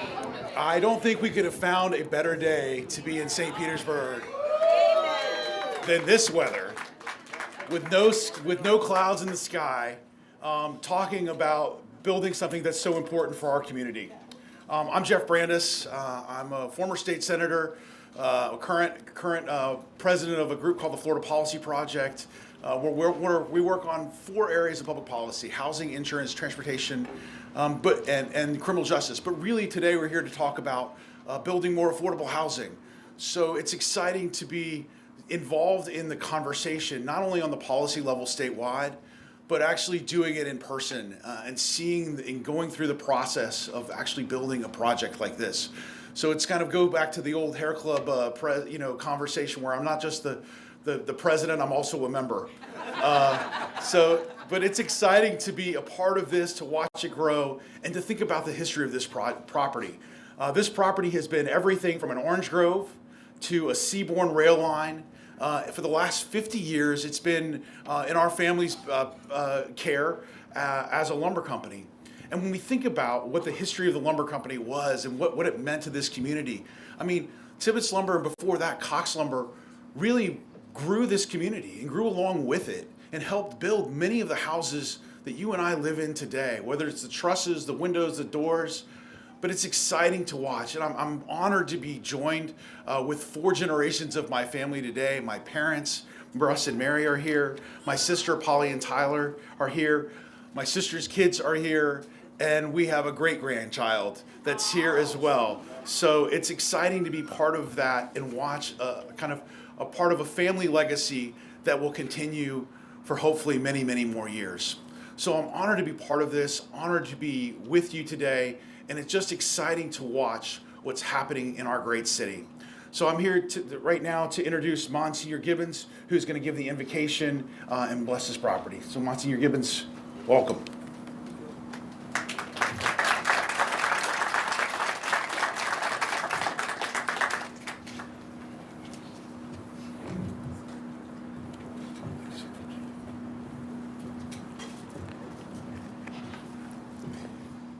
The work we are beginning today should enliven our faith and make us grateful to God. We know the familiar words of the psalm, "If the Lord does not build the house, in vain do its builders labor." Whenever we look to the interests of our neighbor or the community and serve them, we are, in a sense, God's co-workers. Let us pray for God's help during this celebration, my brothers and sisters, that God will bring this construction project to a successful completion, and that his protection will keep those who work here safe from any injury or harm. Let us pray. All-powerful and merciful Father, you have created all things through your Son and have made him the unshakable foundation of your kingdom. Through the gift of your eternal wisdom, grant that the undertaking we begin today, for your glory and for our own well-being and the well-being of our community, may progress day by day to a successful completion. We ask this in your most holy name. Amen.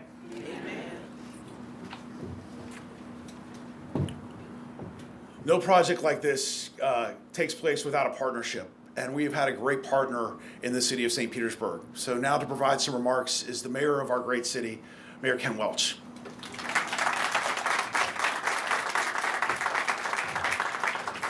Appreciate it. Good morning, everyone. To our community partners, community members, and friends, thank you all for being here.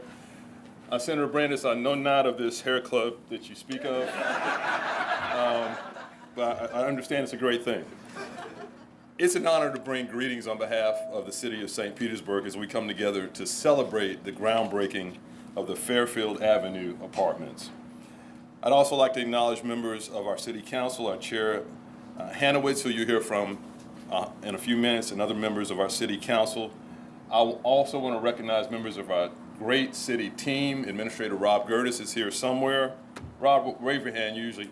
Rob, give him a hand, y'all. And administrators Amy Foster and James Corbett are here as well. And to all members of our St. Pete team, thank you for the great work that you all do. You know, I think about convergence of our past and our journeys and our missions, and I just think about Cox Lumber. I do remember Cox Lumber and Tibbetts Lumber, Jeff. My mother-in-law lives 1 block away on Fremont Terrace, and so that's where my wife was when I was dating her for 10 years. I managed to wreck an IROC Z turning off of 5th Avenue. I'll never forget that.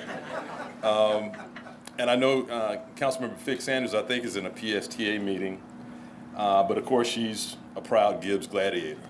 And you just think about the convergence of all of our missions and how through our work together, in a few short years, right where we're standing, there'll be 264 new affordable and workforce units right here on this property.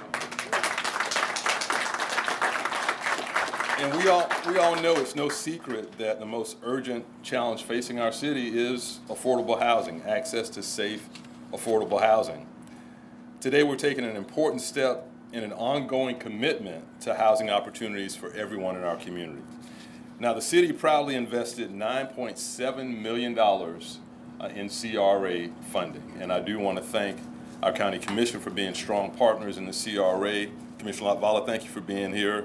And Madam President of the Florida Association of Counties, Commissioner Renee Flowers, thank you all for your support as well. But when folks ask about what the South St. Pete CRA does, this is one example. $9.7 million helped make this possible. And in St. Pete, we have a track record of leading the state when it comes to affordable housing innovation. We don't wait for solutions. Our team sets the standard. Last year, we cut the ribbon on the Bayou Court apartments, an innovative public-private partnership that prioritizes housing for our teachers, for educators, and for city employees. And we've also led at the policy level. St. Pete successfully advocated for and became the first city in Florida, again thanks to City Council's leadership, to adopt the Yes in God's Backyard, or YIGBY provision, empowering faith communities to use underutilized land to create affordable housing. You may have seen an article, I think, in the Times today on that. And today, this partnership builds on that legacy of delivering affordable housing innovation. Now, the state passed legislation a few years ago to permit the development of affordable housing on industrial zone land like this. And St. Pete, again, was the first city to take advantage of that opportunity. And our presence here today is a direct result of that action and that vision. It's just a bonus that it's located in one of the most vibrant and growing parts of our city. You know, we're right next door to the Warehouse Arts District, home to some of the most talented artists and creatives, and steps away from the Pinellas Trail. These homes will sit at the center of it all, giving future residents easy access to the culture, connectivity, and amenities that make a great community. All workforce and affordable housing at this site. That's worth giving a hand to.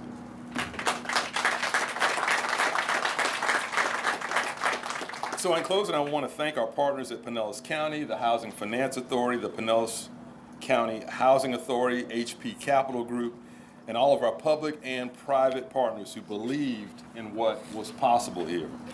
I also want to thank Senator Jeff Brandes for his leadership and his vision through many years of service. Today's groundbreaking is another step towards a St. Pete where growth is shared and everyone has a place to call home. I know I'm upsetting the baby, so I'm going to close. We are St. Pete, and God bless y'all.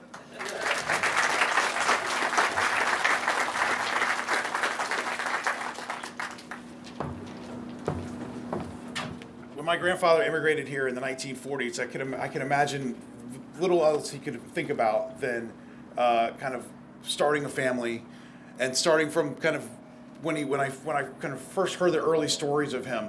It was about him, before he owned a lumber company, was just adding siding to homes or redoing the foundations of homes. And I think about that we're building a foundation of affordable housing for many of those in Florida, and especially in St. Petersburg. The genesis of this property was really a conversation I had with our hospitals. I was talking to the hospital leadership while I was in the legislature, and they were talking about what a struggle it was to find housing for some of their employees, and that how many of their employees had to live across the bridge. And so I was thinking, as the family was thinking about what we're going to do with this property, how we could utilize this to help kind of solve some of that problems. And so I remember getting in the car at All Children's and driving and seeing how quickly I could make it to this property. And it turns out it's 6 minutes. So imagine you have a property that's 7 acres, 6 minutes from downtown, and able on the Pinellas Trail next to Gibbs High School, and you realize what a unicorn this was and how important it was going to be for our community. So I'm excited next to bring up Chloe Firebaugh, who is the chair of the Pinellas County Housing Authority and the board, for the Board of County Commissioners. Chloe.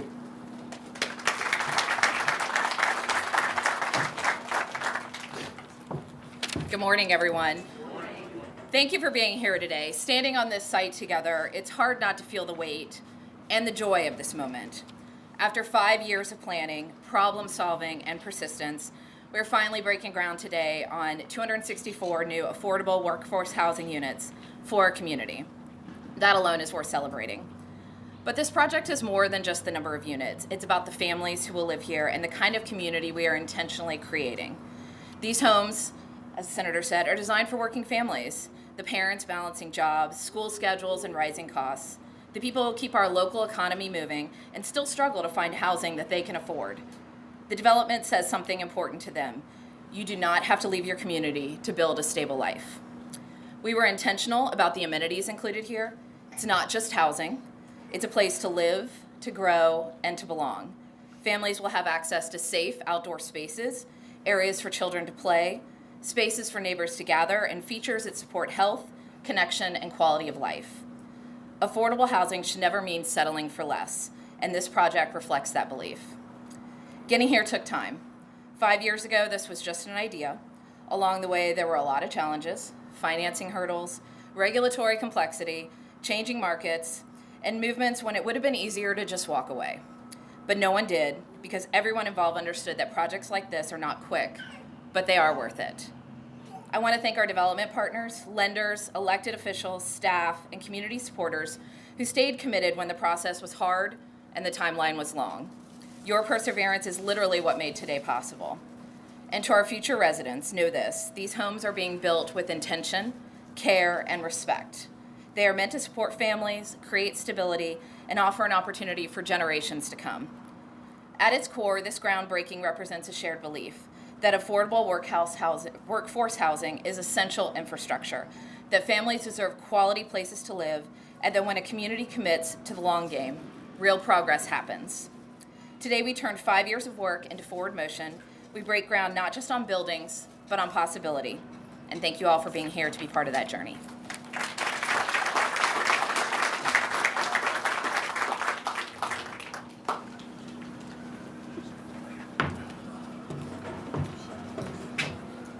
It's exciting to think about what we're building here today. It's also kind of strange to think about that a family that's building that comes from a lumber company is building a building out of concrete. But I'm excited to introduce our next speaker, which is Neil Brickfield. Neil, at the end of every conference call, which were weekly and sometimes bi-weekly, would constantly remind us of our mission, which was to build great affordable places for people to live in our community. So I'm excited to introduce Neil. Share your wisdom here.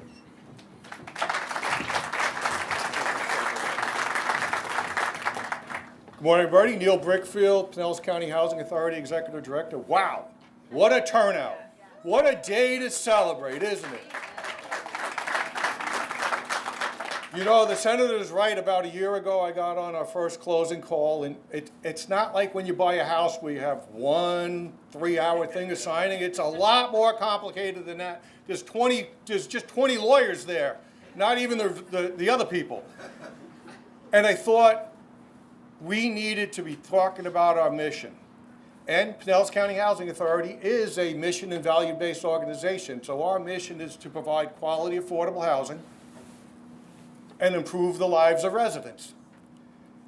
And we finished every meeting with that. And also with the promise that the day is going to come where we're all going to be celebrating and holding shovels in our hand, and the day is here, isn't it?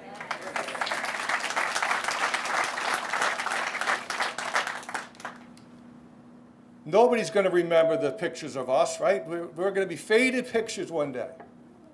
But what people are going to remember is this was a milestone on the important thing of changing people's lives. Young people are going to grow up here and only know a great place to live. Young families are going to be able to work and not be stressed out all the time. I can't promise that, right? Providing quality, affordable housing means we live with dignity and we have a chance at the American dream. I'm so proud on behalf of the Pinellas County Housing Authority. We're living our mission today. This is how it feels. Thank you so much.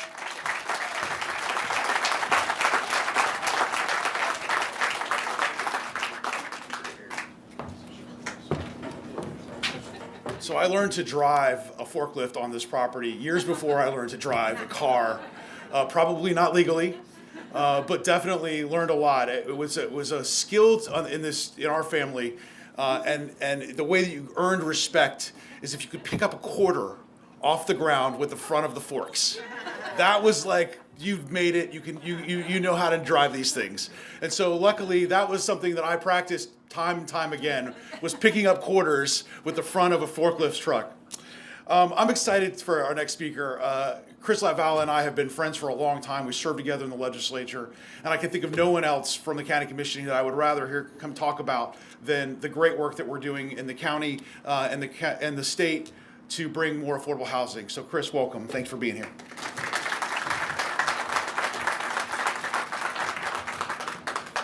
Thank you, Senator, and I wanted to start by recognizing my colleague and friend in the audience, Commissioner Renee Flowers, whose district we are sitting in, and where these great affordable apartments will be in.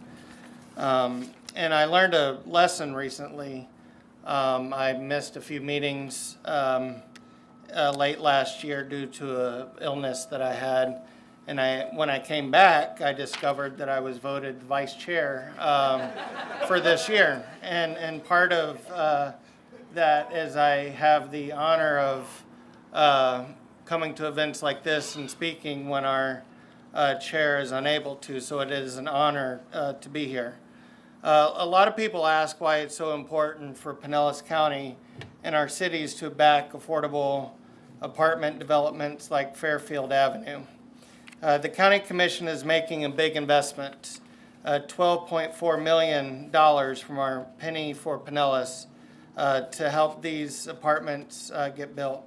Our residents pushed for a small portion of the penny sales tax to be committed to projects like these, 4.15% of the total fund, but that small portion makes a big impact over a decade.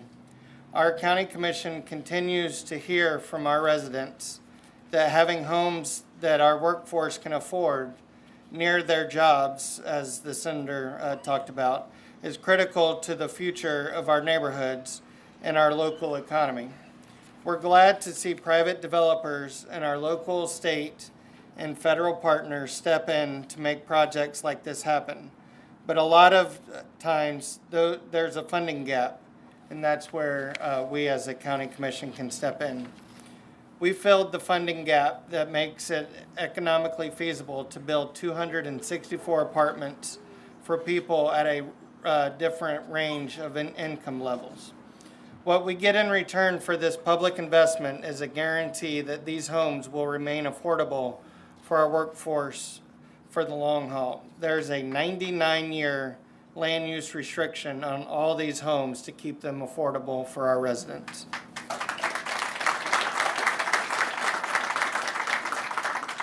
We're glad that so many partners around the county committed to the same goals. Our cities like St. Petersburg, the Pinellas County Housing Authority, and the Florida Housing Finance Corporation, and so many others.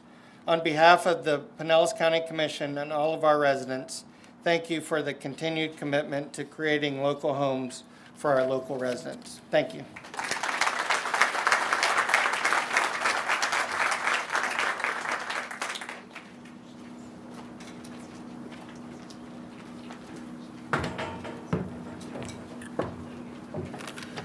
We've been able to, our family has been able to employ so many great members of St. Petersburg here over the years, and it's amazing how many people still to this day come up and talk about the stories of going into my grandfather's office, some of the conversations he had, and walking the halls. It was often you would see him here at 8 o'clock in the morning and 5 o'clock in the afternoon, walking here. My dad's office was at the very end of the hallway. And so every time I would come in or get in trouble, I knew that, all I had to do was look down the hallway and know whether it was a good day or, I was going to have a conversation at home too. So many things have happened on this property for our family and so many memories over the years.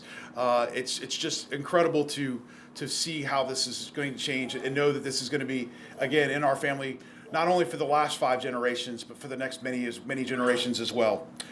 I'm excited now to introduce the chair of the County Commission, Lizette Hanowich, who is going to give some brief remarks.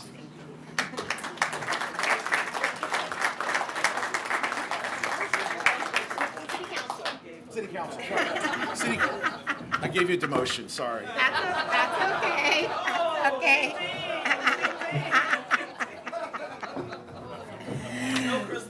Good morning. Well, this is one of those few days in St. Petersburg when you're kind of the last speaker at an event like this and you look at the crowd that's in the sun and they're not melting, which is a good thing because it is a gorgeous day. So thank you to our mayor, my fellow city council members, State Senator Brandes, and the Tibbetts family. What a legacy that you're leaving behind here. This is so fantastic. The Pinellas County Commission, the Pinellas County Housing Authority, the team at HP Capital, Cass Construction, and everyone who helped us get these shovels in the ground here today. Now, as we all know, affordable housing projects are not easy. And lately, when we hear about legislative changes at the state level, many of us brace ourselves much like we did for that recent cold front. But in 2020, when the state legislature passed House Bill 1339, as our mayor mentioned, it opened the door for affordable housing in places such as this, which were industrially zoned areas. And this community got to work fast. At every step along the way, City Council voted unanimously to support this project. In 2021, we updated our city code to create a clear pathway for developments such as this. And in 2022, we approved Fairfield Avenue Apartments as the first project under that framework, followed by the necessary funding approvals. Those unanimous votes did not happen by accident. They were possible because the city, the county, the housing authority, and the development team did all the hard work.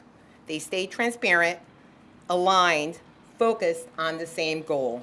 That made it easy for council to keep saying yes. Even though the delays and rising costs, no one compromised on affordability or lost units, not because it was simple, but because we knew it was worth it. And when Pinellas County increased its investment, the city stepped up as well. And today we're seeing our $9.7 million investment turn into real progress on the ground. This project has been called a unicorn, and it's for a reason. 264 affordable and workforce units, permanently affordable, built to last, connected to transit, the Pinellas Trail, and everyday services, and managed by the Pinellas County Housing Authority. It's rare to check every box, but every once in a while, the stars do align. I'm proud of this team, proud of the project, and I look forward to coming back when these buildings are complete and to welcome our residents home. Thank you.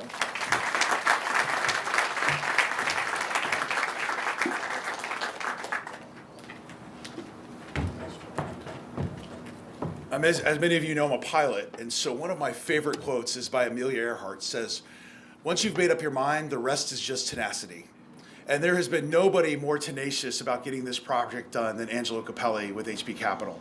So I'm excited to bring him up here. And over the last 5 years, many phone calls, many late nights, many early mornings, many conversations about this project and many others.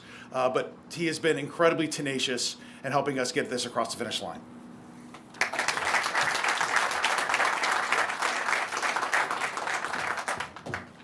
Thank you, Jeff.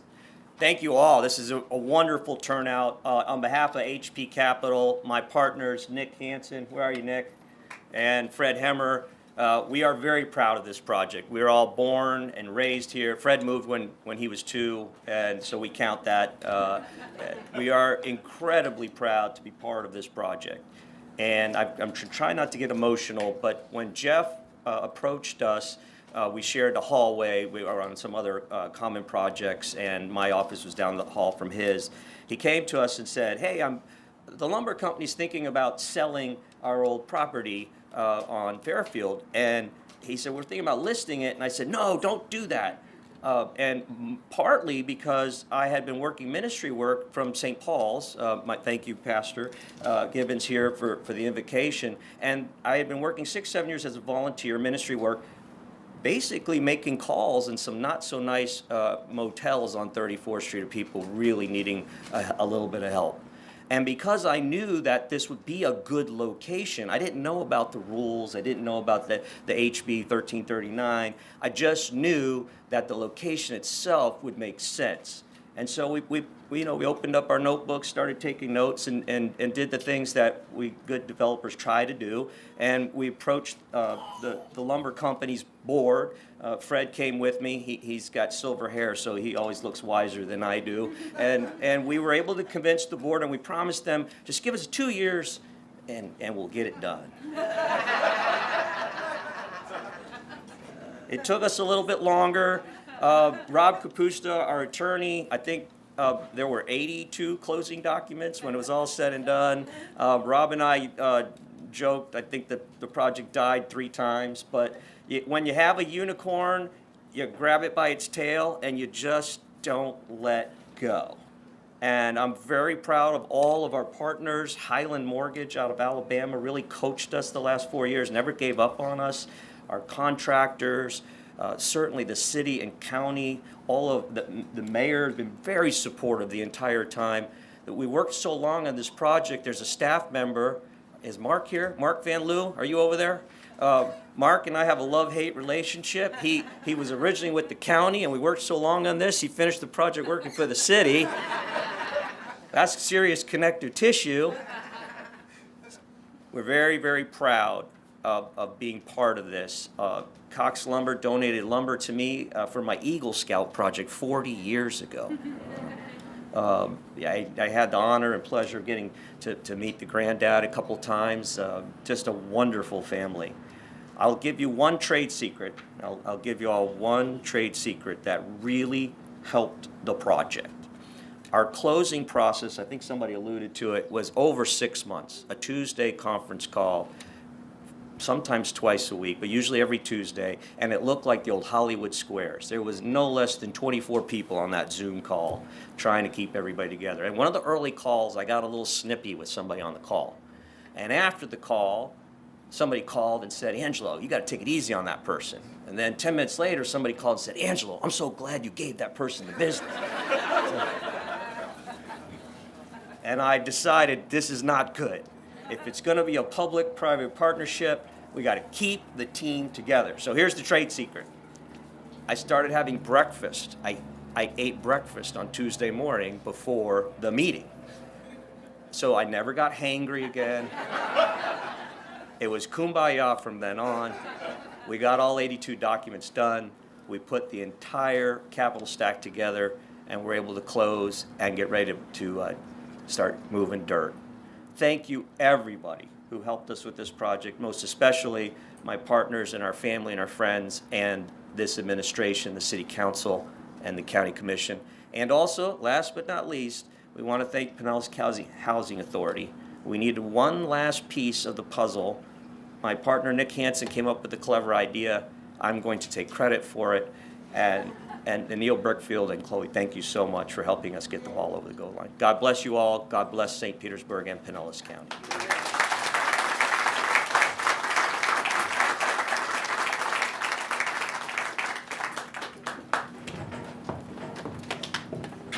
Well, we're in a great state, we're in a great county, we're in a great city. But at the root of everything in this country are families.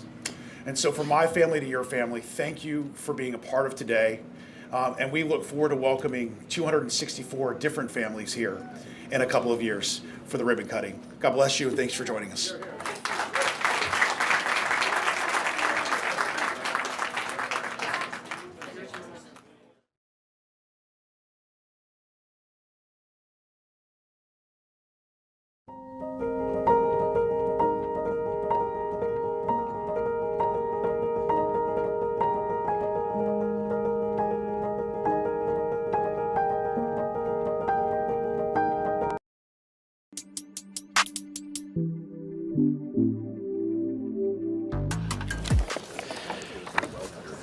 That was good.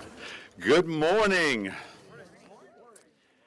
Welcome to the best week of the year in St. Petersburg. Absolutely. Without question, this is the best week in St. Pete.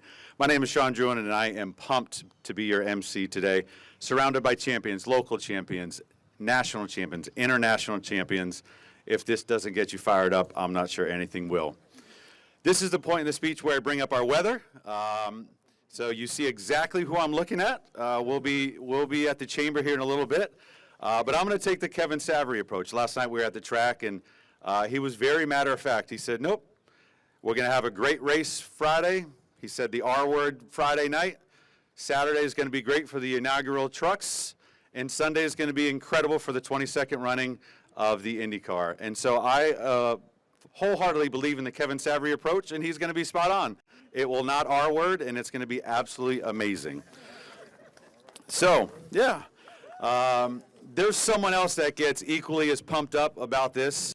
This is his 5th time now being right here at this podium, and every year when we talk, I think he gets more and more excited. He is really jacked up about these trucks. We don't have motorcycle racing on the track yet, Mayor, but maybe one day, So please join me in welcoming our mayor, Mayor Kenneth T. Welch. Thank you, Sean. Did y'all see Sean's red shoes? I think everybody needs a pair of those red shoes, man. Looking good. Good morning, St. Pete.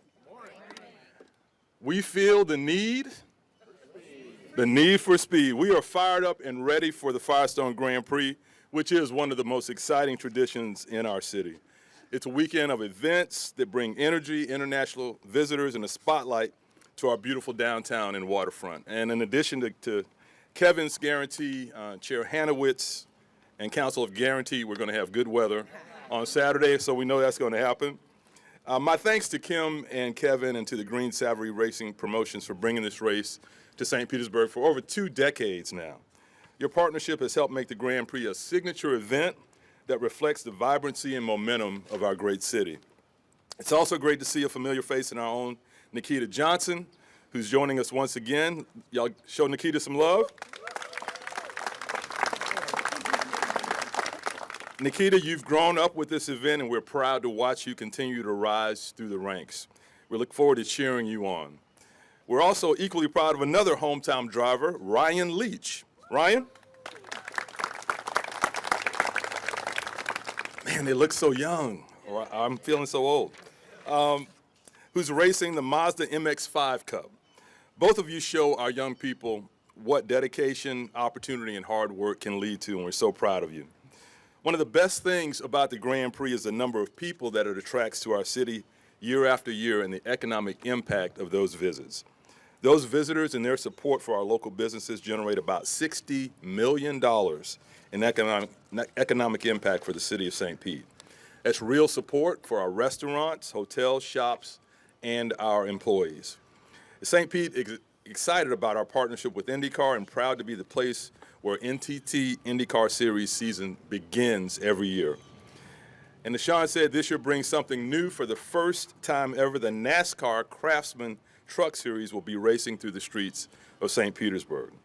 We're excited to welcome NASCAR teams, drivers, and fans to our city and add another layer of excitement to an already incredible weekend in St. Petersburg. We also send a warm welcome to the millions of fans who will be watching the live national broadcast on Sunday. The city is ready. Let's give a shout out to our city team for getting the track ready in record time. As always, Tony Lino and the team, all of our administrations who help out in making that happen.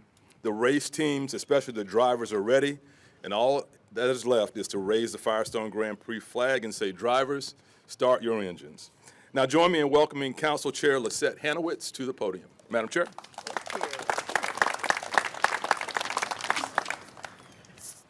Thank you, Mayor. Good morning, everyone. There is nothing quite like the Grand Prix week here in St. Petersburg. For 22 years, this event has transformed our downtown into one of the most exciting street circuits anywhere in the world. And every single year, it still gives you that same rush. I love the speed, the energy, the excitement. But what truly makes this weekend incredible is the transformation. On any other weekend, you'll walk along our waterfront parks, you're visiting markets and festivals, you're watching planes take off from Albert Whitted, you're heading to the Mahaffey for a show or stopping by the Dali Museum. You look over Tampa Bay and see the sunshine dancing over the water, and it better be happening this weekend because the R is not happening. And then almost overnight, it becomes a racetrack. Concrete barriers rise, grandstands go up, the streets close, and suddenly the racing world is watching St. Petersburg. You can stand in the exact same place and not even recognize it. That happens here because St. Petersburg believes in bold ideas. And when partners, planners, and this community come together, we can turn one of the most beautiful urban waterfronts in America into a global motorsports destination. To the drivers, teams, and sponsors who have traveled here from near and far, welcome to St. Petersburg. We are proud to host you, and we hope you experience the spirit of our city when you are here. To last year's winner, Alex Palau, felicidades and welcome back. We're glad to see you return and defend your title. And to the Green Savory team and our outstanding city staff, thank you. This event takes vision, coordination, and an incredible amount of work, and you deliver it year after year. However, sometimes the future of racing doesn't just come to St. Petersburg, it comes from St. Pete. So it is my honor to introduce St. Petersburg's own Nikita Johnson. A hometown talent with an impressive international racing resume, competing in the Indy Next by Firestone Series, the final step to the road of IndyCar. He represents dedication, discipline, and the courage to chase big dreams. And he represents our city in the national stage, St. Petersburg. Please help me welcome Nikita Johnson.